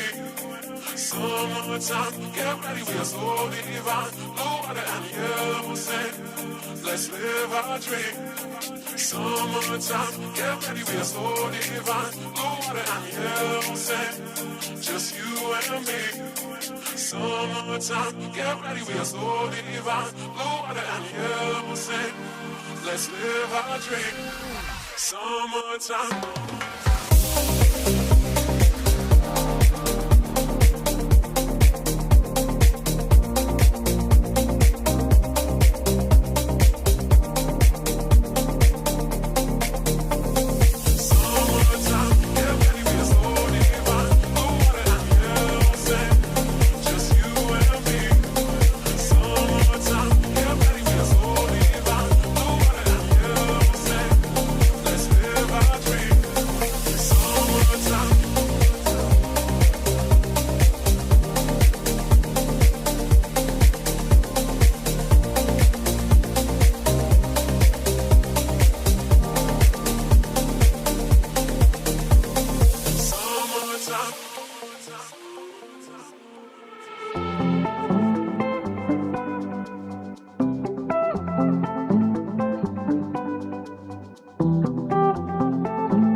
This European cricket event is proudly brought to you by HCL Software, Rado and 1xBet.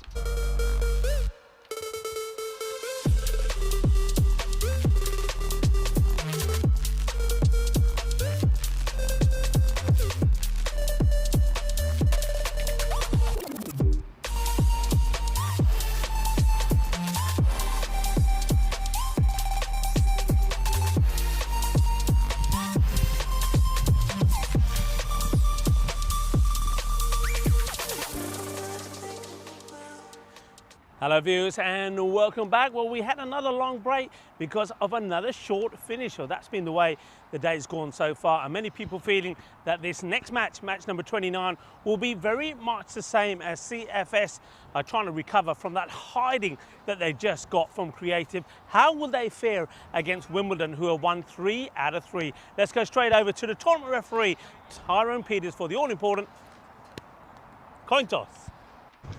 CFS, you're the home team, you're going to toss the coin. Wimbledon, you're the away team, you're going to call. Heads. Heads is the call. It's tails. We will back them. CFS are going to have a bet. Arya Karika making a brave move and deciding to bat first. Now, batting has been their issue in that last match. They never even got into 70s, did they? So can they improve this time around? I think Karika is going to have to be the key, really. I think all the other batters are going to have to work around him. I think if they are going to be competitive in this match against Wimbledon, who, of course, are undefeated, then I think they've got to go well in this one with the bat, and they've got to get some partnership going with Karika. But Karika himself himself has to stay there and put big runs on the board. Wimbledon was superb this morning. Their captain is going really well. James Crothwaite was once again in the runs earlier this morning, and he is in devastating form at the moment. I'm expecting the likes of Charlie Whipple and also William Sewell to go well in this one as well. Join me back in the commentary booth. I'll give you a little update on the two squads and we get ready for the very first ball. Hello indeed and welcome back. I hope you had a nice break, whatever you got up to. Maybe you had a spot of late lunch or maybe an early supper. And some of you, well, may have just been having a bit of breakfast, but it's good to have you all with us on the start of another week on the European Cricket Network. And we continue with week 2 of action from Wimbledon. And speaking of Wimbledon, it's Wimbledon that are going to be in action, and they're looking to make it 4 on the spin. Quick look at the two teams. Well, no change there from CFS Pinnacle Pro. So their captain, Arakadaka, will already be hoping that somebody snaps up with the bat. Maybe Chaudhary will be able to do it. He needs to come back from a golden duck, doesn't he? And maybe Sajith Sivanathan can be the one. But over to Wimbledon, and they've got Alistair Grunshaw coming in to their side. He's going to be behind the stumps. He's a wicket keeper. And they've got plenty of batting though. But yeah, James Crothwaite has been the man in form. I think CFS know that he's probably the man that when it comes to them being in the field, they've got to get out early. But the first thing they've got to do, having elected to bat first, is get the runs on the board. I think it's probably the captain here, knowing that he's got a couple of those key batters missing in the side here today, has probably made the decision to say there's no point putting someone like Wimbledon in and allowing Wimbledon to get a massive score on the board and then going down by so many. That'll be demoralising. So he's just decided, look, let's go out there, let's try and get some runs on the board and see where we end up. Wimbledon big time favourites here though, 84% to 16, and you can understand where those figures are coming from. Well, welcome to everybody in the chat. I know John Gray's in there at the moment. Hello to Tom saying good afternoon to everybody. Jules, hello Jules and Sarah. Hope you're well. Ian Smullen here at the ground, and so is Dave at the ground. And also I want to say hello to Sandy and Robert from Battersea that have also joined in now. Sandy was saying that she's been a lurker for years, but thanks to the Spanish squad, we have got Sandy Willow now on the chat as well. Well, Sandy, it's great to have you. And at the moment are, well, let's just say being durable because the weather's not been too kind. A little more drizzle around, but nothing too serious at the moment as we do get set to go. Charlie Whipple is going to start with the ball.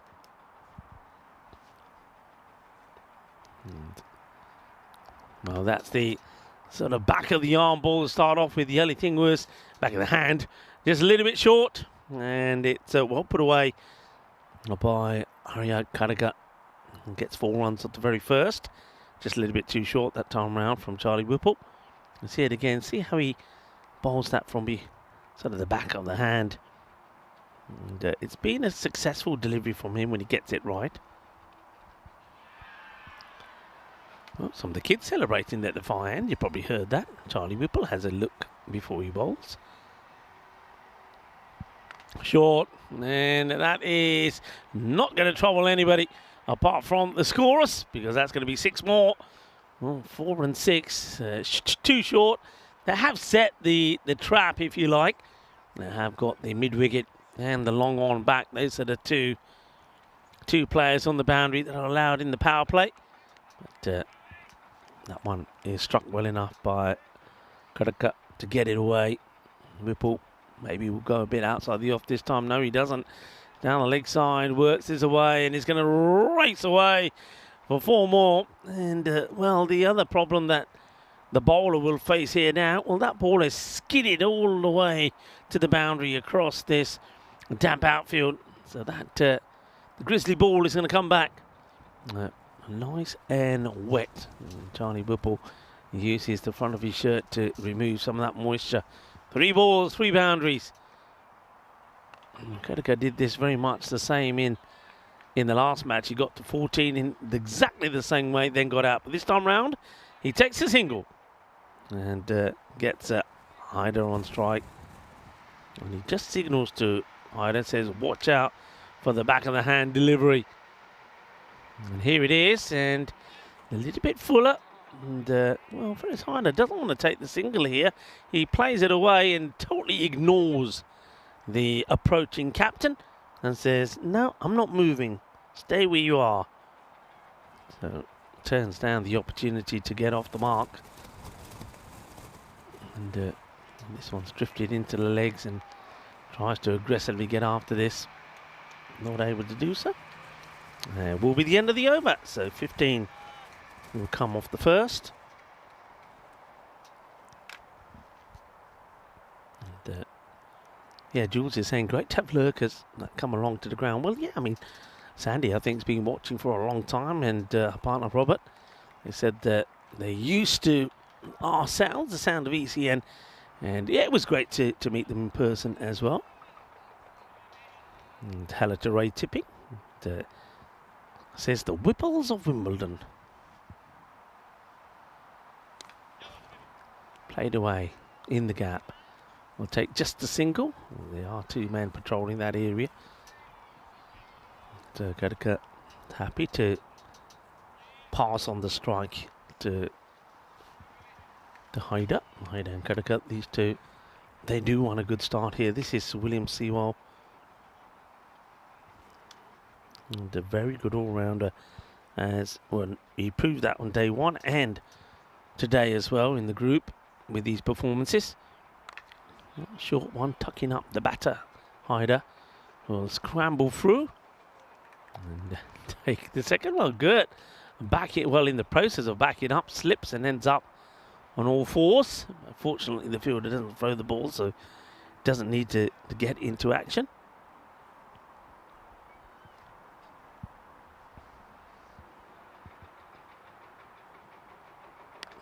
Just holds that one back, but that's nicely played in the gap.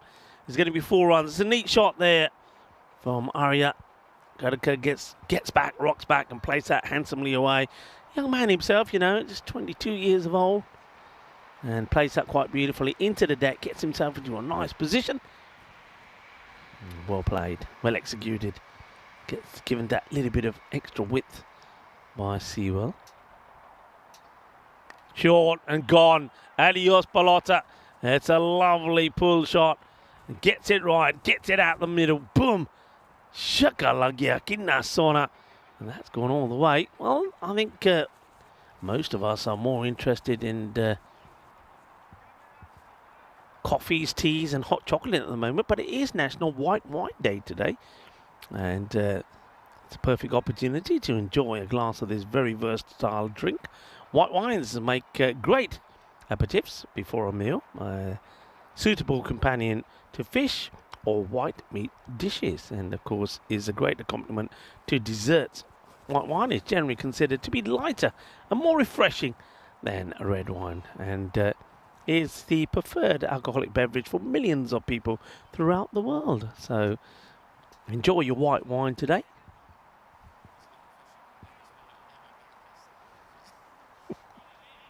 Well, Alex said it wasn't so refreshing when he had a glass of it spilt down his back yesterday. Well, hopefully the lady who did that bought you a drink, and in terms of an apology.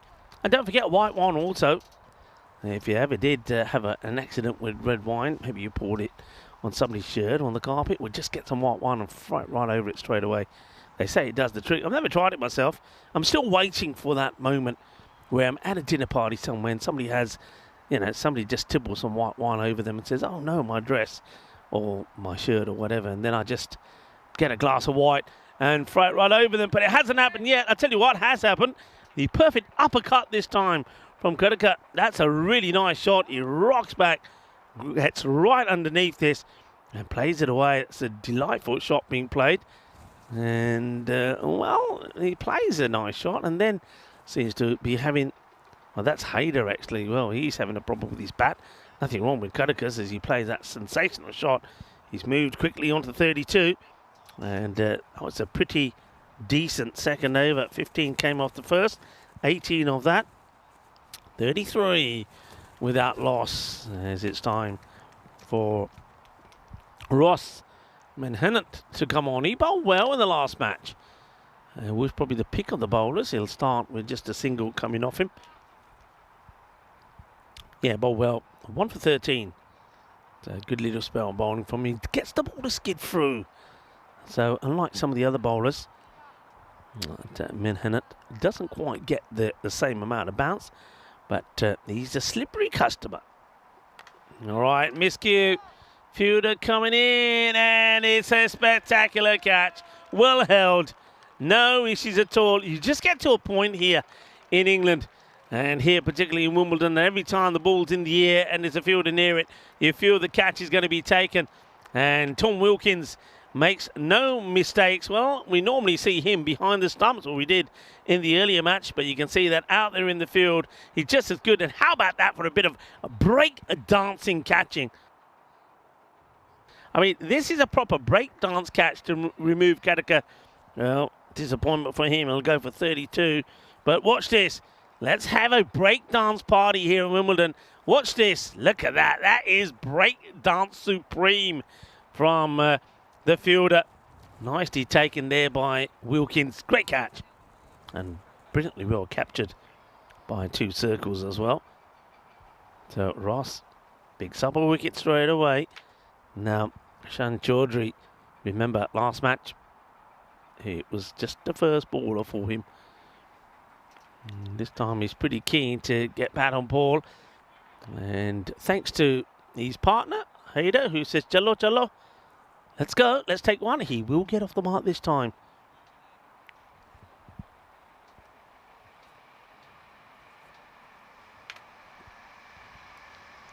Ross once again bangs the ball into the deck pretty hard. You can see that Ross is also just cut down his run slightly here. I think that's sensible. I think though it's not heavy rain, but there's been enough drizzle on the ground to make the outfield wet, and when the soles of your feet are wet, then when you are trampling on the artificial, you do slip a little. This one's called a wide. I think it's a close one. That's moves away, but I think umpire's call. May have caught a bit of the line on the way through. This one played to the back foot, and the right decision not to go. It goes straight to the fielder. And the last thing you want is a run out there. You don't want to take on Sewell. He's a good player.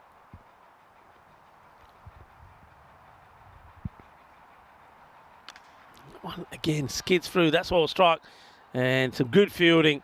Very, very good fielding. Excellent teamwork. And team fielding from Wimbledon. Once again, it's that man, Tom Wilkins, who gets down, makes the touch, and sort of pushes it on for Whipple to do the rest. And Whipple does oblige, no problems. End of the over, and a good over as well. Just the 4 runs come from that, and the wicket. 37 for 1. Have a quick look at how the power play is looking. First 2 overs were okay, but that one from Russ, a very good one. And I normally have some questions for you. And well, we just saw earlier today the conclusion of a very exciting test series. A bit of a nothing shot actually, just to help that along to the leg side. Yeah, great series that. I'll certainly go back and look at some of the highlights of the day today. But my question is, what was the year known as Botham's Ashes? So what year were the Ashes labelled as Botham's Ashes? So that will start us off. And well, Alex is on fire today. Yeah, Alex is on it. Well done, Alex. I won't repeat what Alex says because that will give it away. Well, this one's got away in the gap between the 2 fielders. Yes, Alex, you're right. Well done. I think that's the quickest answer that we've had. I think that answer came in within, I reckon, 3 seconds of me putting it out there. So Alex is quick on the draw today. Yeah, so that's just for a bit of fun for all of you out there. So Botham's Ashes, which year? That will start us off. Talking about years. 2007, on this day, the US space probe Phoenix was launched, and a year later it landed on Mars. Yeah, a year later. Among its important discoveries was the existence of water ice beneath the planet's surface. Phoenix. And, well, not quite going to Mars this one, but it takes the aerial route. That's going to be 6 runs. That's nicely played away. So, well, Chaudhary never got going in the first innings, but he's starting to show that if he can get in, he can score some runs. That's nicely played away. And this time around, the captain, James Crosswaite, well, so far has been doing his best work with the bat. Not so much with the ball. That one comes back to him, and he'll start again.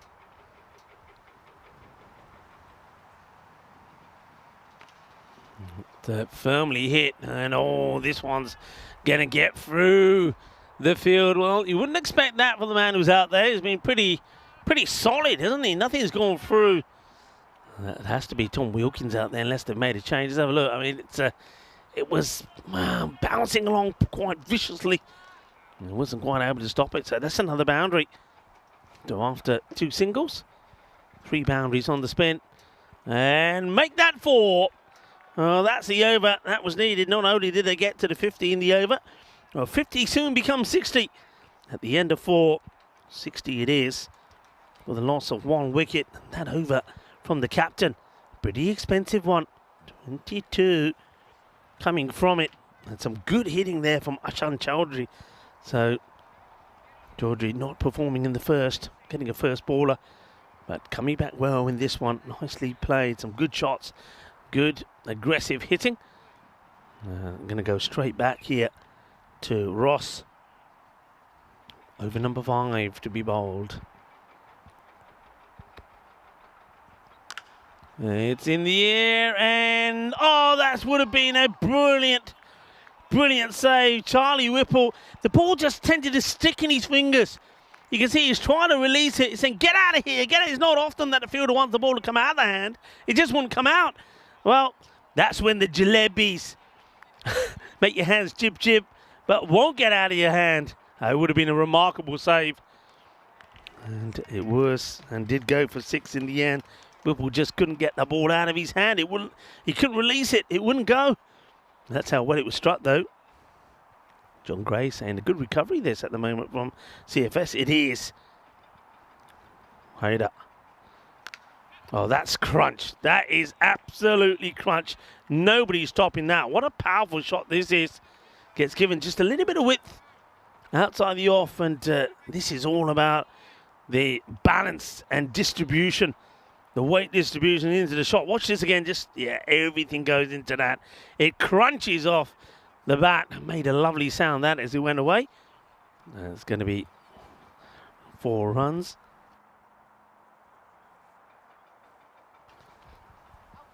Walloped away.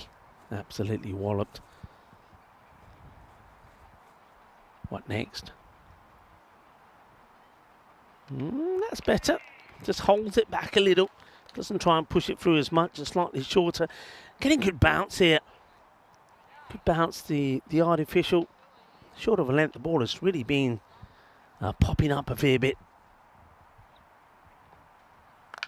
And it's that width again, but this time it will go to the sweeper.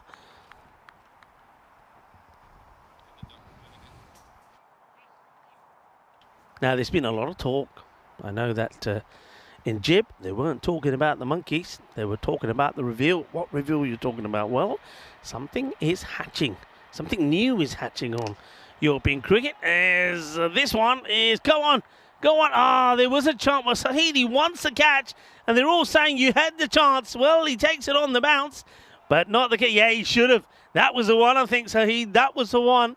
Anyway, that's crunched away. It's another boundary. 77 then for 1. Yeah. Have a look at this. This is our reveal. And what do you think, folks? What do you think? Day 5, we've taken and changed over another piece of the puzzle. What is lurking behind there? What do you think? We'll be hatching soon and coming to life soon. That's a wide, well left. My Haider not being tempted to go after that one. Yeah, 77 for 1. And over this time around from Ross. After his first went for 4, went for 17, but that was thanks to some very good shots and good hitting from both the batters, actually. See what It's going to be another wide. He doesn't like this.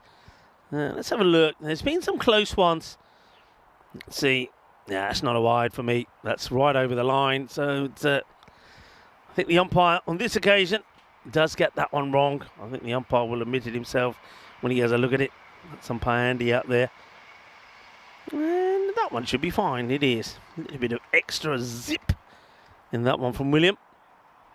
It's that ball that's short of a length that's caused the problems for both these batters. When it's been pitched up or they've been given full and width, they've got after it. They've both been able to put the shorter one away through mid-wicket. So again, a little bit shorter, gets put away, and this time good defensive fielding. Not getting past me this time. There's Wilkins. And takes a bit of a tumble. A bit of a rock and roll fielding is what I like to call that. What else can I tell you about on this day in history? This is a good one for you music lovers. I know that Dave's in the house. Dave likes his music. It's nicely played. Well timed. Chaudhary. Another good shot from him. Now moves into the 30s. Gets that width. That's what I'm talking about. Both these batters, if they get the width and if it's short, they're on it pretty quickly. So just a little bit too short this time. And good work from the batter, though. Gets himself in a good position. Good wrist work. Good strong wrists to work that away into the gap. So that's another boundary, 4 more. Let's see. Well, just wants to... Yeah, he's making a change now. He's bringing up the sweeper, who's at normal cover, and push back, backward point. And says, go on, do it again. The batter does have a waft at it, misses it. Yeah, on this day, 1901, and Louis Armstrong, a very talented and gifted natural musician and a leading trumpeter in jazz history, was born in New Orleans, Louisiana.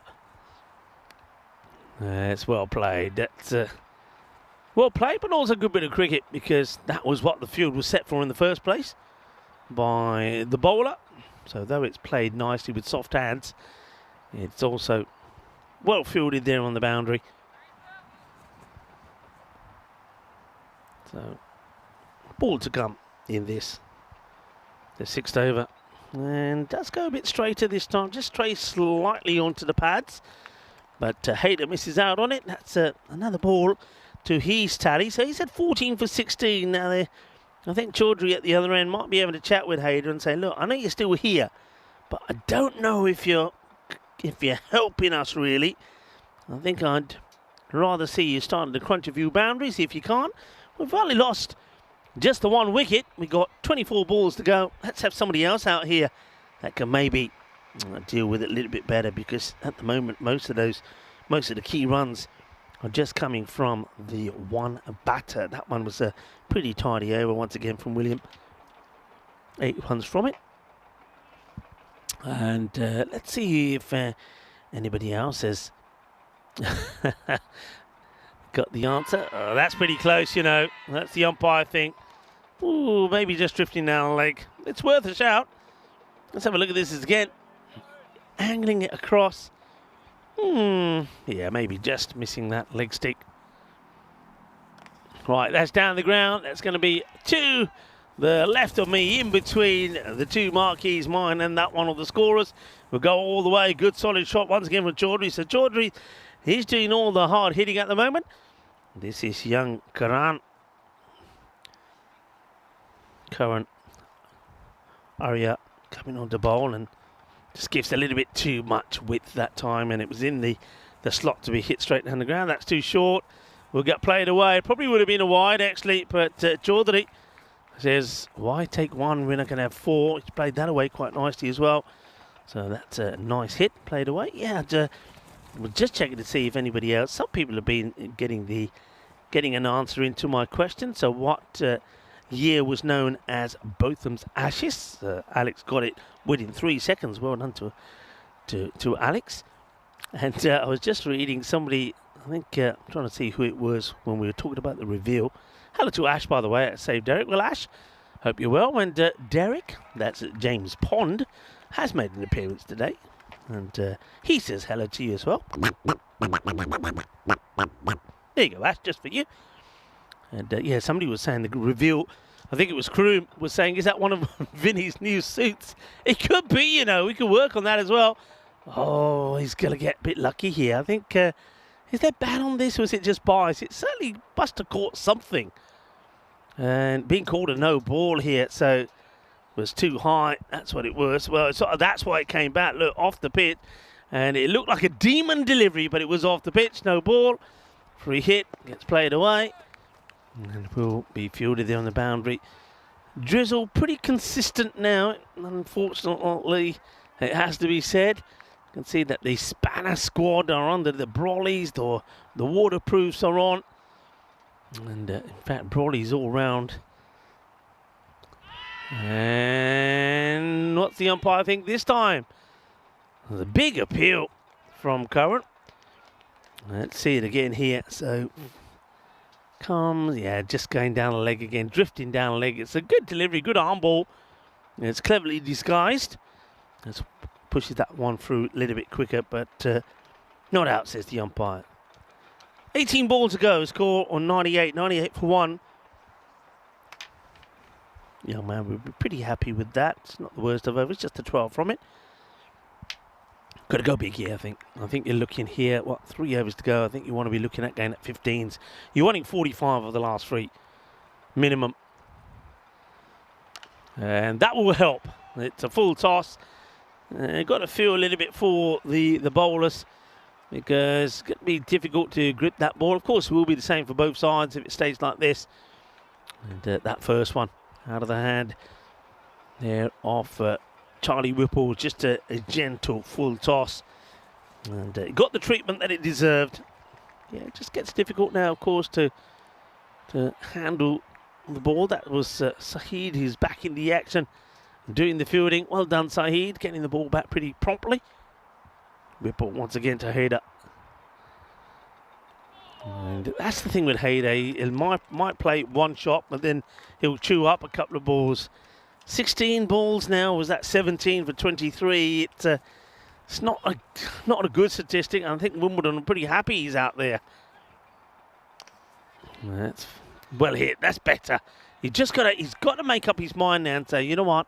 The only way I make my statistics look better is I've got to try and hit every ball to the boundary. And if I get out, so be it.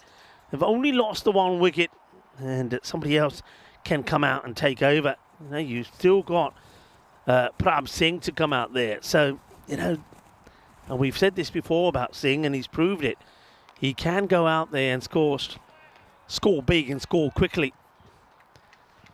And okay, single gets taken, so Chaudhary now will look to unleash the 2 deliveries left in this over. He's on 44 himself. He's going well, 44 of 18. So you can see the difference, 44 of 18 compared to 20. It was 27 of 18, now 28 of 19. So there's the difference there for you. You can see where they're missing those sort of 20-odd runs where they should have 20 extra on the board. And just a single, that's all he can manage here. So Whipple, 2 boundaries have come off the over, but so far just the 12 with the ball to go. And those percentages haven't changed much, have they? Wimbledon still 63-36 favourites.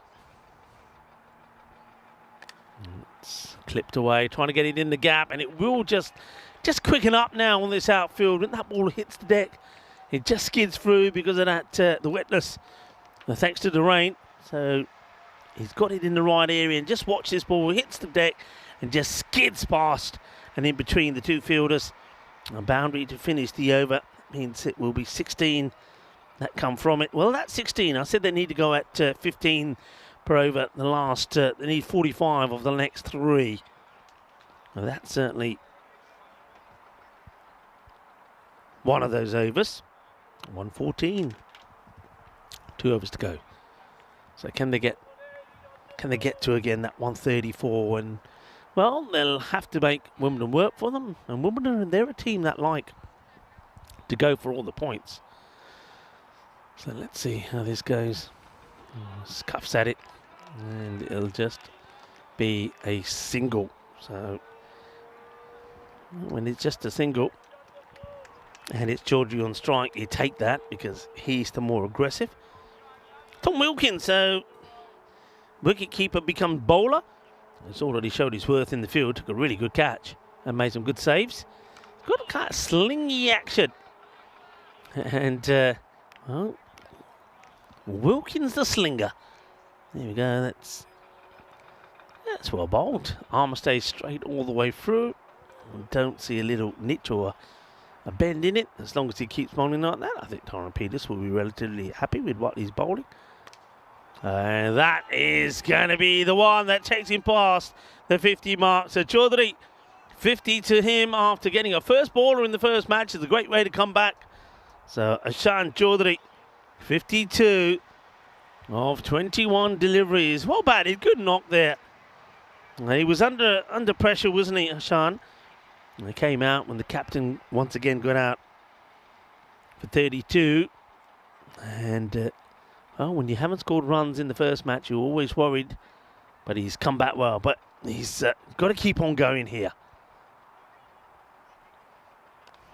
And wants to work this away. He's not able to do so. It's a good comeback from the bowler.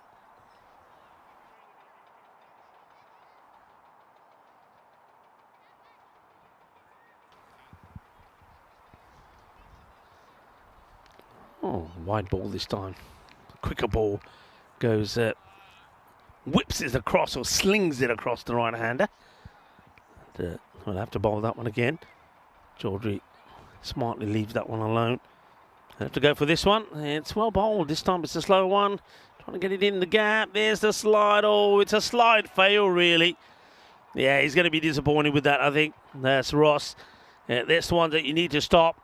And maybe he was just concerned about the fielder also coming towards him, but gets a slide in, but just misses it. Misses it with the hand. And Charlie Whipple just having to jump over him. It was like doing the hurdles. 4 more to Chaudhary. And this time hit straight down the ground. He'd be quite happy just to take the single, actually, but Wilkins will be satisfied. So, well, 16 off the one before. That means they could afford to go one less in this one on the quest to get 15 minimum of each one of the last 3. So they've gone 16, 14. So they've got the 30, and now they want another 15 here. That will get to them at 135, 130 something kind of score. I'm saying that 135. They want to get beyond that. Well, they should do, but again, they've got to I still think if you get 140 something up on the board here, there's a little bit more pressure on Wimbledon. And also, I think, well, CFS would not want to get nothing from this match because they didn't get anything from the one before. Should be looking for the second. Not pushing. It's a last over. You got to push here. You really have to push. And Chaudhary needs to be thinking about getting back on strike. I think, especially when Haydar's been on strike, they've been a little bit too overprotective about the wickets and haven't taken the risks that they really need to. And this is the captain coming back, James Crossthwaite. Remember, his first over did go for 22.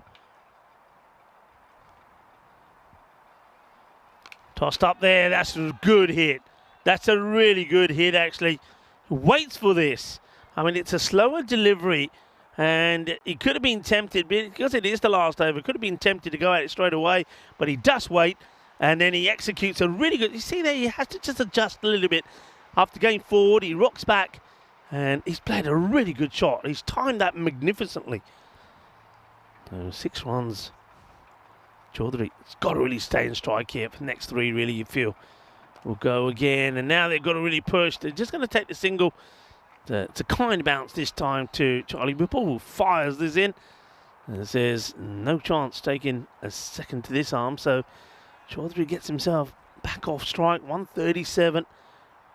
2 to go in the innings. And that's a little bit of what we've seen from Faris Haidar, unfortunately. He's swung and missed. That's ball number 23. He's on 34, so you can see it's almost double the runs ahead, Chaudhary. That's down the leg side. It will be a wide. Deliberately bowled down there, I feel, from James Crossthwaite, though I don't think it was a smart idea to give up a run to try and take a wicket. Wickets really don't matter here. Runs are important. And they'll have to be bowled again. That's hit firmly down the ground, bobbles away. And it will be a single. That will also be the end of the innings. And they will finish on 139. So the last over doesn't quite go for the 15. They'll go 4 runs short, so they don't get to where they would have liked to. Into the 140s, 139 it will be. And 139 for 1. And my opinion on this innings, look, they have got the runs on the ball, but I do feel it's not enough against a very powerful Wimbledon side. They're going to have to knock over some top order batters pretty quickly. 34 was when that first wicket went down. So, all right, it's been a good partnership, but that wicket went down in the second over. And I think it was just 14 balls bowled at the time. So they've been together a long time, and I just don't think the strike rate there from Feroz Haider has helped the team that much. I think if he was going at the same sort of strike rate as Chaudhary was going well. He was at a strike rate of 240.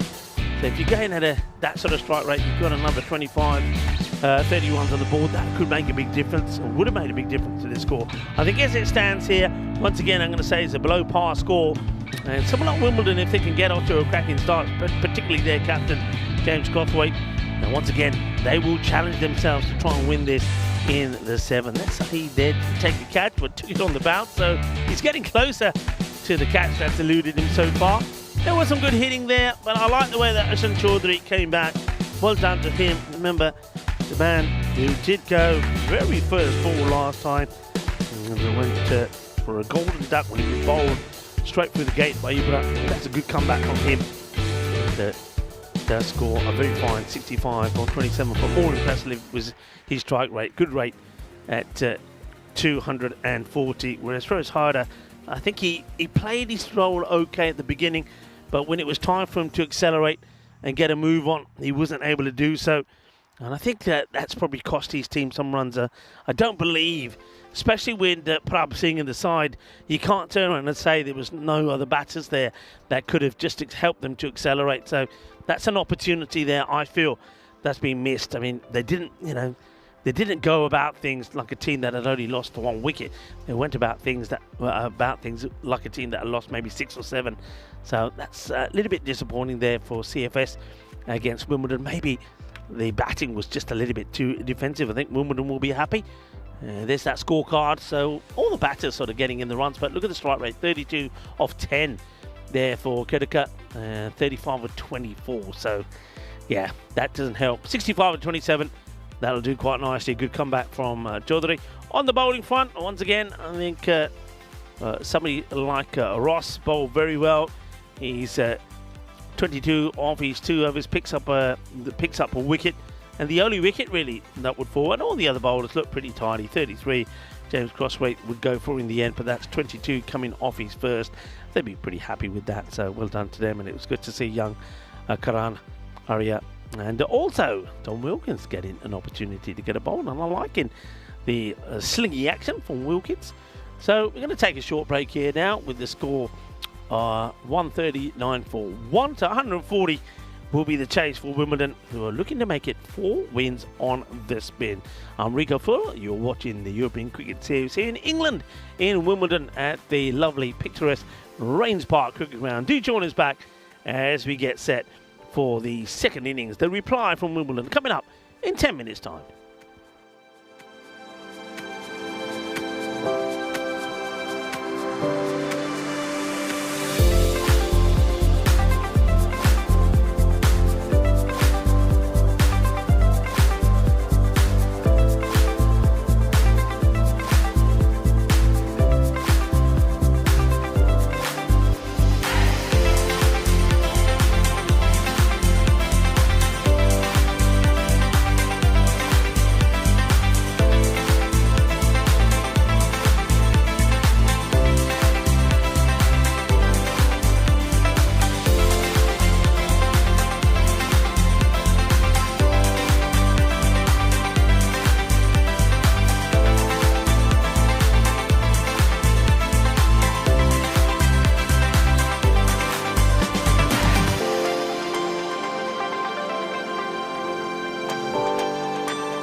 This European cricket event is proudly brought to you by HCL Software, Rado and 1xBet. Hello viewers and welcome back, and yeah, big shout out to our partners as well, 1xBet, HCL Software, Rado, and of course also the likes of Bizway Travel that will be bizzing or have bizzed away Vinny from Gibraltar back here to England, and also to Grizzly Bear Sports, not just a ball partner but also partnering us with the umpires for those fantastic shirts. The Grizzly men are looking very smart in those shirts, and to Locker Lifestyles as well, who are of course our trophy partner, and we'll certainly see those trophies on show on Friday, as we did yesterday there in Jib. Well done to the Sloggers, and also to Madam Nayak, the MVP. We get ready to start here on this day. 2003, Graham Smith proved a point or two when he led South Africa from the front with a blistering double century in the second test against England at Lords. England managed only 173 in the first innings, destroyed by Nitini. Smith then pounded the English bowlers into submission with 259, and South Africa ended up winning the test with ease on this day back 2003. Here's the reply then from Wimbledon. And this one will be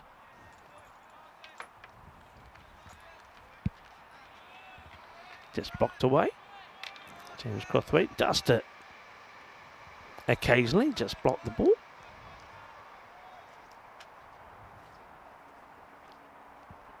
Hardik Moore is the bowler. Oh, that one's an OE. I'm pretty sure it's an OE. I think he gets thrown here by the movement of James Crossway. Crossway, well, he goes across the wicket, doesn't he? Look, he goes all the way across. Look how high this is. There's no doubt about it. The umpires, that's an easy call for them. The umpire, and he gives the signal nice and early. That's not a good delivery. And that just means that James Crossway will be ready to launch into the next one. He's out there with Charlie Whipple. There's Crossway starts with a boundary straight away. Well, that's 5. That's a minimo. And this hit fairly well. Gets it past the fielder. That's going to be 4 more. It was a free hit, the catch.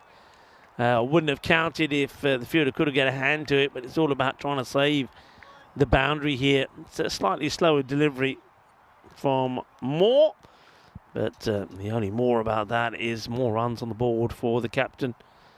Crossway, 2 balls, 2 boundaries. Oh, that's another high one. Now this one we'll have to look at again.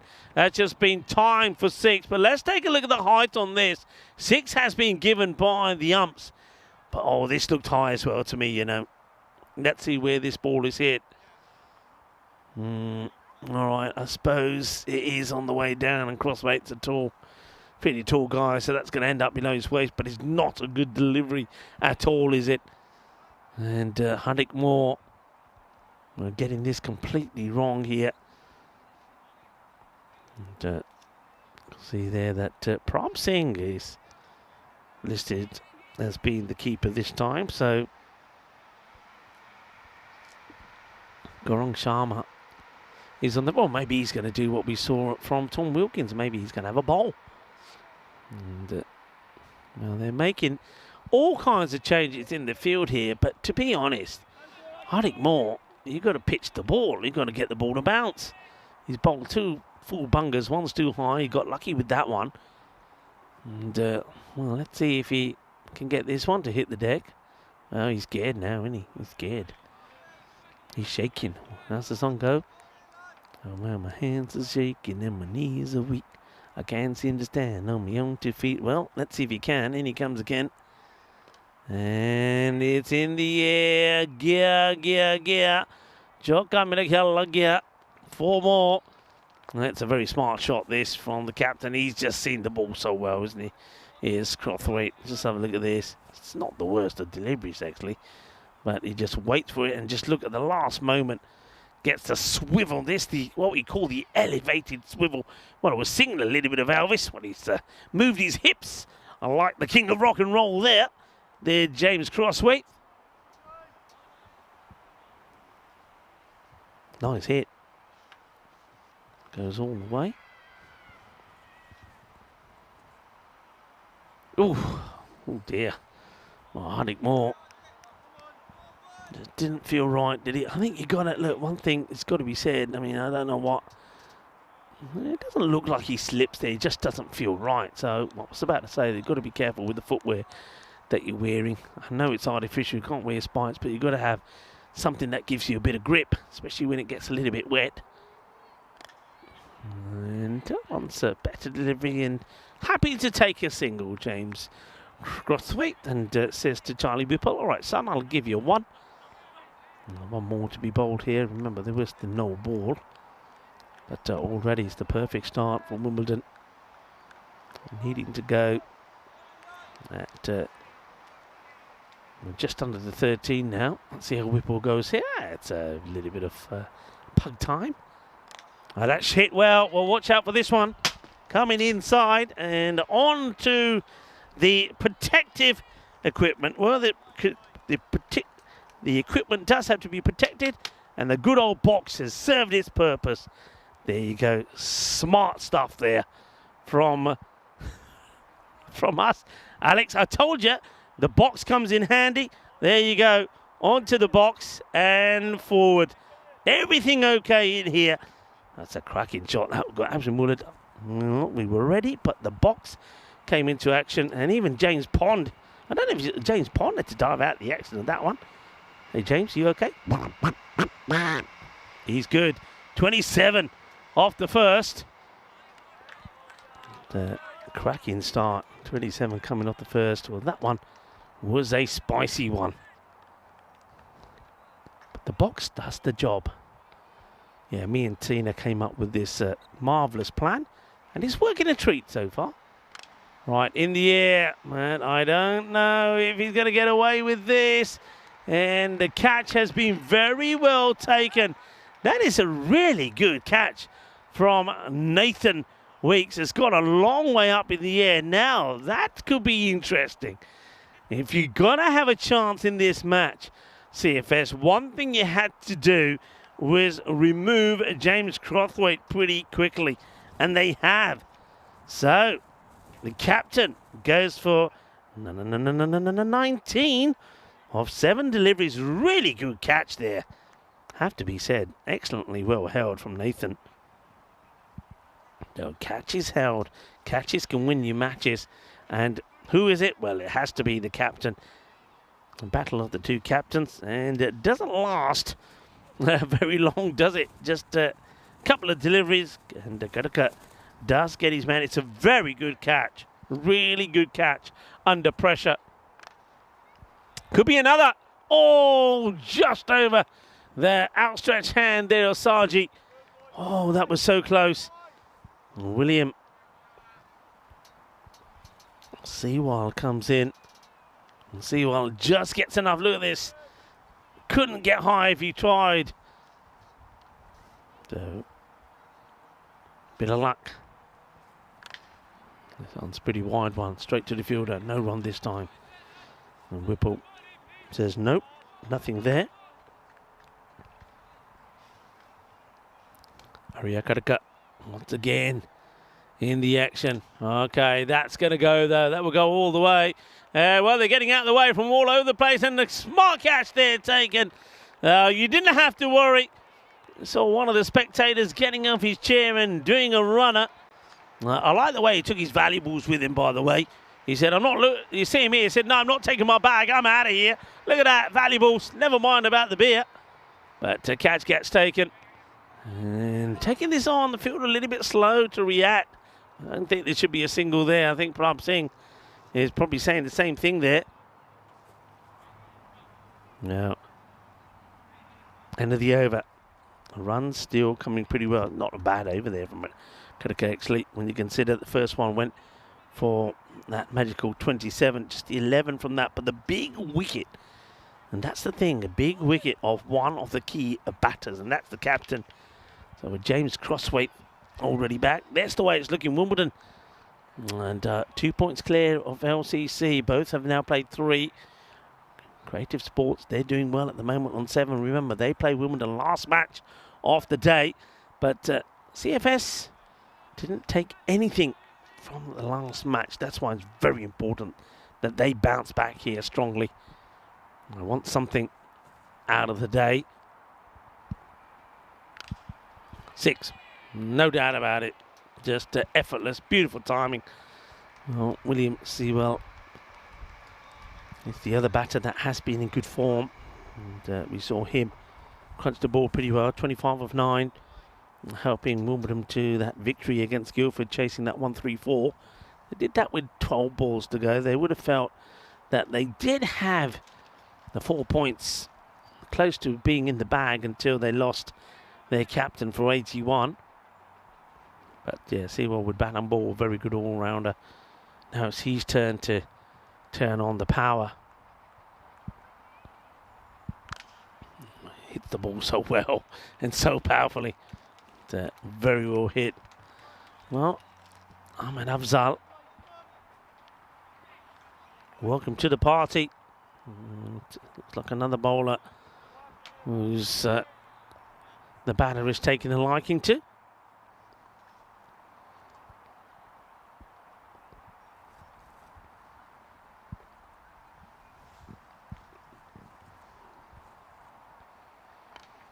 It's a clever shot. Doesn't have to try and hit it too hard, just needs the timing. It's another one that's been beautifully played away.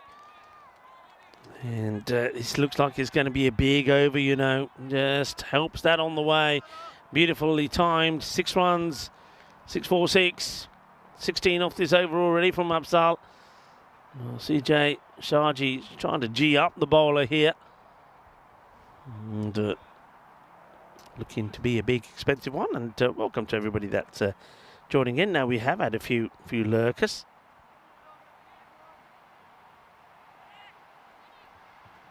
And nice to have the lurkers. Nice to have the lurkers actually then come into the chat. I know Sandy Willow did just that.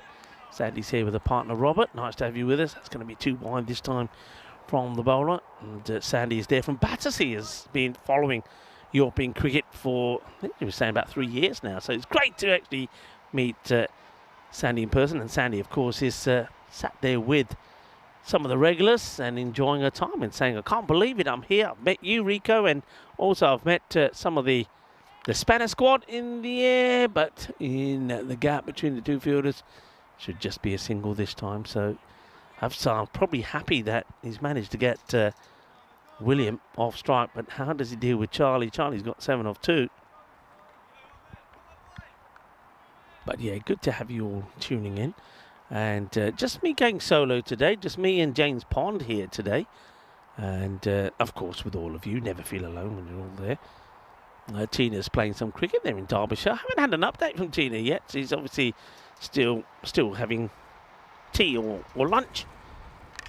In the air, this one won't again go to hand, just bounces short of the fielder. So well fielded out there by James Harvey. A good comeback, I suppose you could say. If he can avoid going magical, he'll do well, but he is having the ball back to Sewell now, Afzal. 19 off the over so far, 57. Look at Wimbledon's percentages here. The win percentage 95 to 5%. And oh, that's the opportunity. That was the opportunity. That's the one they wanted.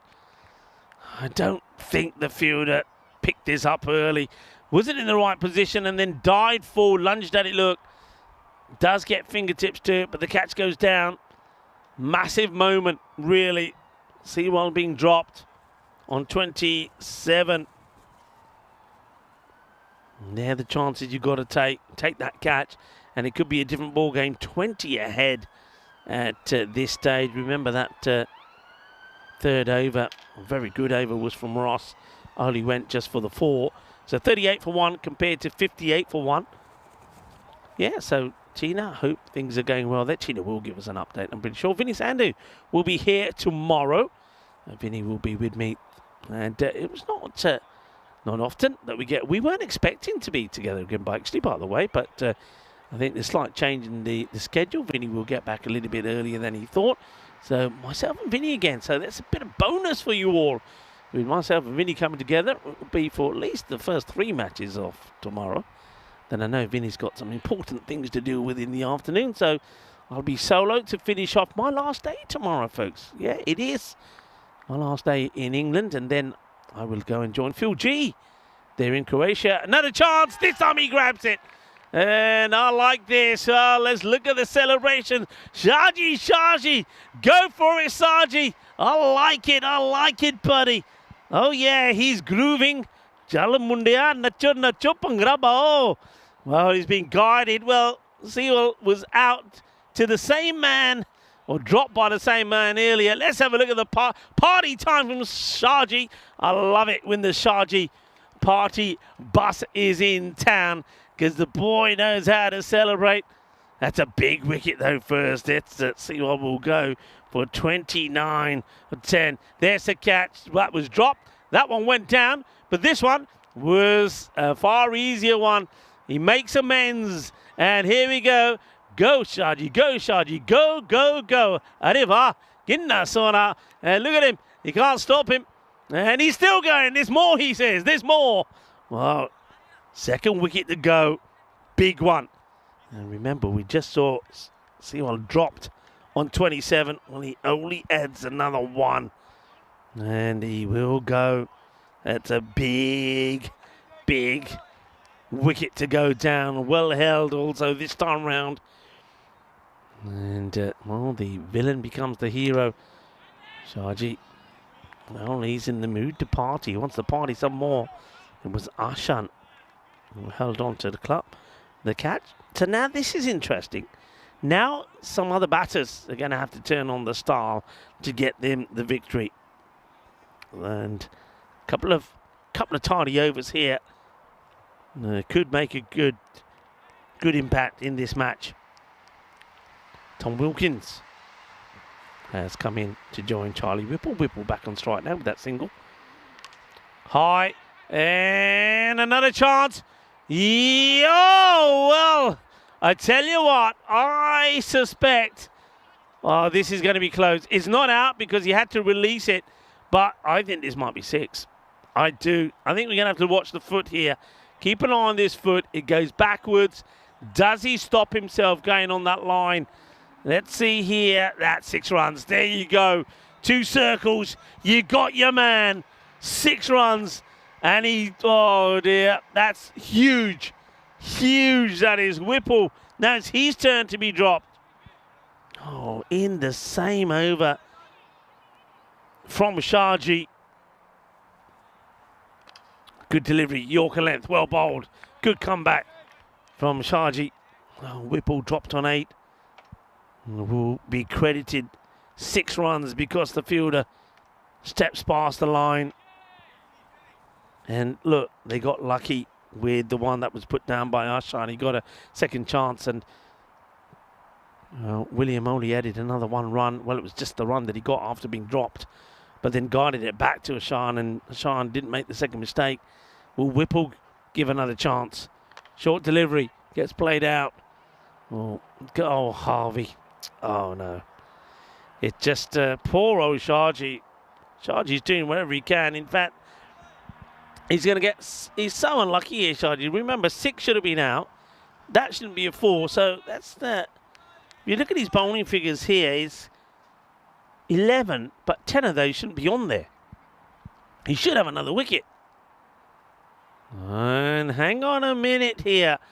Now then, this is a run out from the bowler. Now I wonder if he's, well, I think he's probably just said to the umpire, let's have a look at this. He's coming in, and here's the batter out of his crease. And the umpire, whether he charges, just saying, hey, I just want him to know, I'm not appealing, but I want him to know he better stay in there. And here it is again. That bat is definitely out of the crease. I think Shaji is not. He's not honouring the appeal. This one will get away. That's going to be 4 runs. So I think this is just Shaji saying, hey, look, I'm umpire, I'm not appealing, but tell him to stay in there. I don't mind that at all. You see, the thing is, he wasn't really trying to steal. It's not one of those that was, you're definitely trying to steal the run. But Sharji's well within his right to do that, and he's well within his right to actually go with the appeal as well. He's unlucky, Sharji. Sharji, Mr. Entertainment himself, the English Duracell bunny. 15, come on, that over, but it's for 1 wicket. It should really only just be 5, and for 2 wickets, really, in fairness. All right, 73, 2 wickets down. Charlie Whipples, just remember, dropped on 8, and that's a big moment, really, there from the fielder. Harvey then made a mistake in that one as well. He comes on the ball, starts well, though. It's a good good length delivery to Wilkins, who plays that out and gets a single. It's all happening very quickly here, isn't it? Ooh, well bowled. Well bowled indeed.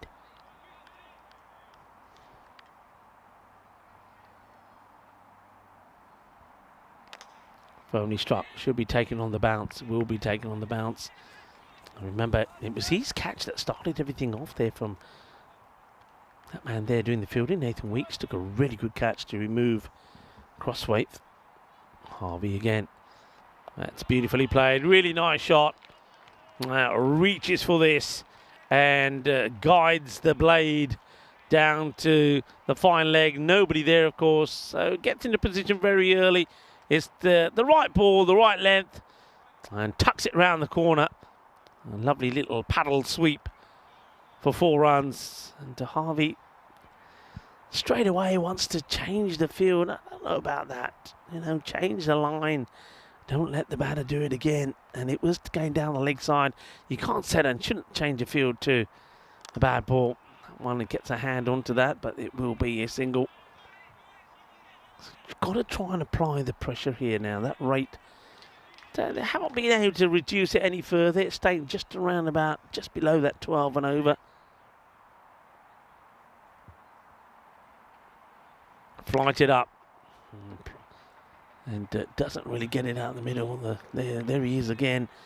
Hayder, who had the chance really to send Whipple back. Does make the stop, and not a bad over at all there from Harvey. Only the 8 coming from it, so that's well bowled. It's 80 for 2, 81 I think, with that single. 2 wickets down. Let's take a look at our 2025 calendar. It's all happening pretty quickly here, and Croatia, of course, on the cards. We go back to Germany, to Kiel, Romania, Encore, Hungary, Switzerland, and then from Zurich, of course, it's time for the Melton and Western Shield, followed by the European Cricket Championships. And things will continue after that as well. When we leave Spain, we go to Italy, Cyprus, Malta, and then back to Spain from the 17th of November all the way through to the end of our season. We'll do Valencia. They're at the Levante Cricket Ground. Then we go to Alicante at Sporting Alfes. They're at Alfes del Pi. And then back to the Carma Oval in Andalusia. Nathan Weeks. Clobbered. That will go all the way. It's going to clear all the marquees. And will be a big 6. In fact, I say clear. That might have gone in to the match officials one, actually. No, it goes to the side of it. See Tyrone Peters fetching the ball.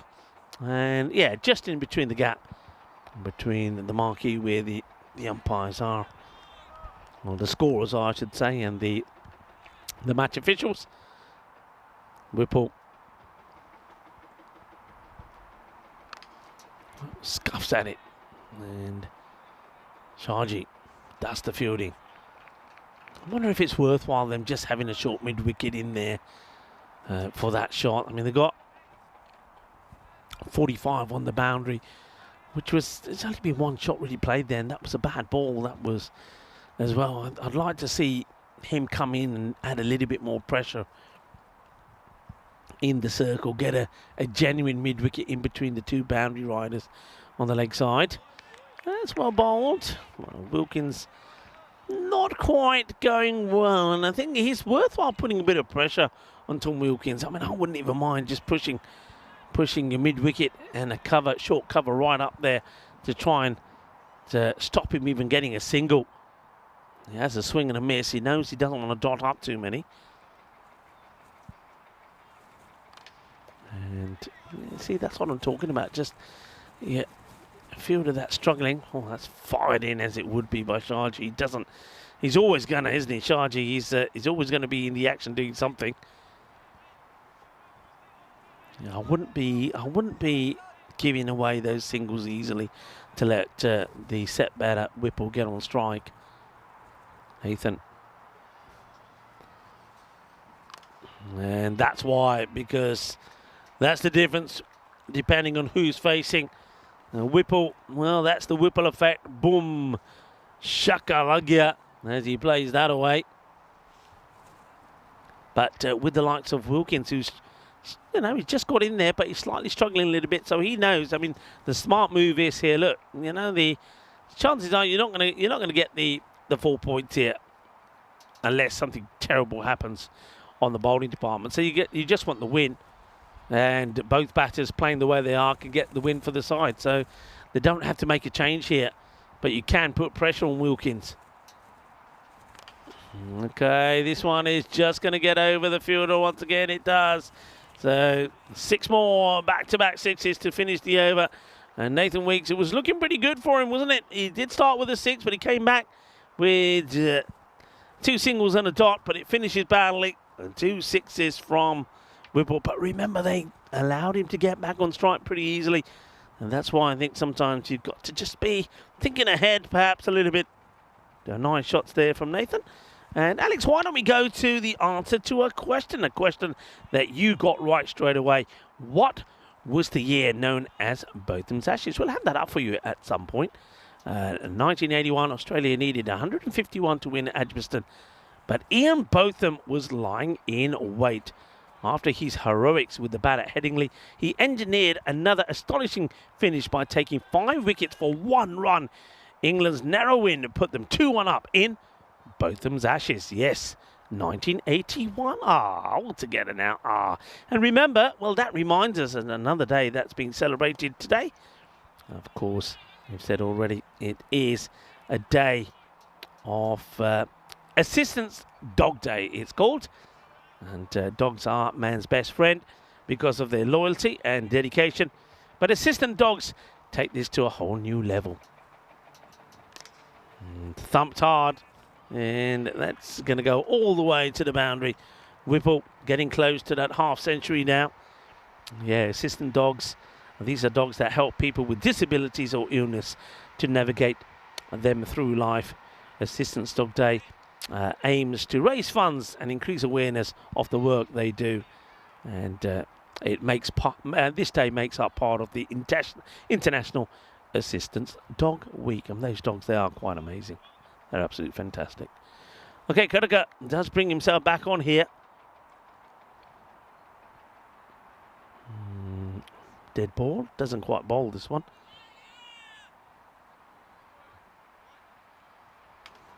Needs the wicket. Just makes a little subtle change to the field. Whipple, 47 of 15. Kurika wants this wicket. Flights it. Hardly any pace in it, but it's just a case of picking the gap here. Kurika trying things, trying to outsmart and outfox Charlie Whipple, but he won't be, and he won't be able to stop him getting to his half century as well. It's too short, really, and that will be 50 to Charlie Whipple. 51 off 16, but remember that big moment when he was dropped on 8 on the boundary. And 5 sixes, 4 fours, 51 of 16. And at the moment, he's the man who's making the difference in this innings. They need this wicket. They need it quickly. 30 runs required in 21 balls. And just out of the reach of Kurika, and not going to be stopped here by the fielder. 4 more runs. Wimbledon not going to get the 4. And we know they're a team that will always be trying to. One goes into the European cricket banner. But they will get the win. And CFS looks like they're going to have to settle for just the 1 point here today. It's been a disappointing return for them, really. Not so much because they'll have lost both their matches. I think the manner in which they lost to Creative Sports is one that will hurt them. It's going to be another wide. Going to go just trying to... This time he's gone a little bit quicker, going right across Whipple. But, he's going too far wide. And it's high in the air. And nobody can get to it. Well, it's one of those that just looks like it was up there long enough perhaps to go to hand, but nobody could get there. I think that was Nathan Weeks who was coming in, probably the closest to it. But, again, drops short of him. Right, Wilkins, he should go. And Shaji holds on to the catch. And he picks up another. There he is, Mr. Entertainment himself. And never does anything the easy way, though, the Shaji. He's dropped something behind him now. And, he's recovered it. It goes in his hands, pops out. And then he almost slides backwards here as well. Just watch him, he slips. But he manages to stay on his feet and hold on to it. So Tom Wilkins will eventually hoik out on a 9 of 8. But fortunately for him, he had Charlie Whipple going well. The Grenadier does get his second wicket thanks to another good catch. This time, Shaji holds it. That means that Gurt comes in now at number 5. And they'll be hoping just to be there to finish things off. Jonathan Speller coming back for the final match.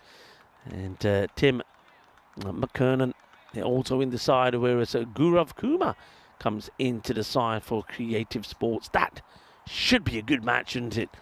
That's our final match of this match day 6, the second of Group B. In the air, catching opportunity. Harvey underneath it. And will spill it. Oh dear. And Shaji, he's having no love from the fielders today, Shaji. Harvey is there to take it. And I don't know if this pops out when he hits the ground. I don't know if he has it. I mean, he has his back to me. But out it pops. And opportunity to remove Whipple falls again, this time on 56. Shaji could have quite easily on another day already had 3 wickets to his name, you know. Right, this is Gurt. Well bowled. And well fielded as well, no runs. As well, Shaji just makes the umpire's life. He didn't need to do this at all, but fair play to Shaji. He probably doesn't. He has his back to the umpire here, Andy. He doesn't know where the... well, perhaps he does know where the batter is, but knocks the bails flying, doesn't he? Here comes Shaji again. And good. Then comes a throw, and good. Always looks like he'd made it. It's pretty quick, pretty nippy, is good. And he goes, in comes the throw here. He's got to be careful sliding that bat in off the artificial. We don't want a bat plug. And gets himself off the mark. Is Whipple again. Just needing 21 and 15. So still needing that just over the 8 and over. That's where those drop catches still could have made a difference, you know, even in this over. That one from Harvey. Slow ball, and he gets him. Well bowled. And, well, just a little celebration there from Shaji. Now, I don't know if this is, well, I don't know. Would you call this a send-off? We'll get a chance to watch it again. It's almost like a little bit of a shh. I don't know where you're trying to hit this, but you know where you got to go. Yeah, and he says, yep, you got to go this way. Well done, Shaji. I got to, you know, keeps his head up.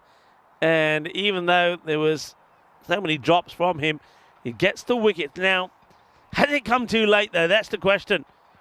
Charlie Whipple will be disappointed. I think any batter, when you're in this position, if you lose your wicket with, well, what are they needing here? 21 runs needed, and you lose your wicket. I mean, you feel that you've let your side down slightly because you've given the opposition some hope. This is Thomas Elks that comes in at number 6. And let's see here. So that rate, it just crept up to 9, you know. Crept up to 9. We're coming up to the end of this, the 8th over.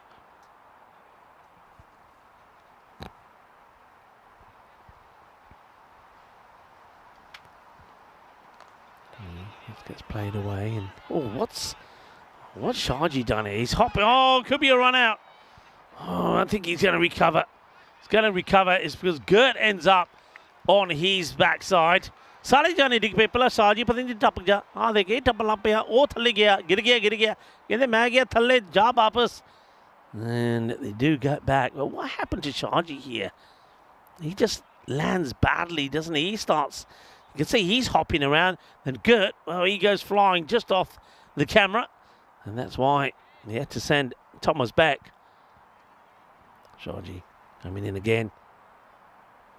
It's been a good effort, this, from Shaji. It's up in the air, but this will go all the way. It'll be bolle, ginna sona, shakalagia. Oh, that's a big hit. That's the one that you really needed. What a wonderful strike that is. And just comes right at the end of that over from Shaji. He was doing so well, keeping it nice and tight. Just the 9 come off the over. So 9 off it from Shaji. So that's 8 now completed. 126 for 4. 14 runs in 12 deliveries. And, always nice to see some people that come in and drop by in our commentary position. And I see young Casper is in there. Casper, I'm pretty sure, has been playing a bit of cricket himself, I reckon. And it's got his nice bat here. Looks like he's worked hard, though. There's the young man. And Daniel Weston as well, popping in. Great to have Daniel here as we get close to the end of this one. So Wimbledon, 14 required. Now Wimbledon are sort of side.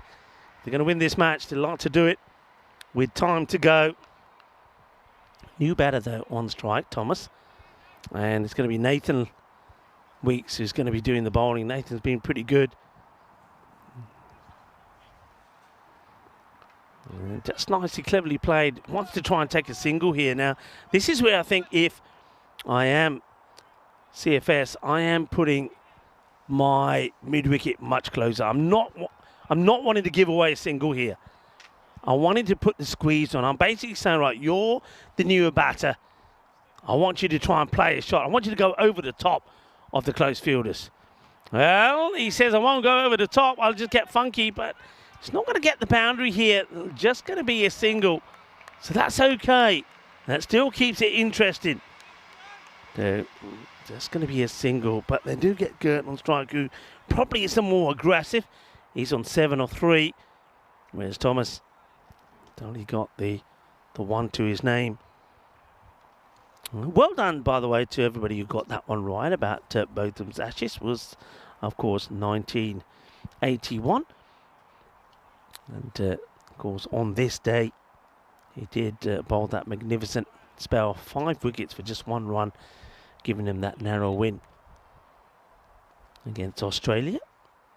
That, of course, was at Edgbaston. Oh, well bowled. Dot ball. A little bit of gold dust here. Well, you can feel that Wimbledon are looking for that one boundary. They feel that one boundary could kill this game. With, what's it now? 9 balls to go, 13 required. One boundary will kill the game. CFS trying to take it as deep as they can. Well, this one bobbles around to the fielder. Shaji fires it in. And Gert had to be quick. Well backed up by the bowler and the fielders. Getting interesting, this, isn't it? Getting interesting. If only they had held their catches. What a different ball game this could have been. Right, to the left-hander. Once again, they're not putting the pressure on, but I suppose you don't mind now. It's coming up towards the end of the over. You don't mind if he does get a single. Goes for the big shot. Not sure where the wicketkeeper was going here. I think more luck than anything else as Prabh Singh makes a stop. He started to move really early, and he's pretty lucky, actually, that he gets the gloves down on this. And now I think here that Gert is probably just saying to Thomas Elks, look, you just swing hard and get us something. Well, he will swing hard. It's not the best of deliveries. It will go to the boundary. Well, that's the boundary they were searching for. That'll ease the pressure going into the last. 8 runs needed. It's a loose delivery. Yes, the sun comes out here at Rains Park. Well, we're going to have a little bit of sunshine going into this all-important last over. Nathan goes for... just again lets himself down with the last delivery. It was a cracking over up until then, but still only the 6 from it. So he has taken them into the last. 132 for 4. Good on strike. Who's going to bowl it? Looks like they're going for Harvey to bowl the over. To Harvey to bowl it. Only gave up 8 in his first. And, sunshine at the moment. Square leg comes in. Mid-wicket. Long on our back. Long off is back on the boundary. They have a sweeper back. But they can have one more back, I feel here. Only got 4. Good. Goes for the shot. Goes for the slog sweep. Dot ball. 8 in 5. 8 in 5. Gert trying to do it with a couple of big hits. In comes Harvey again. And they shouldn't be running here. Well, will they get in? I won't, you know. That's going to be a dot ball. Gert will get run out. And it means that Thomas Elks will go back on strike. His strike rate at the moment is 6 of 5. So it's 8 now required. 8 required in 4. So what a perfect start this is so far to this 10th over for CFS. So Gert is going to be run out for 8. 8 of ball number 7. And, well, whoever comes out now is going to be at the non-strikers then to start off with. And it looks like Adam Slater. And you got it. I mean, the field has to be right here as well. I just wonder whether you're happy to give away a single at this point. I suppose singles won't hurt you. If you get a single, you get a new batter on strike, so they're not going to mind this at all. Well, anybody got a tingle? Maybe there's a bit of a tingle going on here. Here comes Harvey. And, oh, it's only just missed the stumps. I wonder if this is a stumping opportunity. Let's have a look at this side on very quickly. I wonder if he lifts his foot up here. I think he just gets back. It's another dot ball. 8 of 3. It's another dot. Oh, what are we seeing here? Harvey, what a spot of bowling this is. Exceptional. Just like that, it's gone down to 8 of 2. Got to get a boundary here. And they won't get a boundary. It'll just be a single. So you know what that means, everybody. You know what it means. With 7 required, 6 takes us to a golden ball. There is a tingle. Can we have a golden ball here? And, well, we're on for a golden ball. Harvey, is he going to win it? Is he going to win it for CFS here from nowhere? Wimbledon were cruising.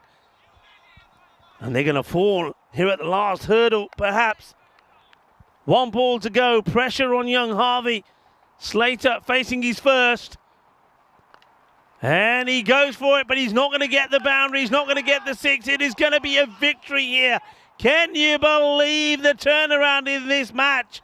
And there is silence around the ground as CFS Pinnacle Pro have managed to steal this one out of the bag. How have they done this? Well, how have they done this? Nobody will know. I suppose it helps when you see the way that the last 2 overs went. That over, incredibly, only goes just for 2 runs. That is quite exceptional from Harvey. Incredible bit of bowling. And there is a little bit of stunned silence around this ground. The sun is shining beautifully, and it's shining for CFS. They've won this match. And it is the young 17-year-old James Harvey who is the hero. James Harvey is the hero. He has won them the match they needed. They need 9 day off the last over, and he has won them the match. 8 required of the last. That's what it came down to. And he only gives away 2 runs. The over before that, let's not forget that one from Nathan. He only gave 6 away. And Sharji's 8th also went for 9.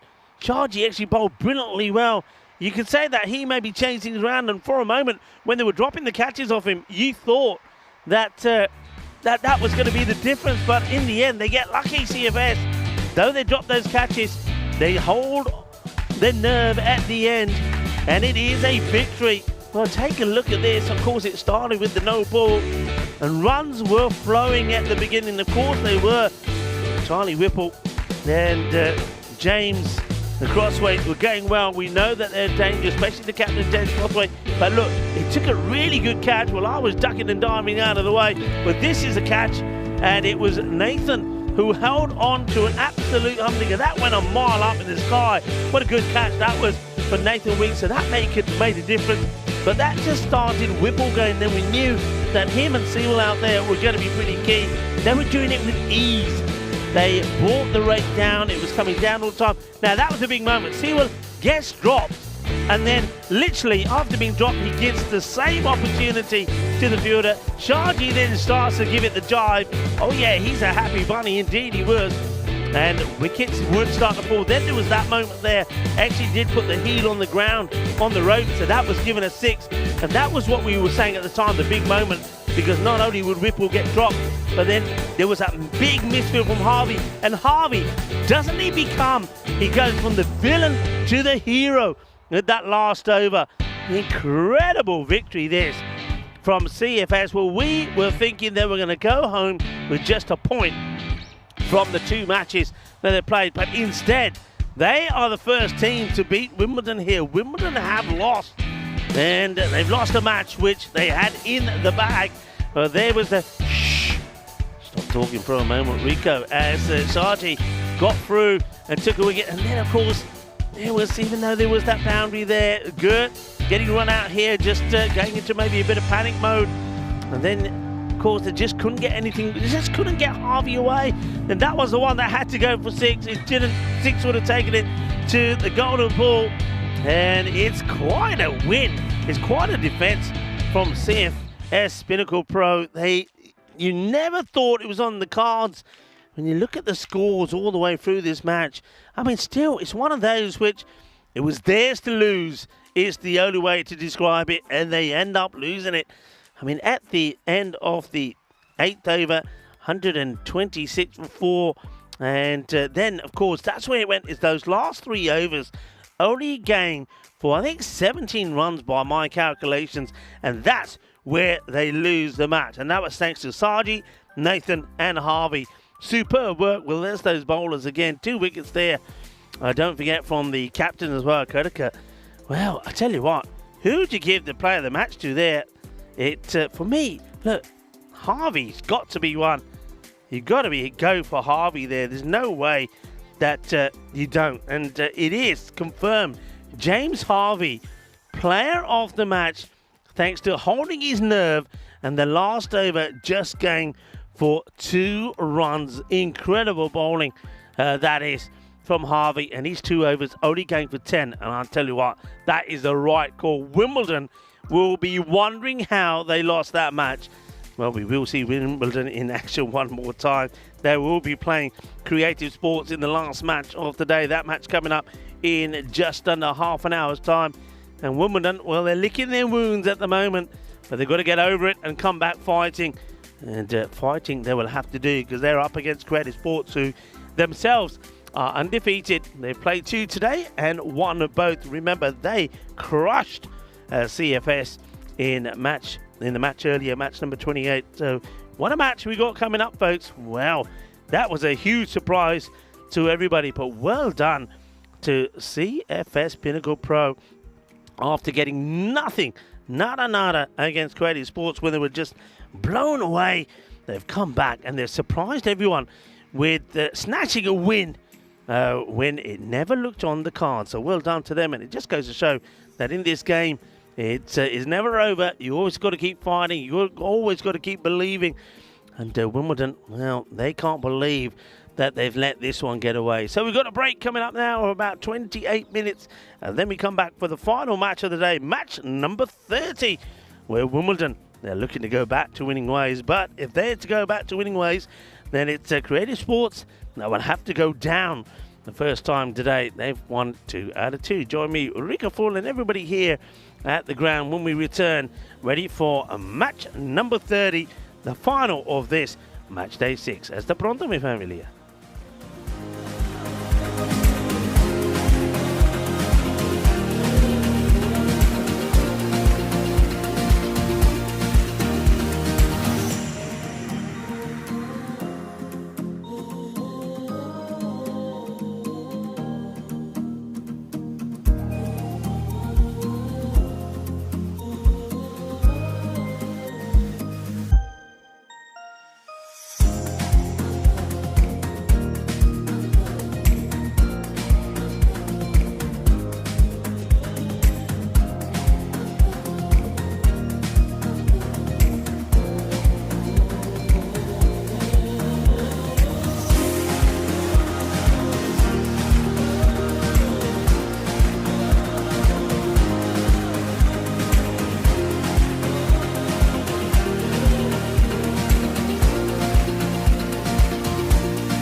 so divine. Blue water and yellow sand, just you and me. Summertime, get ready, we are so divine. Blue water and yellow sand, let's live our dream. Summertime, get ready, we are so divine. Blue water and yellow sand, just you and me. Summertime, get ready, we are so divine. Blue water and yellow sand, let's live our dream. Summertime.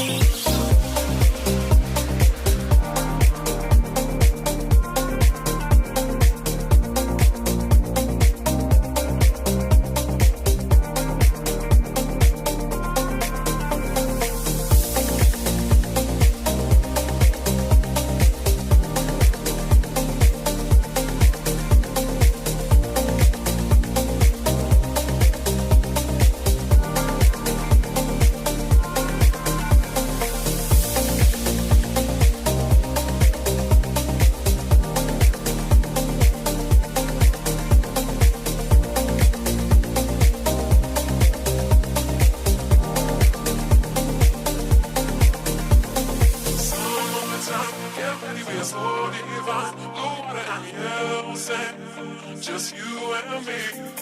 Summertime, get ready, we are so divine. Blue water and yellow sand, let's live our dream. Summertime, get ready, we are so divine. Blue water and yellow sand, just you and me. Summertime, get ready, we are so divine. Blue water and yellow sand, let's live our dream. Summertime.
This European cricket event is proudly brought to you by HCL Software, Rado and 1xBet.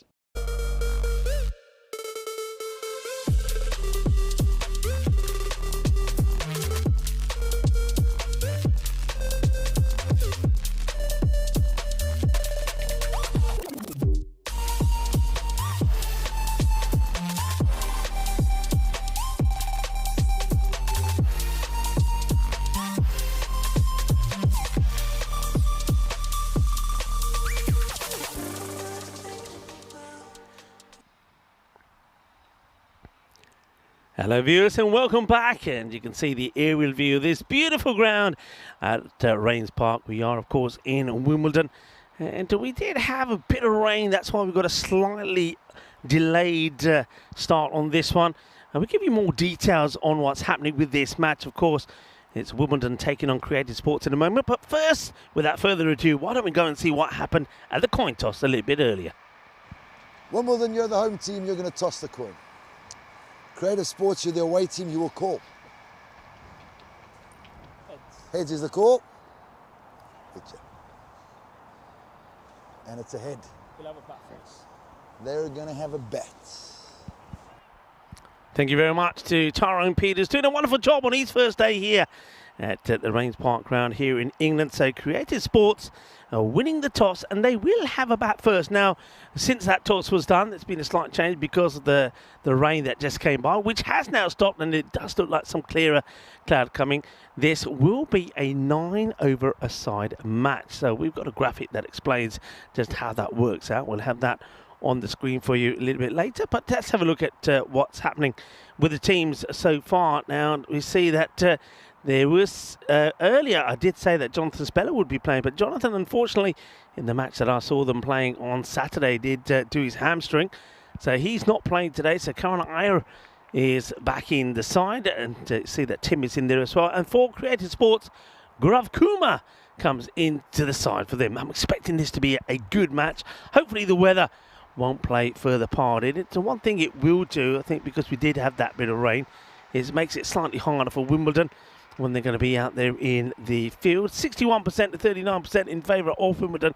Wimbledon will be keen to get back out there, because I think they're still wondering just how they lost that last match. It was quite a remarkable finish. I think most people in disbelief that CFS managed to defend that 139 when Wimbledon looked on course for an easy victory. At one point they had it less than, they had it kind of run a ball and still managed to lose the match. So it is 9 overs aside in this match, and that's something to bear in mind. So what that tells you straight away is that there is no bonus point equation. So when we have a match which is reduced, there's no bonus point. So whatever happens here, one team will get 3, one team will get 1 point. So 9 overs per side. The 3 overs is still the power play. And of course, in terms of the bowlers, it doesn't really make too much difference. It just means that one bowler, if it goes that way, we'll just have to bowl the 1 over. Here's the first, though. And it's will be just nicely tucked away there on the leg side for a single to start off with. Welcome back to everybody as well. Here's the graphics. So 9 overs per side, 3 over power play, and maximum 2 overs per bowler. So there you go. No real change there by just losing an over. There's still some, I mean, there's a huge dark cloud actually. I don't know if we can, we'll try and get it on the screen for you in a moment. That's to the left of us. Hopefully that won't come away. This one should just, well, I thought for a moment that was maybe an opportunity. I just feel that that's Byron Pereira. I just think he's a little bit slow here maybe.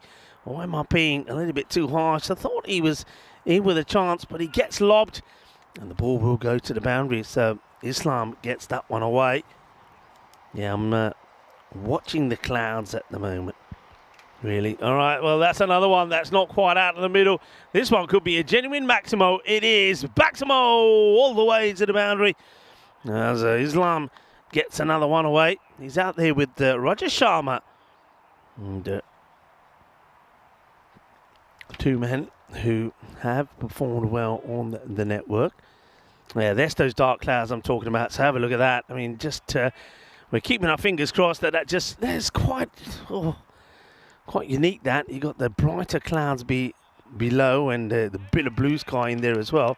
And then right above it is hovering these big dark clouds, which of course are bearing some rain. But for the time being, fortunately, they're not near us. And no run there.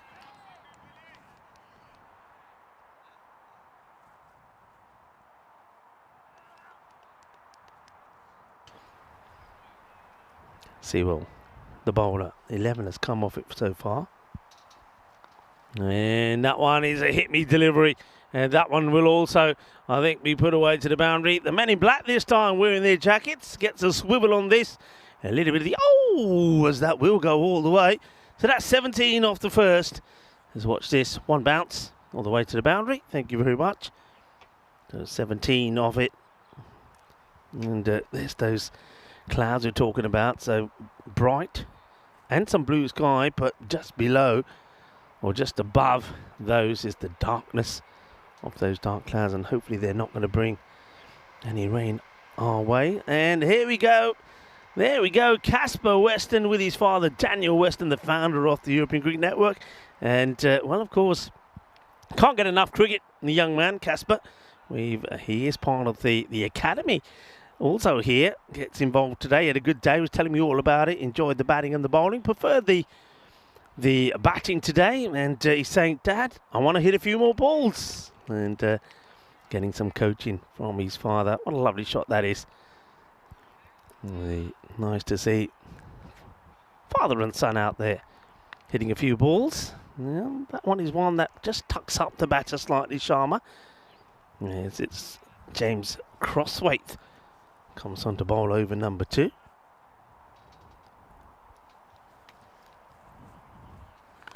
And that one will be hit out of here. And well, that's where the Spanner squad wore a little bit earlier.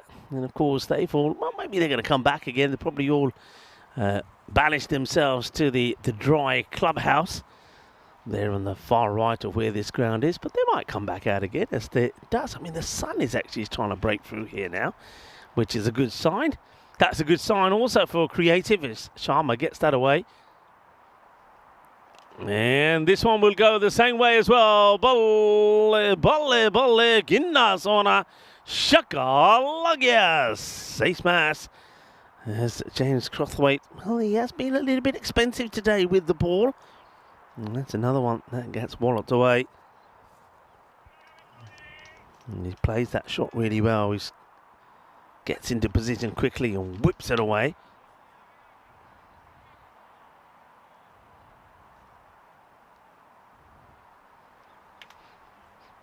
Fielder just comes back into the field of play as captain comes in again, and it's in the same slot, but this one is a catch. Oh, he just has to stay on his feet, and he does really well, the fielder. Well done. That's Tom Wilkins again, who holds on to the catch, and he just slipped as that ball was in the air. He was like he was on ice, a bit like Bambi on ice. He slipped a few times, but he got his composure again, and well, James Crosswaith was celebrating the wicket even before the catch was taken. But then I think he would have been a little bit concerned when he saw the slip and the slide there from Tom Wilkins. But he stays on his feet. And that's going to be the wicket of Sharma. Sharma will go. And just went for that same shot too many times. And it's almost like James Crosswaith said, well, you've got away with it 2 occasions, but I will get you. It'll be third time lucky for me, and it worse than Sharma is the unlucky 13. That sees the end of him. Wilkins, without the gloves on, takes another catch. And Captain James picks up the wicket, and James Pond is even cheering his namesake. Well, Guvrav Kumar comes in. Will James Pond be in action again? Who knows, for the right reasons for him this time.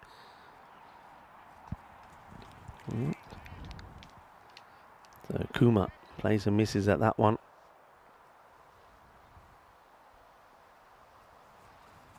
It's hit flat, and well, it's a spectacular one-hand save, really. Oh, look at them sliding around all the time, and once again, it's is Tom Wilkins is sliding about all over the place. I mean, this is a great hand on this. I mean, it's the Tortuga bounce.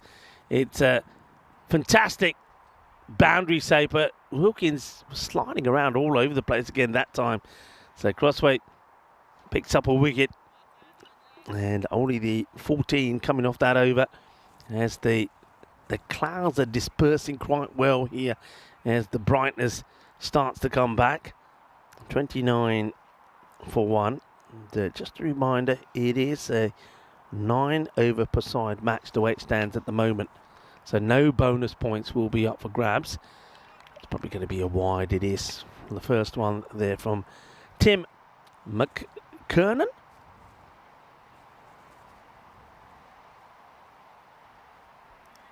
And I know that Jonathan Speller is probably tuning in. Well, Jonathan, I hope you recovered quickly. Hope it's not too serious.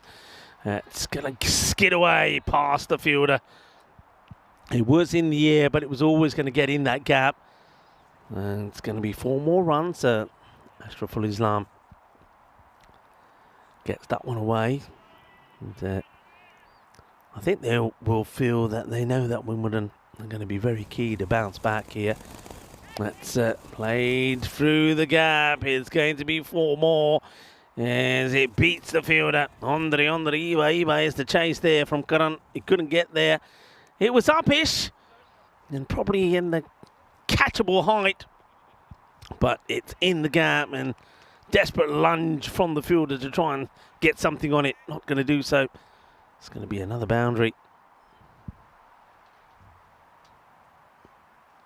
Ooh, well, asking the question.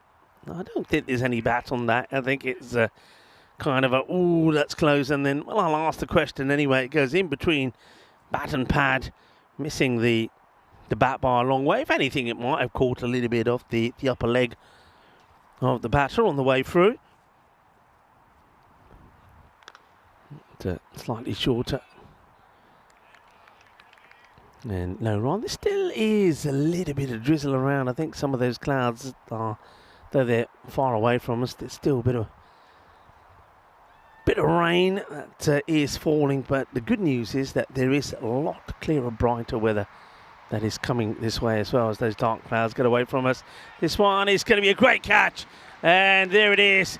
And I tell you what, these conditions, they may not be ideal, but when you're taking a catch like this, they're absolutely perfect. And I knew it was going to be taken. There's no way that was going to be spilled from that man. He's just on the money here today. And look at the way he slides in to take that catch. It's the perfect conditions to do so. And it's that man again, Tom Wilkins. His catching has been absolutely superb. That's another big scalp to take. Ashraful Islam will go for 22. Of the 10 balls that he faces, and it's McKernan gets his wicket thanks to, once again, another wonderful catch there from Wilkins. Well, he's slipping and sliding all over the place, but on this occasion the slip and slide helped him take the catch. Well done, well taken. New bat now comes in. Now this is Patil, who didn't quite settle earlier today. Comes in a little bit lower and defensively plays this. And it's an end of the over. So 3 of the 9 done, 38 on the board. And a very good over, just the 9 from it and the 1 wicket. And well, this is our last match. And of course, this is when we entertain your random questions. So if you've got some out there, do fire them through. Any questions at all, I've got one for you. And this is, who is the only Pakistani player to take a 10-wicket haul on Test debut? Now, that's my question for you. So who is the only, until this date, the only Pakistan player who on debut, Test debut that is, has taken 10 wickets? Okay, so that's my question for you to get your thinking caps on. I think the Ian Both one was a fairly easy one. And this one you're going to have to get your thinking caps on. Just for a bit of fun. As, well, one man who's not been fun to play if you're a batter is coming on to bowl here. This is Ross Menhennet. And left-hander plays that out. It bobbles away. Oh, dear. Well, he had the right idea, I think, the fielder here. That's later. But this time, well, that's when the slide doesn't work to plan. He's all soaked now, he says. One, I gave away the 4. I think he could have stopped the slide. He just kept on going, and he overslid. And the ball does eventually just catch him on the edges of his fingers and goes for 4. And that's going to be too wide and doesn't have to play at that, does Kumar. He lets that go by. Yeah, so who's the only Pakistani player to take 10 wickets on Test debut? That's my question. And Mohammed Ahmed saying, will we have speed guns in European cricket? Well, I'll tell you what, let's put that out there to any potential partners. Well, if you want to get involved, we'll have speed guns, thank you very much.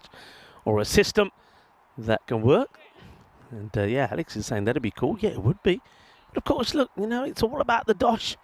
It's all about show me the money. And I think those of you who've been with us right from the start, 2019, we've come a long way in that time. And of course, always improving, always bringing new things to you. I like the European Cricket Network in Hindi, the Telegraph channel, or Telegram channel, I should say. So, well, maybe that speed gun, that's something that can be next on our agenda. We'd love it. Ross Manhannant gets the batter on the back foot, gets played away. I think this probably needs to be a nice little tidy partnership here, but how many do they need? Wimbledon, they've lost their 100% record, and whereas, of course, Creative Sports, they do at the moment have a 100% record. It's hit pretty hard, and it's going to get through the 2 fielders. It's going to be 4 runs. 4 carreras. It's nice shot. It's that shorter delivery again. It's basically saying, right, I'm going to test you on the short ball. And, well, it was, I suppose, if it goes straight to the fielder, it's a catching opportunity. But it gets it in that gap between the mid-wicket and quite a wide long on. This time it's the fuller, slower delivery. That's well bowled. Well fielded. Glorious sunshine here now. You wouldn't believe that about 5 minutes ago I was showing you dark clouds, and 5 minutes before that it was raining pretty heavy. You wouldn't believe it. But out comes the sun. And you can see the sun also coming down pretty quickly. Long shadows. It is local time now, coming up to 20 to 7. It's well bowled, just plays it away. So these two, yeah, it looks like they're pretty keen to get a good partnership here. That sees them get past the 50 mark in this, the 4th over. 51 for 2. And once again, pretty tidy over there from Ross. He's been good today, I feel. And look at that scene there now. Looks like mountains with snow on them in the back, doesn't it? That's what it looks like. Mountains with snow, and then you've got the grey clouds there on top. That's quite a remarkable shot. Looks absolutely stunning. You pay a fortune for that on a screensaver or a postcard, I think. And wonderful work also from 2 Circles. Remember, whenever the weather's like this, they've got to keep checking on the cameras, keep the equipment going, make sure that the lenses don't steam up. That happens a lot, and we lose our quality because of the wetness and the humidity and the dampness. Terrific work from 2 Circles. Great to have them on board, of course, as a partner. And maybe we should give them a few chocolate chip cookies. That one's going to be a real teaser, but can't get there. 6 runs as Patil gets his first boundary. He needs to get a move on. He knows that. And that's probably why he goes for that shot, and he gets it. And time to perfection. 53 metres will see that get over the fielder and over the boundary. Yeah, World Chocolate Chip Cookie Day today, so enjoy your chocolate chip cookies. Okay, this one is pretty close to coming into me, and just to the left. I was ready. I had the pose, and the knees were bent, ready to take that in the hands, but well, we've had one that sort of came in and hit the protective box in front of my equipment. This one was only just wide. Good, powerful hit from Patil again.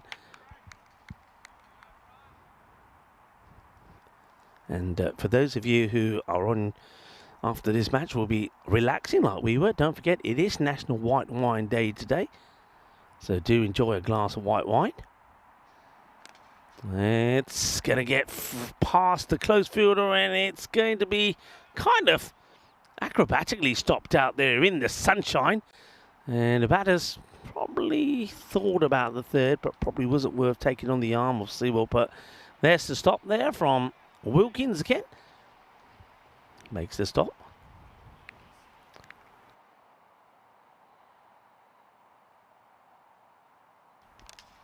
High. Keeper's got to want it. And, it gets dropped. Now, that's a big surprise. You wouldn't expect Thomas Oakes to put that down. And the two batters, look, they should have crossed there. You can see the batter on strike. There's Kumar. He's like, come on, we should be going here. And the non-striker says, nah, you're out. Forget about it. There's no way he's dropping that. Well, that would have been a run because he does get dropped. So that is a surprise. It's Patil, actually, who gets the luck. And now he's going to get a little bit more luck as this one is going to get away. And that's another one that gets worked away. So nicely played away.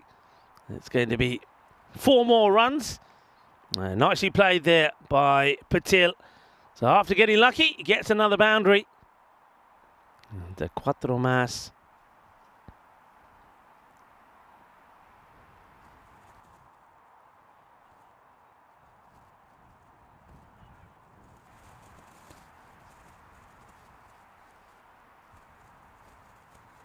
And that's crunched beautifully.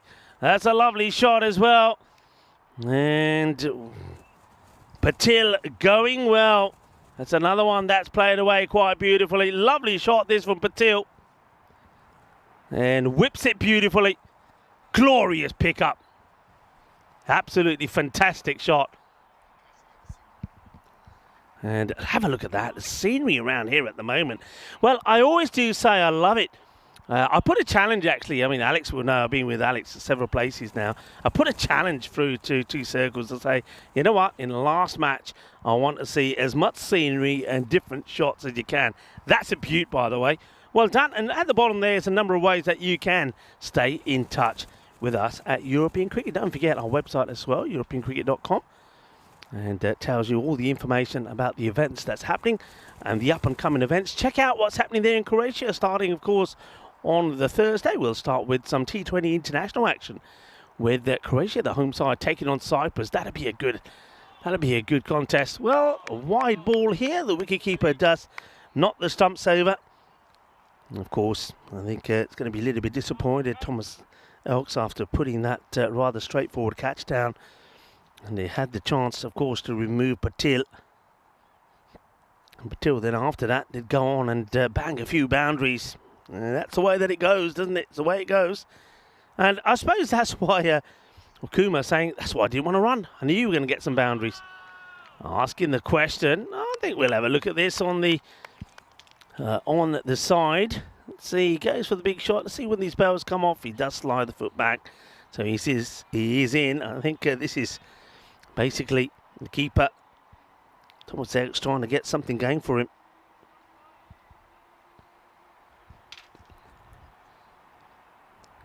Wilkins.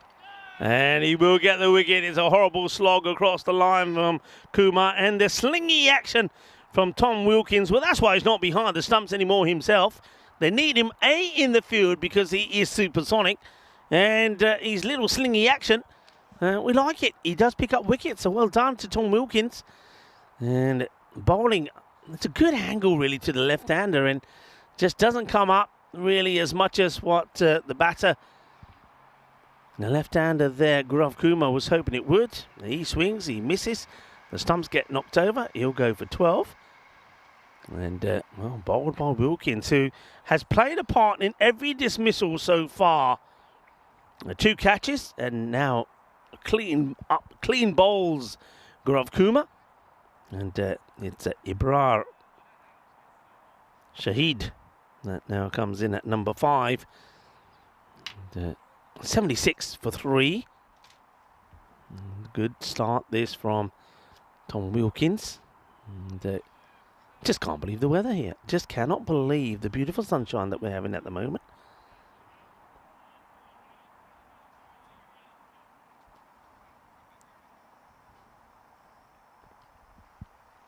Oh dear, oh dear, oh dear. Fielder should catch up with this one. That's the slide and stop, and batters, though, should always be thinking they're going to come back for 2, and they will. So that's going to be 3 wides as Wilkins just probably has a few issues. Just getting a good grip on the ball. It gets away from him, gets away from the keeper.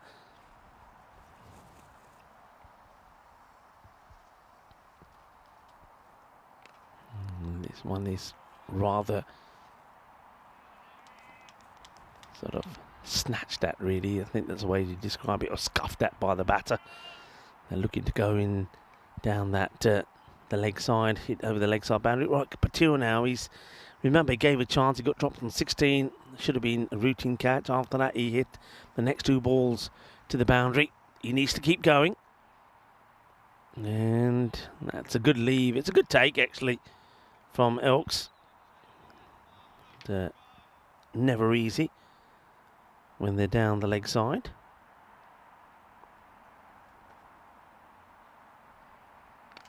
It's hit fairly hard. Watch the bounce on this, and well watched. A bit of the Tortuga, but not enough to get past the fielder, who's stepped into the shoes of Tom Wilkins out there and doesn't make any mistakes.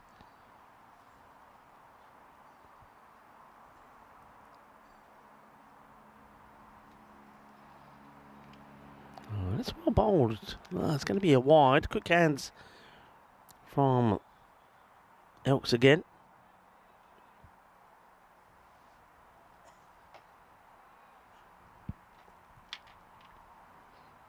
Wilkins, different variations from him, different lengths, different areas. Oh, that's whipped away. Oh, I think he's lost. He's in the sun. And he's saying, I had no idea where it was. Well, it's a good job. It was as high as it was then, really. I mean, look, the sun is difficult at this time, but I always try to say, well, you've got to be prepared for this. Now, these boys, they know how it is this time of day. And he hasn't seen that at all. That's gone right into the sun, I think. And a nice pair of shades will come in handy here. Well, we were talking about the speed gun. Anybody who wants to partner us and get involved with the speed gun. Well, what about shades? Look, we must be able to get a shades partner. Smashed. Coming in here this time. And just over. Smashes the top of the marquee. It is getting closer, you know. It is getting closer. I was ready for it again. And that was hammered. And a bit of a Tortuga bounce takes this one onto the frame of the commentary cube, and I was ready doing my Statue of Liberty bit. But that's a crunching shot. Did crunch into the frame as well. 91 for 3 after 6. That's another decent over. 16 off that one. There was a wicket there that would fall. But the last 2 overs going well. 24, remember, came with that one from Pereira. So creative. And looking to make it 3 wins in 3 on day 1. They're a team on debut, remember. Expected score 129. Now remember, that's based on 10 overs. Now this one's up in the air, catching opportunity, and will be gobbled up by the captain. No issues whatsoever from James Crosswaith. That's a good wicket to get. You wanted to see the back of Patil, really. And Patil, like some of the batters before him, you got to say Sharma, Islam, and maybe even Kumar making a start, but not going on to get a big score. That's been the thing, I think, with creative. No batters have really gone big. They've all sort of contributed. You're still waiting for a big individual score from them.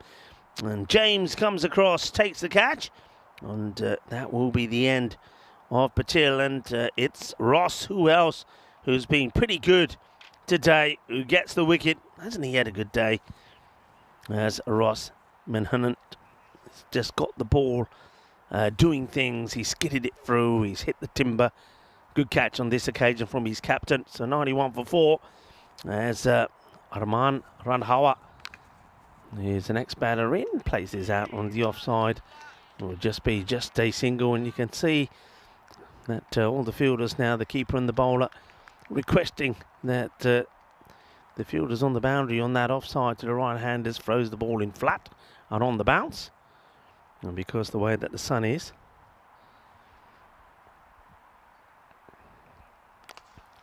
Hit down the ground, watch the bounce on this. Well, it's going to be kind of passed on to, well, he said, you kick it at me, I'll throw it at you. That's the way it works.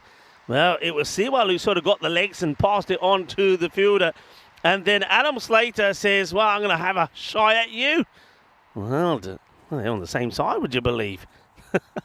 You just saw a bit of that there. Let's play that back into the offside. Chases on the Iwa, but can't get there. There's going to be 4 runs. Nicely placed there by Randhawa, who, and it's a good shot here. Places it well. You can see the fielder coming across. Not easy getting going on the wet surface. And that's nicely played. Randhawa gets his first boundary.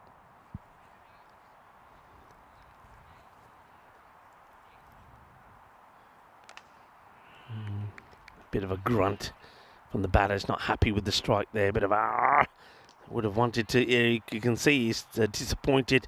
You want to bring up ideally the 100 up in this over, and have 2 overs to try and push it along to that. If you can get to that 120, I mean at the moment saying expected 126. I think they'll do well to get to that.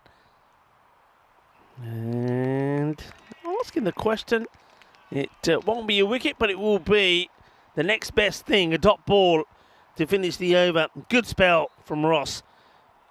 1 for 20 off his 2 overs, 98 for 4. Let's take a look at what we've got coming up tomorrow. Matches 31 to 35.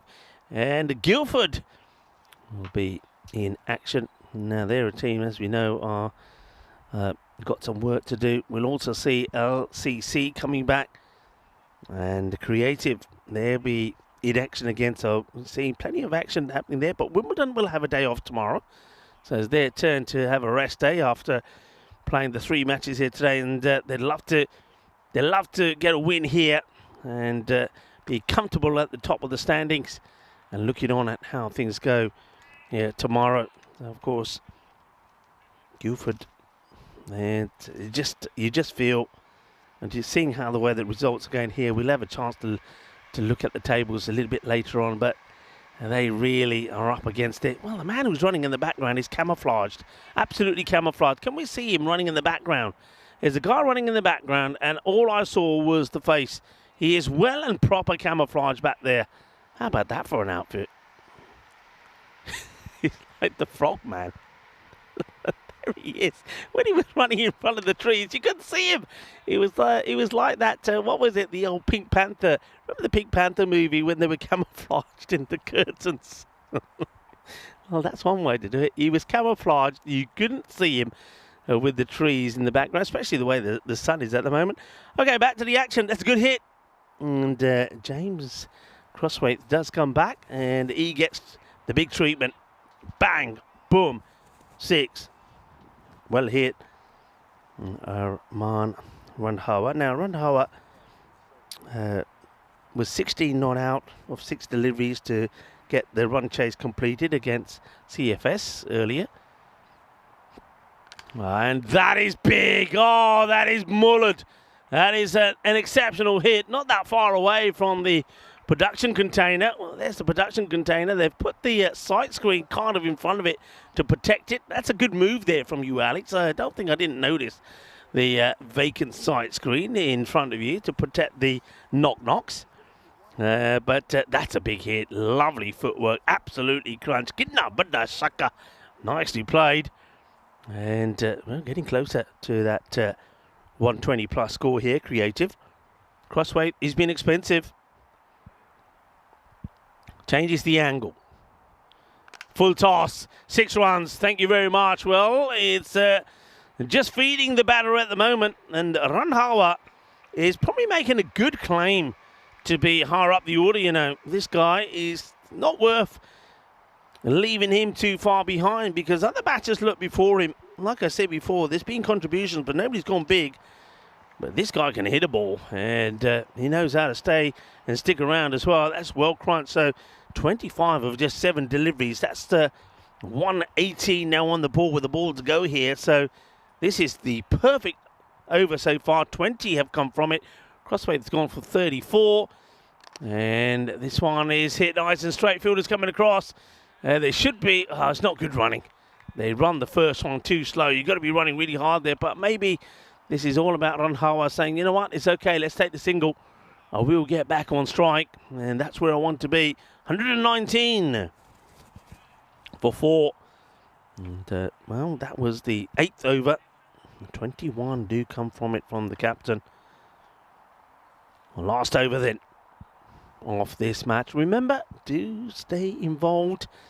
It is the last match. Random questions are always welcome. As Timothy Lucas is in the chat. Hello, Timothy. Nice to have you with us. And everybody else has been absolutely wonderful here today. John Gray is still in the chat. Hello, John.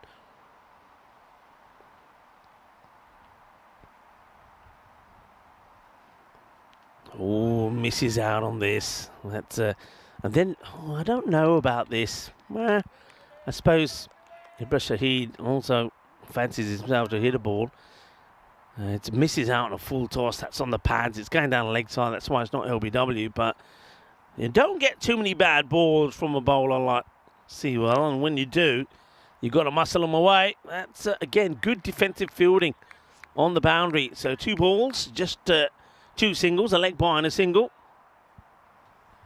And remember, at one point, we had that 125 as the expected score. It's gone up a shot since then, thanks to that big last over. Oh, that's Gandhi. And how many times this is... I want to see this side on. It doesn't bounce the second time, does it? It's, I think, that slower sort of delivery that sort of comes out the hand. But I think we don't have time here. Does it bounce again? No, it's okay. Back to the action. Oh, no, that's criminal. That is criminal. And you know who's back down there? That's got to be Tom Wilkins. He's been, I said before, he's been slipping and sliding all over the place. I don't know if he get this in the shot. So this ball's hit. He knows he's got to go to his left. But as he starts to go, there he is. He's down like a sack of potatoes, a sack of spuds. I'll put them in the chipper a bit later on. But down he goes. That's 4 runs, 126 for 4, 3 balls to go. That's a bit unlucky. And this one, the chase is on again and can't stop it. Well, there's a lot of players that want to put their shirts and trousers in the dryer at the moment because they're getting wet out there. This time it was a young Karanaya trying to get to this one. And has tried, but can't. So 130 now up on the board. This is, bear in mind, it's 9 overs. It's still 2 balls to go. I mean, if they can get a couple of boundaries here, if they can get to 140, that would be massive. Leaves it. It will be a wide. Good leave, I suppose, from Randhawa. Randhawa has been impressive. I think this guy does have to go up the order. He's got 5 batters that come in before him, you know, Randhawa. And he's already shown what he can do in the last match when he was not out. And this time, well, they're trying to run hard. They are running much harder this time round. It's better running from the 2 batters, but this time no issues from the fielders. No, just a single. Ball to go then, 132.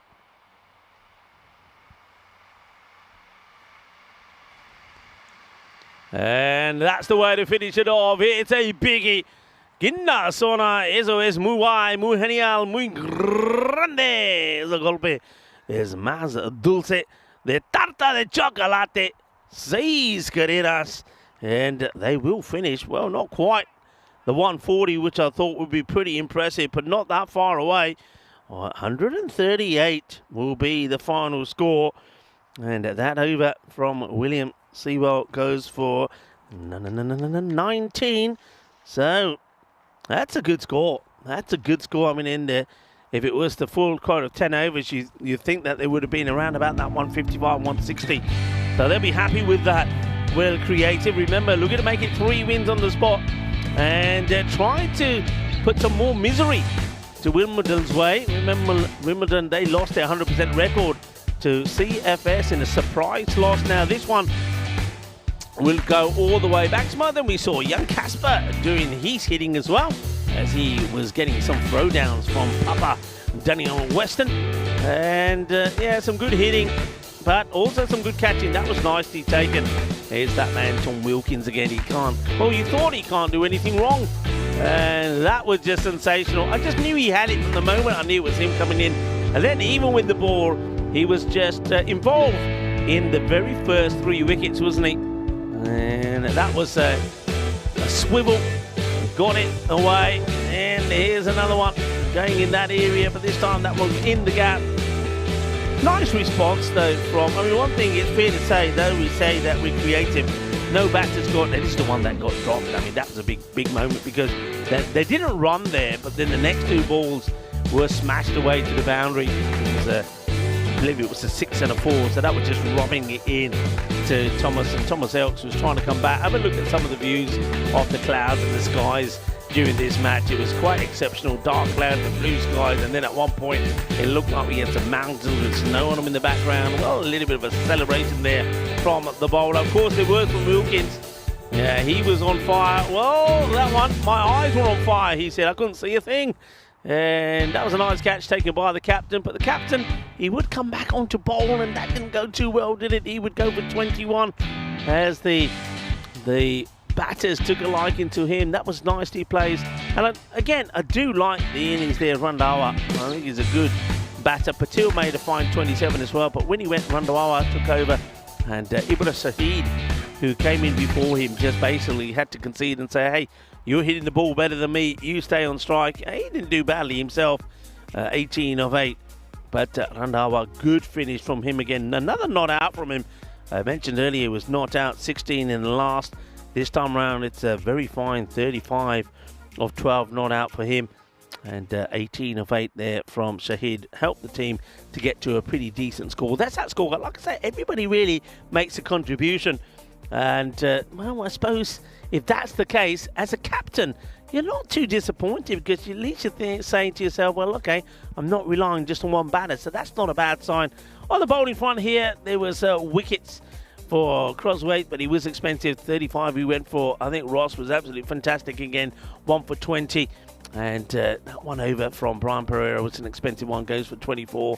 And Tim McGurnan there doesn't come back, actually. He bowled that 3rd over, and it was a good over, just a 9 from it. He never comes back. And Williams Sewell, his 2 overs go for 33. But again, you've got to take it in consideration that if it stays like this, then Wimbledon certainly had the worst of it in the field. There's no doubt about it, with the bowlers struggling to get a grip on the ball. So I'm going to leave you with the mid-match summary. Do join me back, Rico Full, when we come back for the final innings of this Day 2 Group B.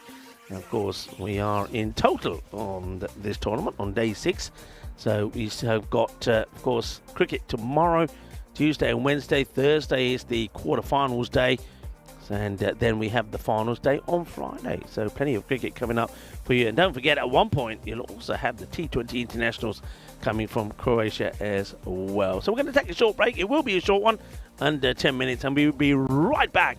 And Wimbledon this time, they're needing 139 for victory. Remember, the run chase went horribly wrong for them in the match before. When they were chasing, guess how many they needed? Yep. CFS put 139 on the board. They were chasing 140. They were in cruise control. And then the last 3 overs only went for something like 18 runs, and they ended up falling short by 5 runs. They're looking to put that behind them, but it's not going to be easy. It's creative, I think, are looking to have 3 wins on the spin themselves. That's the problem, my family. We'll be back in under 10 minutes' time for the reply. Summertime, get ready, we are so divine. Blue water and yellow sand, just you and me. Summertime, get ready, we are so divine. Blue water and yellow sand, let's live our dream. Summertime.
This European cricket event is proudly brought to you by HCL Software, Rado and 1xBet. Hello cricket lovers and welcome back to the final innings of the day, this day 2 of Group B of action. And I think we have a pretty decent run chase on our hands here with a Creative Sport 11. Have put the runs on the board. Remember, it is 9 overs aside, so there's no bonus point up for grabs here. So that's the first thing to remember. Bonus point does not come into play. There'll be 3 points for the team that wins and 1 for the team that ends up the loser in this one. So that's the reminder of 9 overs per side, 3 overs still the power play, and of course 2 overs per bowler. 1 over will be bowled by 1 if you use just your 5. So here we go, ready to go then, and need a good start. One thing that Wimbledon will be keen to show is that they are and do have more depth in their batting. They're not just about a couple of players. It's a good start, and will be a single straight away. And of course, singles won't be an issue for Creative Sports. They don't mind if there's singles here. It gets pushed away. So that is William Sewell. He does get off the mark. Now the captain. Now he's been good, hasn't he, James? And both of these batters, I think, in that loss, both lost their wickets at crucial points. And they'll be looking to go well. Well, that is just a wonderful stroke. He plays his shot so well. He picks the length of this ball that's outside the off, quickly gets into position. And I suppose the best way to describe this is just sort of hooves it away onto the leg side. Just watch this. I mean, it's not the worst of deliveries, but still he manages to fetch it from outside off and send it big over that leg side boundary. Crossweight. I think he's the sort of captain who would not have liked the fact that they lost that last match, and the manner in which they lost it as well. I mean, when you got a game in the bag and you end up losing, that does hurt you. And the only way to put it right is to come back out again and get a win. And that's what they're looking to do here. And in comes Afridi and goes a little bit wide. He's got a genuine catcher in there, actually. He's got a slip in. That's a swing and a miss. Just, I mean, that's a batter disappointed. But the umpire gives the bowler the benefit of the doubt this time around. But just look at the sun here. How big a part the sun is playing, as that is getting right into the eyes of the fielder. So if you're fielding there on the leg side boundary, you better have the cap and the shades on. That's going to be pretty key. And that one gets played away. There's nobody there at square. That's going to be 4 runs. Cuatro carreras. And nice shot played away. There gets the swivel on this as well. There's Crossweight. Now, after missing out on the one outside the off, he doesn't miss out on that. You can see why the bowler did go wider after Afridi to try and stop Crossweight playing that shot. I suppose the only way you can, if you nail the perfect Yorker, you're sort of looking to get that off-stump Yorker and get it right. And that will be the way to go. But if you just miss that line by a fraction, Crossweight will be onto you. And he's very good also with the scoop shot. And just look at those shadows right now. That tells you just how the sun, what part the sun play. I think the sun probably in the next 5 to 10 minutes or so will start to get behind those trees, and that will give the fielders a bit of relief. That's okay. That's that wide delivery again. Fielder comes across. We'll just keep it to the 1. The 12 off the over, and needing to go at over 15. So a boundary is what they'll be looking for here, Wimbledon, to at least stay in touch and not let that rate climb higher. And they won't get it. They've got this one right on the line, has Afridi. And that ends up being a very good over, just 12 from it. And though there were a couple of boundaries there, 96 matches since the golden ball. Well, I thought in that last a couple of matches ago, if we could have got a 6 from, then we could have had Could have had a golden ball, couldn't we?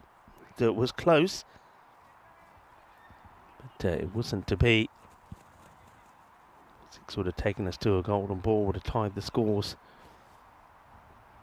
That was when Wimbledon went down by 5 to CFS, who, well, I don't think they still can believe that they won that match, you know.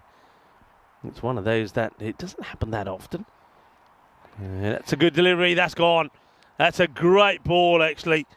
And Krutik Hana Gavari gets this one rising outside the off. There's a little snick on it. And that's the end of Captain Crossweight. Now, I think this, once again, shows where you have to be bowling to him. Gets a little snick. And, it's a lovely moment there for the bowler, because that's the plan that has been executed perfectly. And no mistake there from the keeper, Shamsul Islam. I like his work as well. Takes the catch, watches it into the, almost pops out there, I suppose, but watches it into the gloves. And that's a big wicket. Captain gone. So the last 2 matches, Captain hasn't been able to get the big scores on the board. And that's what the Sun, have a look at the banner there. That tells you the story. Fielder there just takes the shades off for a moment, put them back on, readjust his eyes. The next batter that comes out is Gert. Now Gert, he wouldn't have been happy with the way that he went in that last run chase as well. I think he was trying to play too much across the line. Let's see how he goes on this occasion. In the air, and gets the gap. It's a good shot. There's plenty of bodies in there. And we've got 4 players in that kind of zone. I suppose 3, to be honest. You've got a mid-off and also a kind of I still say he's like a gully in the catching position, but you've got like 3 there to try and stop anything going through in that area from point cover, and you've got a short extra cover there as well, but that was placed pretty well. And the next one tries to go the same shot again. I think he tries to go a little bit later and finer this time. Good. Gets the dot ball in. And that's Krutik.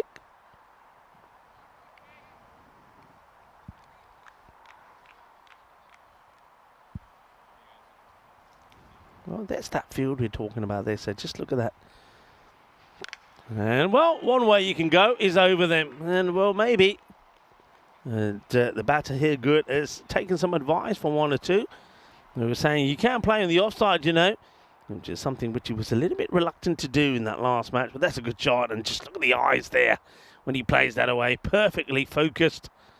And that's hit away nicely now. Looks like the bowler wants to make a change in the field. I thought that this might be the case. So it's an interesting one. He's bringing up the long on to put a sweeper out there, out on the off.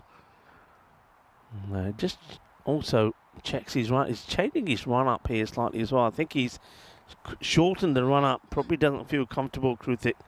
So shorten the run up. This is a bit risky to make a change, and also making a change in his action as well. But keeping, so basically he's got square leg and a sweep on the offside on the boundary. Nobody back straight. Oh, that's a wild delivery. It's kind of a bluff, really, isn't it? It says, all right, I'm shortening my run up, but shortening my run up, but still bowling the short delivery. It's too wide. The wide is called here. And,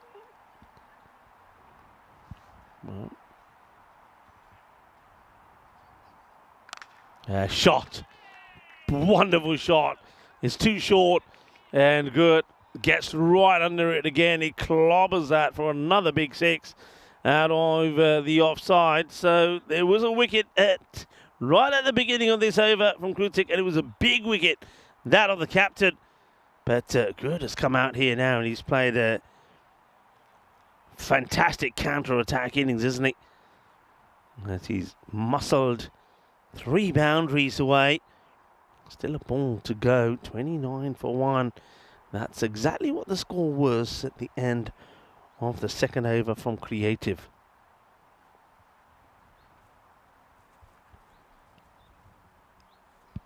Oh, that's Gandhi. That's a terrible delivery. And it's what makes that worse is that it's going to go all the way to the boundary. So no ball, 4 buys. The wicketkeeper was diving to save himself here. He was diving to save his life. Oh, well, does he get any bat on this? I thought there was anything on this. Let's see. Does there bat on this? Let's see. Oh, wow, that's quite exceptional. Well, there is bat on that. He's not looking. Amazingly, gets a... It's almost like he's playing a tennis shot. Gets a bit of bat on it. And he will get 4 runs to himself. Well, either way, it was always going to be 5. But 4 of those will go to Gert. He's moved to 20. It was just 5 deliveries. This over started fantastically well, and then it's gone badly wrong. This time they won't take a run. Don't have to take any risk. 22 coming off that over from Krutik. And, of course, the problem with that is even though he picks up a wicket, the captain now is already thinking, do I go back to him? Here's Navjot's. We think, can I go back to him? Do I risk going back to him? Sidhu, he hasn't got that many runs to play with. End of the over, 34 for 1. This is the way things are looking. Wimbledon sitting at the top. And Creative could, having played 2 matches less than Wimbledon, go into that second spot. They want to keep their 100% record intact. Now, this guy's been quite amazing today. Coming to the bowl now. This is Ibra Shahid. So far, in the 2 matches that he's played today, he's taken 6 wickets. And on 2 occasions, both occasions, all these wickets have come off 1 over. But he starts with a boundary himself this time as he strays onto the pads of William. And Sewell gets his first boundary here now. It's not the best of deliveries, and they have brought that fielder, the square leg, who was, of course, on the boundary earlier. They brought him in. And it's going to go over him to the boundary. So it's quite... I keep seeing 4 men there on the... I wonder if we see that shot again of the fielders on the offside. I see 4 and I think that's... How can that be? And of course, it's because one of them is the umpire. And there, you see that, you look at that and think, well, how's that? How they got too many players. I'll go back to that in a moment here. That's going to get over the top, and they're scoring runs freely. It will go all the way. Manos arriba, Vidro. Either way, 6 carreras más. Yeah, that's actually the umpire, the man in black. There he is. You see, that's the umpire. That's why it looks like there's another fielder there. Now, he's on that side because if he stands at the normal square leg position, he can't see a thing. Can't see the line, can't see anything. Why? Because of the sun. So that's why this time of day, umpire that would normally be standing next to the square leg fielder at square leg will be standing at point because that sun is right in his eyes and he can't give anything from that position. So that's why it looks like you've got a line of 4 and there on that offside and 6. But they haven't got a sweeper there, so they've made a change to the field once again. That's it firmly to the fielder. No run this time. The 2 men that are back are mid-wicket and long on. That's why the square leg has also come inside to the circle.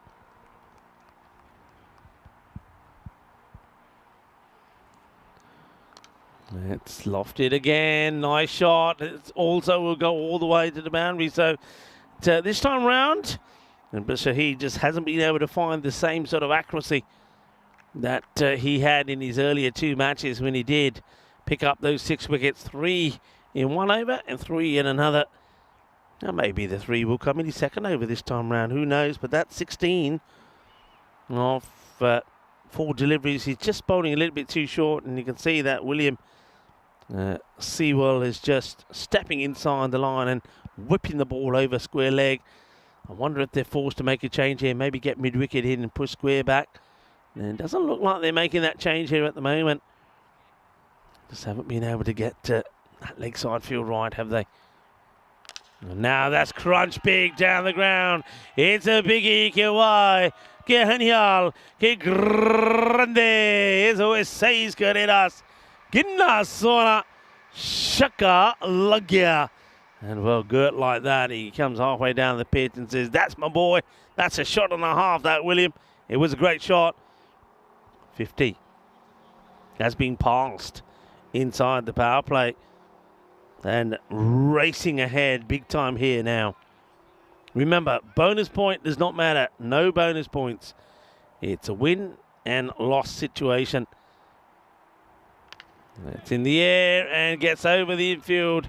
Nobody back on the boundary. 4 more. It's another big over. And this time even Shahid goes magical. 26 coming off that one. That's 48 off the last 2 overs. And 60 is the power play score. 60. And their opponents at this stage had also lost just the 1 wicket, but they had been on 38. So it's a massive difference. There you go. There you see it. And Creative. A bit quiet out there at the moment. They do need something to go their way, but maybe taking the pace off could be the answer here. Maybe that's what they're going to try and do here. As Pratik looks like he's going to come on. At least it can spread that field a little bit now. And you can see the first thing they do straight away is get the square leg, goes back, square leg, mid-wicket, and along on back. I think now we seem to have somebody, I don't know if that's a player or a spectator, who also looks like he's in the same outfit as the fielders. And he's big. I think he will be moved. Will he be moved away there? I don't know. Is he a player? I can't tell. I cannot tell at the moment. I'll have to just double check in a moment. Well, it's more of the same from Gert. He's just playing this so well. No, he's not a player. I think it's probably somebody who's part of the team there, just walking around and having a chat with all the players. Runs keep flowing. They can't stop these boundaries at the moment.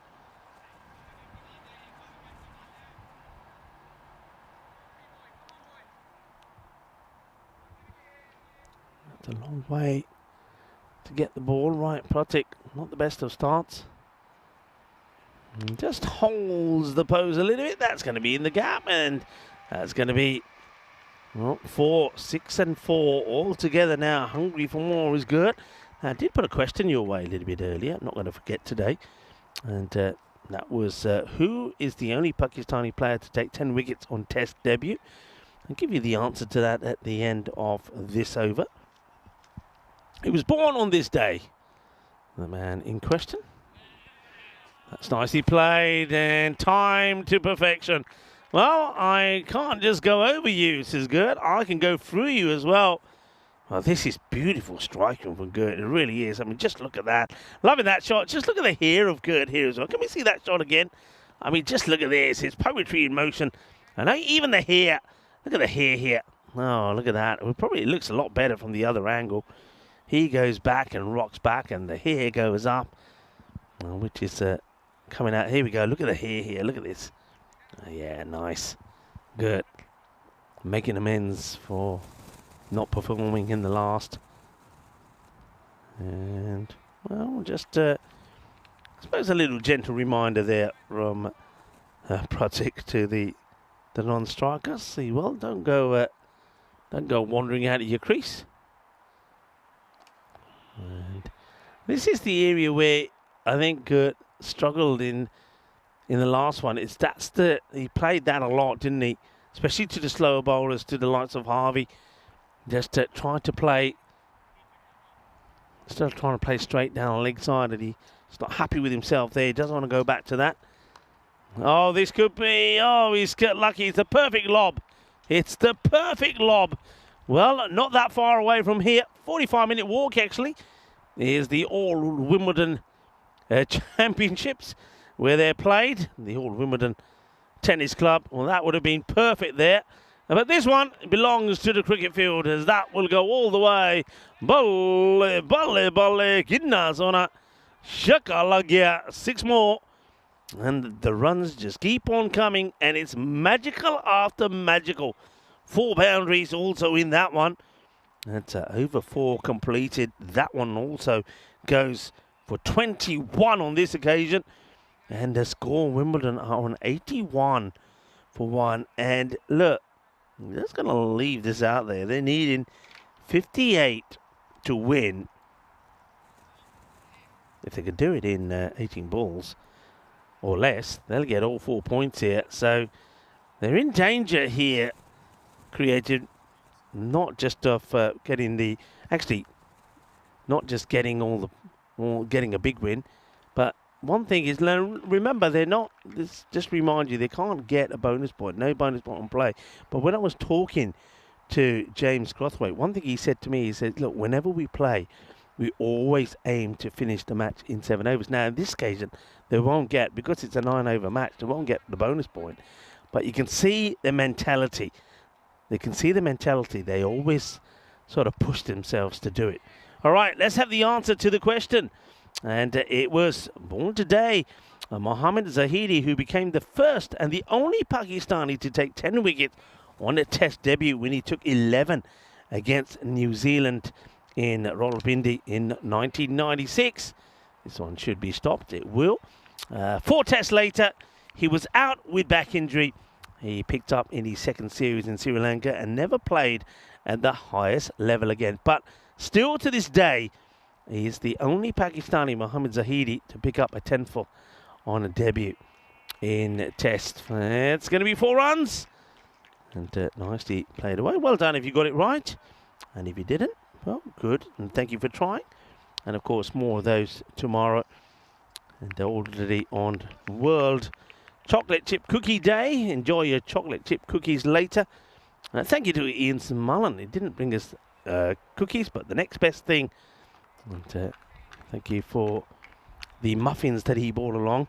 Blueberry muffins. And there was a chocolate chip muffin as well. Thank you very much, Ian Mullen. Dog Assistance Day today. We celebrate those very special dogs on Dog Assistant Day who help people with disabilities and illness navigate through life. And it's going to be 4 more. Gets a sweep. And this is good. Batting wonderfully well. And on his way to a very quick and fast 50. Wimbledon, they want to wrap things up pretty quickly here and put the disappointment of the loss, the surprise loss. They get CFS Pinnacle Pro behind them. And they're doing it in style, even though they lost their captain early. And very quiet here, are Creative. They don't seem to have a response here. As they surprisingly go to Roger Sharma and not the captain, Navjot Sidhu.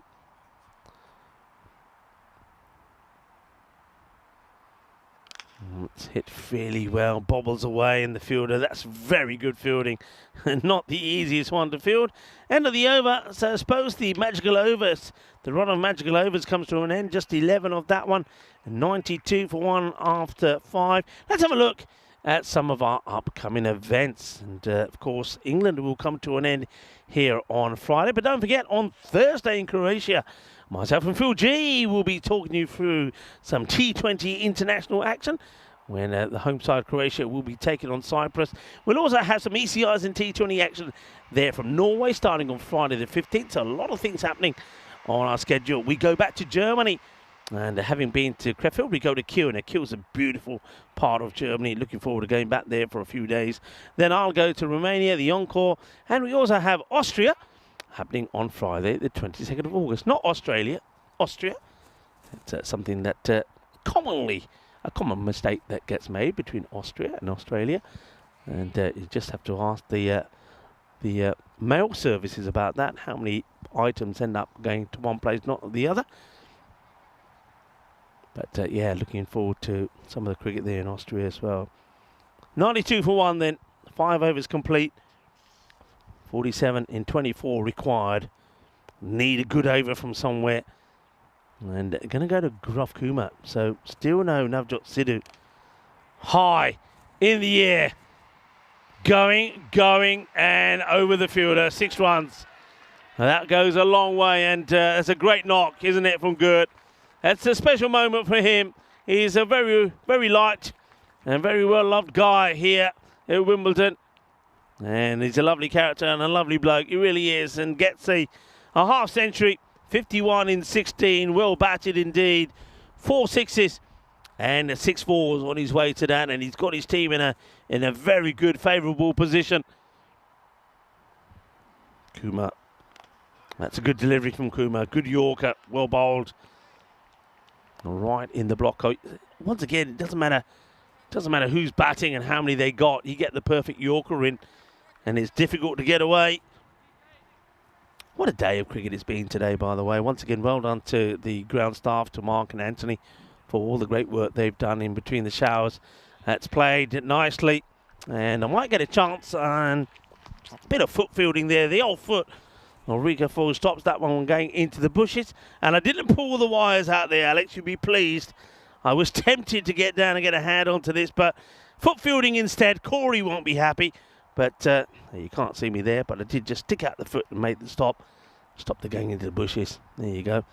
I have to polish my shoes later now, but no, it's a great effort from everyone. The ground staff been absolutely wonderful, all the umpires and the players as well. And well bowled again. That's another Yorker. So when you get it right, it can't be hit down the ground for 4 either. So Kumar, this is good from him.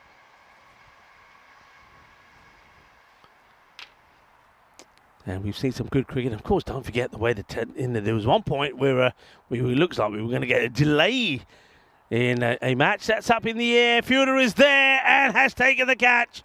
Oh, that's the one they wanted. They wanted something. And Wimbledon, they've been here before, you know, remember. They've been in this situation before when they've had the game in the bag. Now, they're just doing a little boundary check here, maybe. And, well, they think they've got their man. Let's have a look at this. I don't know how much of this we can see. Let's see the catch. I mean, from that angle, there's nothing we can see there to say otherwise. And you can see the fielder's pretty competent and pretty sure that he's taken that inside. I think when you look at it again, you can see that he is inside. You don't see the rope moving at all. So good. We'll have to go. And like I said, Wimbledon were here in this similar position in the last match. They had it in control and then lost wickets at the wrong time. In that match, it was the captain, Crosswaith, who went, and then Sewell, who's still out there by the way. He went at the wrong time. So good. 55 of 20. Good catch there taken by Patil. You can see you've got to be ready. Shades and cap, and that's why he holds on to that. Tom Wilkins comes in at number 4. So last 2 overs better from Creative. Over from Sharma went for 11, and this one's been a good one also from Gaurav Kumar. Just a 10 off it so far with the ball to go. And should be, again, another one that just goes for 11. So they're needing just over 11, about close to more 12 than 11. And the last 2 have been sort of even Stevens. The score 103 for 2. New batter Wilkins joins William Sewell. Now Sewell will know he can't make the same mistake he made in the last match. He's got to go on and finish the job. He went for 29 of 10. And remember, it was Charlie Whipple who made 57 of 20. He went, that was after the captain gave them a good start. And still have batters to come. No Charlie Whipple play this time. That's going to be one that goes all the way. That's the big shot they needed. And the screams from the teammates of Tom Wilkins, they like that shot. They were up and about and screaming for joy. Wilkins hits it well and gets 6 runs. He's having a good day, isn't he? He's having an outing, is Wilkins. Is there nothing this man can't do? Well, he goes for it again. Should be taken. It's dropped. Oh, dear. Drop catch. Wilkins should have been a big 6 and out, but he will be dropped. And watch this. This is a proper shades ejection as well. The shades go all over the place, and of all people is the captain, Navjot, that puts it down. How crucial could that be? The next one gets blasted down the ground. Well, he gets a single after the drop, gets Willem Sewell on strike, and he hits the next ball straight down the ground for 4. It's a lovely, composed, safe shot. Creative need a breakthrough, need a wicket, need something to go their way again. Yeah, just going back to the day, the way it started, I was saying that we were in danger of not starting the second match on time there, but everybody was glued to the test match. Could have gone either way. The heroics of Woakes going out there with an arm in a sling. But it was India who then won by 6 runs. Siraj getting that wicket. That's a good shot. That is such a good shot. Makes this look easy. Just goes back onto his stumps. There's a massive gap there between the long on and mid-wicket. And he just places it beautifully. And the two fielders just look at each other. Look at the shadow of that ball as it goes away. That's lovely. A lovely replay there from 2 circles. Yeah, so we had that at the start of the day. Of course, there were wild celebrations, I'm sure, there to the ground. And I think there in India as well, there'll be celebrations. But what a wonderful test series that was. Credit to both sets of players. Entertainment, that's what cricket needs again, isn't it? And that was entertaining. It's not often you say that about a test. Good pick up. Just a single. There's Pratik.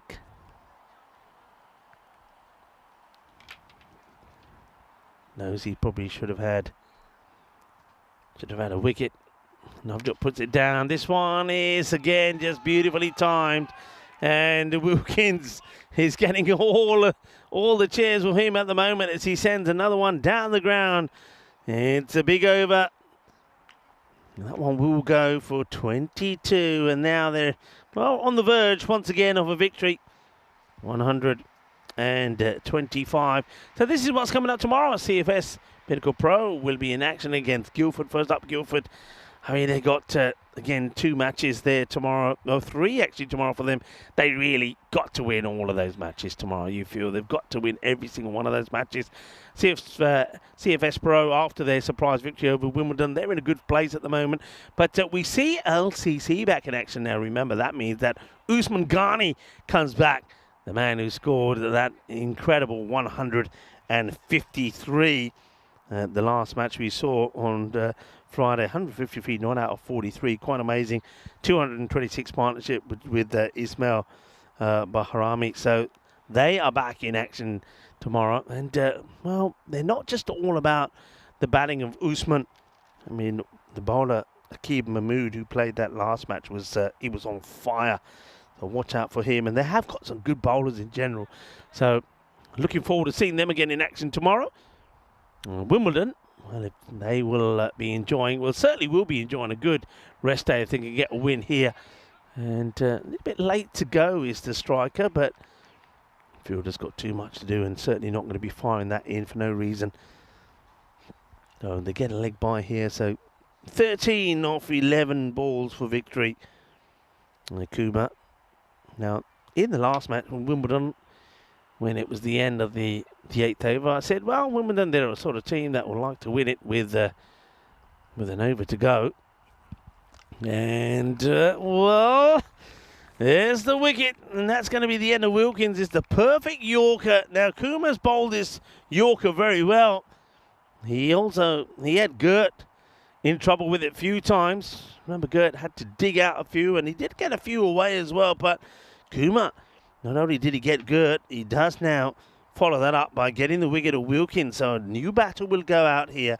Now, yeah, I'm going to remember that last match. I was in the process of saying that they normally like to win things with an over to go. That's what good teams do. But it never happened that way, did it? I think they needed 13. And they only got the 6. And then they weren't able to get what they needed on the last over, and it ended up being a surprise victory for CFS. Surely not again. Tim McKernan coming in now at number 5. And he's strapped on the pad here. I wonder if there's a little bit of bat involved as well or not, but I think that was going down only slightly, not by a lot. Watch this again. It's probably just missing that leg stump. There's a lot in it. He does the right thing here. And that's Tim. He gets himself at the other end and lets the key batter 43 of 15. Sewell, he's been here before. Lost his wicket at a crucial time last time. Kumar wants another. Look at the field positioning here at the moment of who is that? As Krutik is almost right behind the bowler. He's just moved slightly now inside the circle. They've got the Southern Cross field here. It's a Yorker, well bowled, well dug out, and that's why they got that field, because they know that was Kumar trying to do. I'm liking this from Navjot. Good thinking. What if we can see this field?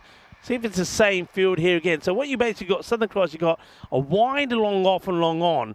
So you can see wide, long off there, short player straight in the circle, and you got a wide, long on as well. So you got basically 3 fielders down the ground, 1 inside, 2 outside, to try and stop the straight drive.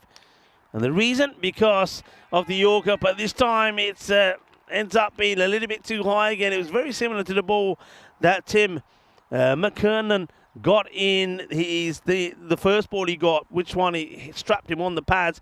But this time he's expecting it, and he guides that away quite cleverly. And that's going to go for 4 runs. So that's not what the plan was there from Kumar. But that's the danger you see when you're looking to nail that Yorker in all the time. If you get it wrong, then it will be worked away by the batter. That's a valuable 4 runs. 7 of 7. Last ball in this over. 7 of 7. They needed 8 of the last over in the last match. And it's another wicket. It's that Yorker again. And Kumar Gurab picks up his 3rd wicket. So we will go into the last over. But I think that was there. I think Curtin knew exactly what he was doing here. He just had to and wanted to try and get a boundary. He didn't want to take a single, so it was all or bust, really. But once again, that Yorker's been nailed in perfectly. Look at it, right on middle stick. And that's the end of McKernan. He'll go for 4-3. But that boundary that he hit, seriously though, that boundary that he just hit could be so crucial. Kumar gets the wicket. Now we go into that last over. 7 required. 132 for 4. Wimbledon, well, they messed up in the game before in this position. And now is their turn to put it right. They needed 8 off the last over in the earlier match against CFS. And they only managed, I think, in the end, just to get, I think 2 runs was what Harvey gave away in that last over. Just got the 2 and went down by 5. All right, has to be spot on here. Who's bowling this is Krutik, who didn't have the best of times earlier. In he comes, and that's going to be whacked away for 6. It's thing is here, you got to take a gamble, and that will tie the scores. That 6, and also that brings 50 up to William. What a good knock it's been, and this time he's not making the same mistake. Said before that one of the set batters, and it was Charlie Whipple or this guy, William Sewell, had to finish it last time for Wimbledon. Both got out. Sewell this time is seeing it home after putting a very good partnership together with Gert, who would go for 55. So scores tied. Any run would win it now. You've got to be bringing everybody in surely here. Don't seem to be, which is very peculiar. Not the first time we've seen this today, and that will be the end of it. It will be a victory for Wimbledon. Wimbledon get the win, and Kurtik in this match just hasn't been able to bowl the right line. I'm very surprised, really, that the captain himself, Najot, didn't bowl at all. He could have been the difference. He doesn't bowl with a lot of pace. Kurtik, he'll get hammered all over the place today. He's not had a good one, and it will be another boundary to finish it. And 142 Wimbledon, they win it with 4 balls to go. And it will be the first defeat for Creative Sports. But the good news for them, I suppose, is 2 wins in the day earlier on debut. They did beat Guildford, and they did also get a win against CFS Pinnacle when they took all the points, remember. So they got 3 points, 4 points, and they will pick up a point in this one as well. So they should be pretty happy that they have got something out of this match. And it's been a good plus in the day for them. But it is Wimbledon who will be the happier team. They bounce back after a surprise loss to CFS Pinnacle Pro, and they finish with a win, and they'll be sitting once again happy at the top with just the one loss in their campaign so far. A quick look at the matches then coming up tomorrow, and you can see that Wimbledon will have the day off, but the other teams will do battle.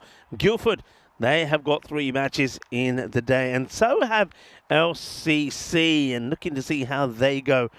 And they've got, I think, that match between them and CFS Pinnacle, that should be a good match again, shouldn't it? And looking forward to see how they go against Creative Sports as well. I think that would be a close and tight match. As we get ready to run the highlight of the day. And a big shout out to Bizaway, our partner. And that could have been Vinny Sandu arriving a little bit earlier. But this is the way it started. He plays that shot so well, does El Capitan. And get away a few times, but then that's a really good delivery to get his wicket. That was Krutik. But then after that, it just went all wrong. It picked up a wicket, but then also went for a lot of runs. 22 would come off the over, so gets a wicket and gets runs. That was quite an amazing shot actually from Gert. It's a full toss, which was going over his head. Somehow he managed to get a bit of bat onto it, but didn't he play well? And after, once again, I think 2 batters that needed to put the disappointment of the game before them out of their head performed well. Gert just never could get going in the earlier match and missed out on so many deliveries when he was trying to hit out on the leg side. He came back well and played some outstanding shots over the offside. Great 50 for him. We get his 50, and then he would also get himself out there. That was a lovely shot down the ground. That was the one I think that would finally get him. It's a really good catch. Take nothing away from the fielder there. And that's Patil, and nothing easy about that. But the thing with Wimbledon this time is, well, that was the celebration from the batter Tom Wilkins, who came out, and he had a really good day today. I think his fielding was absolutely exceptional. He took some brilliant catches, and he also turned his arm over with the ball, picked up a wicket with his slingy action, and they hit a couple of boundaries while he was out there as well. But that was the timber time for him. Good delivery by Kumar. Kumar liked his bowling. He was able to execute that Yorker when required. He was keeping Creative in the match, but Creative, it all went wrong for them in the power play, didn't it? They gave 60 away in the first 3, and they were just always well ahead, Wimbledon, after that perfect start. And even though there were some good overs in there from the likes of Sharma and Kumar, and they just never really fell behind the ball game. They were always ahead, and there was bowlers like Krutik that had to come back, and that's basically what Wimbledon were waiting for, waiting to get in there and cash in and get the victory under their belt. So well done to them. Let's look at that scorecard. And William Sewell, what a good knock from him. He bats all the way through and finishes with that fine score. Half century from him, 54, and not out. And before that, Gert, who played outstandingly well. Some of those shots that he played, that he clubbed outside and over the offside, were absolutely exceptional. On the bowling front, Kumar take about 3 for 16. He bowled really well. That one over from Roger Sharma was a good one as well. Just went for 11.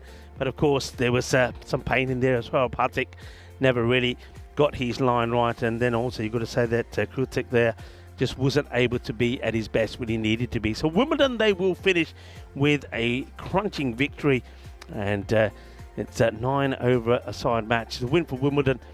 And the Creative, they did get themselves back in there after being sort of so far behind, but unfortunately it was a perfectly timed assault from William Sewell that gets them home. So congratulations to Wimbledon. Opportunity now for me to say my thank yous and my farewells for the day. Big thank you to everybody that's been tuning in. I want to start with our viewers, because when you are on your own here in the comedy position, I think all of you, wherever you've been around the world, you know who you are. You've been absolutely sensational. I mean, your sort of commitment to our cause is sensational. Your support for the European cricket has been absolutely wonderful. And I never feel alone when I know that you're there. So well done. I think the chat's been absolutely sensational today. I want to say a big special thank you to, of course, the Spanish squad that have been here at the ground watching. Unfortunately, that last match, because of the rain that we had before the start of it, a few of them did go inside or maybe go finish for the day, but I know we'll see them again tomorrow. So thank you very much to, of course, the Spanish squad. You've been absolutely outstanding. On the weather front, of course, we always will get a little bit of rain, and when we do, we need very good groundsmen, and we're very lucky here at Rains Park to have two exceptional men. Mark and Antonio have been absolutely fantastic once again, doing the job beautifully well. The ground looks amazing from the way they've worked on it over the weekend. Looks fantastic, and it played beautifully well again here today. So well done to them, well done to the ECN crew. But I've got to say a special thanks again to the umpires. They've got a hard job to do. I think they did it really, really well. Well done to Tyron Peters. His first day went absolutely fantastic. When Mr. Horns is in town, everything has a slightly different vibe to it as well. So well done there to Tyron. He's been absolutely fantastic. Good to have him here. And of course, well done also to Ian Roberts before him. And what a day that we've had. And not only did we have an exciting day here, the cricket and the test match finished with some excitement as well. Well done to India there. Well done to both sides. But what a finish in the test. And I know that we were in danger of not starting one of our matches in time because everybody was glued to those final moments of the test match, and that is one that will go down in history, won't it? A fantastic conclusion to the test, but also we had a good conclusion to the day here. It was good to see new teams again. We knew that Creative were going to be good. They had some players there that we know about. We've seen some of these players perform in Hornchurch, so I wasn't surprised that they came out here and won 2 matches, and they came pretty close there up against Wimbledon as well. Wimbledon, they'll be disappointed with the way that they lost to CFS. They were hoping to keep their 100% record intact, but well done to CFS. What they showed us today is that you've got to have belief and you have to have desire, and if you feel you can pull something off, you never give up, and they had that never give up attitude, and that's why they won that match against Wimbledon. So we'll do it all again tomorrow. Let's have a quick look at the matches coming up tomorrow. We will start with a team that desperately need things to change for them tomorrow. Guildford up against CFS Pinnacle. So I think Guildford, if they don't get a win in that first match tomorrow, it's going to be hard work for them. And I'm looking forward to seeing London County Cricket in action again. And that means Usman Ghani coming back to play. Their captain was in outstanding form the last time that we saw them. Creative will see them again, and it's going to be a rest day for Wimbledon. So that's the 5 matches coming up tomorrow. The good news is that, well, though Tina won't be here today, I hope, Tina, that your matches went well today as well. But Vinny Sandhu will be here tomorrow morning and alongside me, and we will both be talking you through the action. So that's it from me. I can hear the music playing in the background. It's time for the highlights of the day, and we did have some sensational highlights as well. So that's it from me. Thank you very much for watching. Thank you for your support for the European Cricket Network. Be good, be kind, be safe, be happy. Shukriya. Thank you for watching. Hasta mañana, mi familia. Ciao, ciao. Move my body back and forth. Move my body back and forth. Move my body back and forth. Move my body back and forth. Move my body back and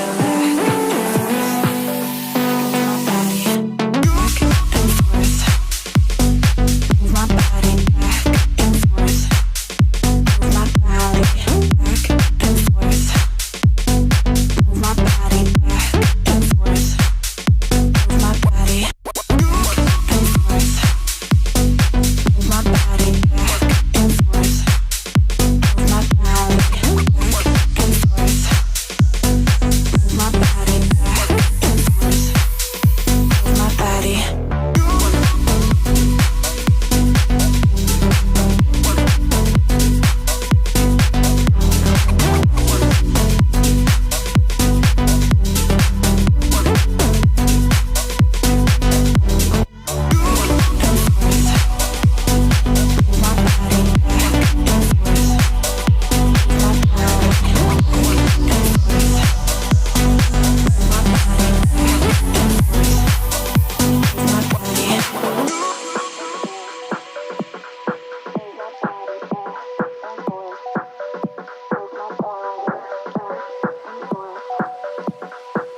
my body.